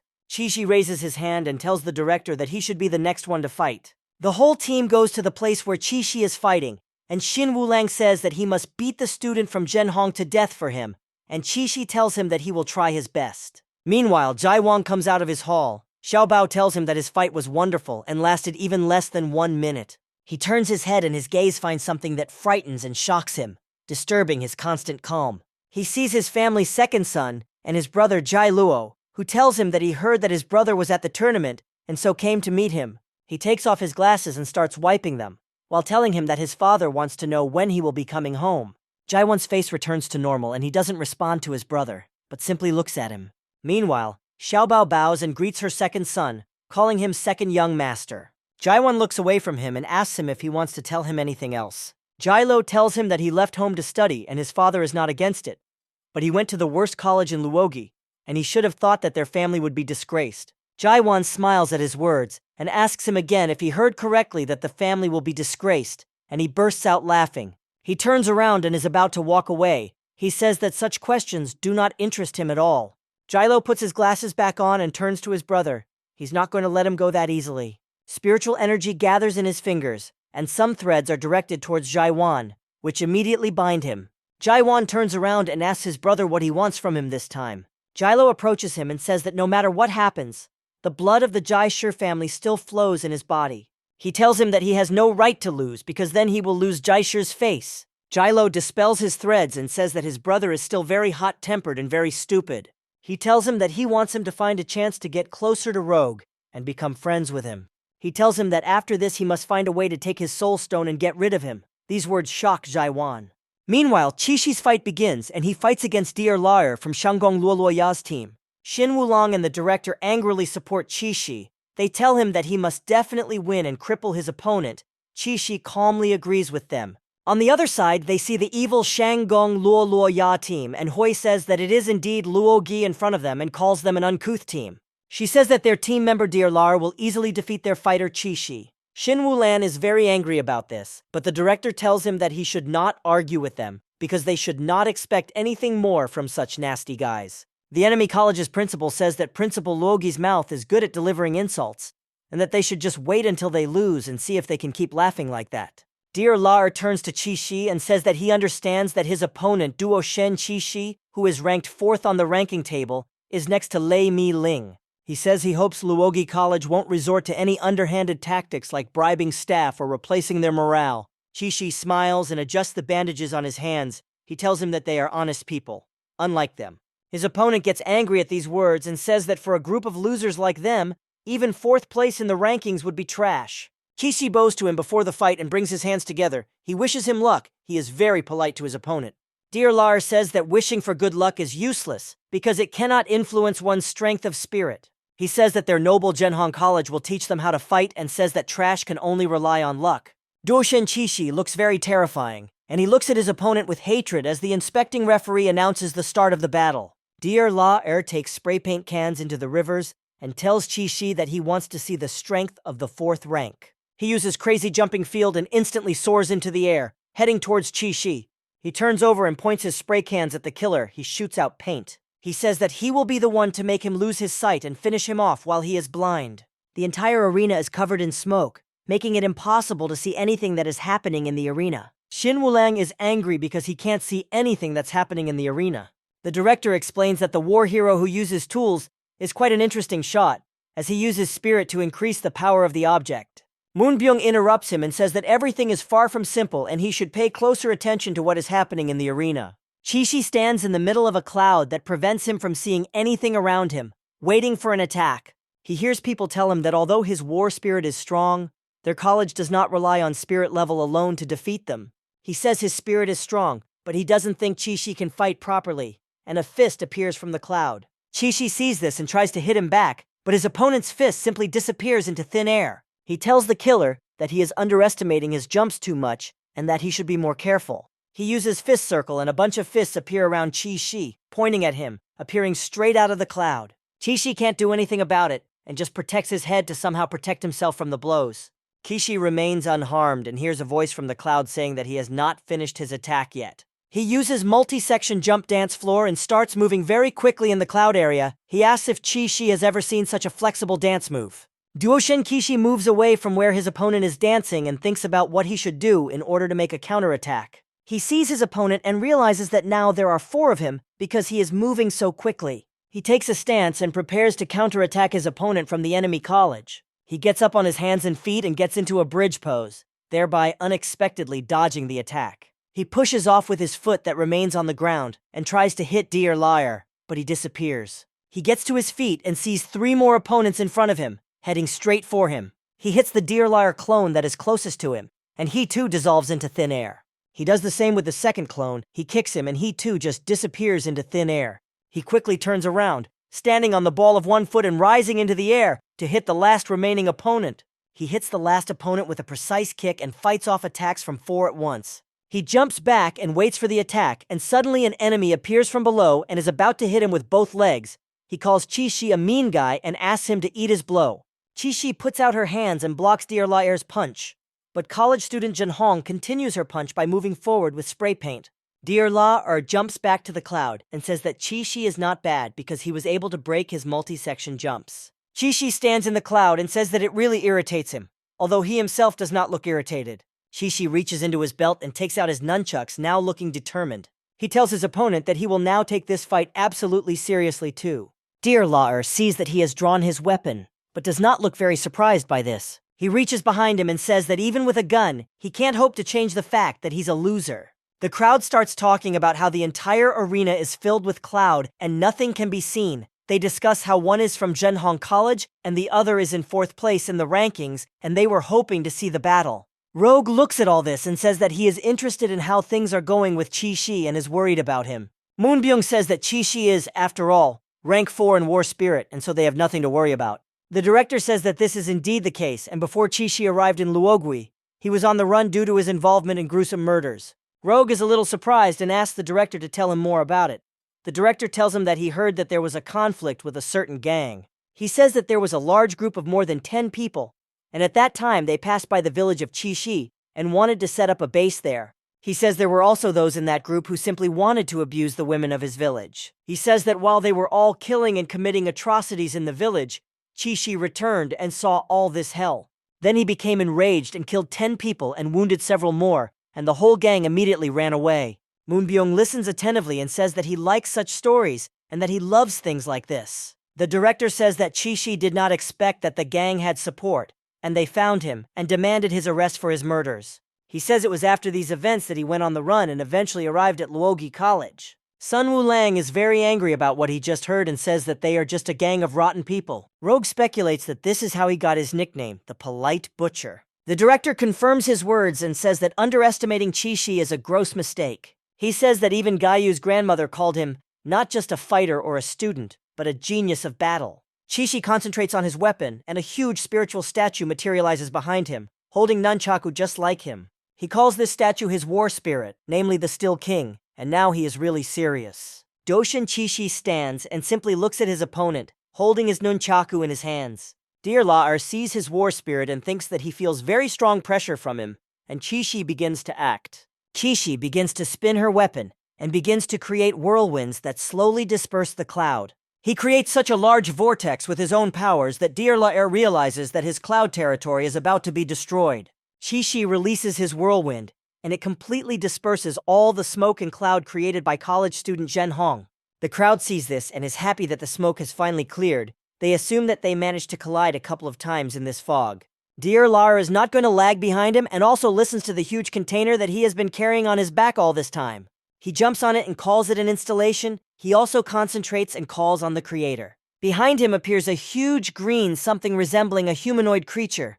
holding various amulets. His skin is covered with some signs, and says that he doesn't care what kind of strength Chi-Shi has, because in front of his creator, he must be prepared for despair. He jumps up and calls it liberalism. He is going to attack Chi-Shi with some new technique. He lands back on his rig and lowers the nozzle of the large spray can. He says that he wants to see how pathetic Duoshen Chi-Shi really is. After he lowers the spray can, the creator spits out a bunch of colored charges. All these colorful projectiles are heading towards Duoshen Chi-Shi, and he just stands there, waiting to meet them. The attack does not attack him directly and simply envelops him in a colored field, which again encloses Chi-Shi in a kind of cage. Dear La says that everyone should look at this, because this is his fighting spirit La the creator. The color field transforms into 4 humanoid smoke creatures and is ready to attack. Director Zhen Hong explains that Dear La's form of fighting spirit control is long-range combat.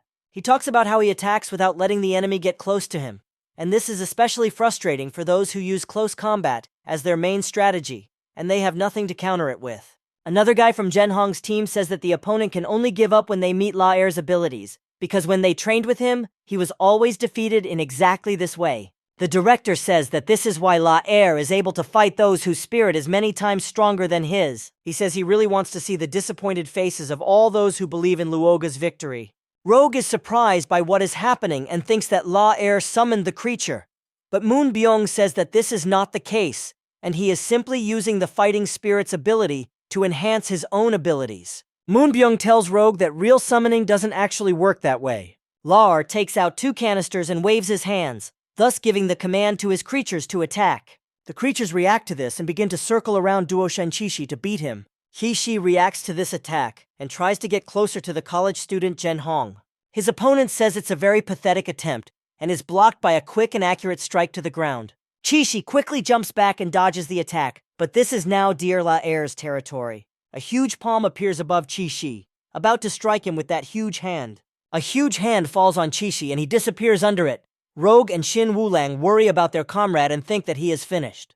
Director Luogi says that Dear La is indeed a good student because for young war heroes, this type of attack is truly unbearable. Moon Byung says that using teams to control such a huge attacking and defensive force is commendable and is considered a truly high level among such young fighters. Rogue and Shin Wulan look at the huge hand that came down on Chi-Shi and can't believe that he was able to dodge it. State Councilor Lee stands on the balcony and says that this part of the competition is really worth watching.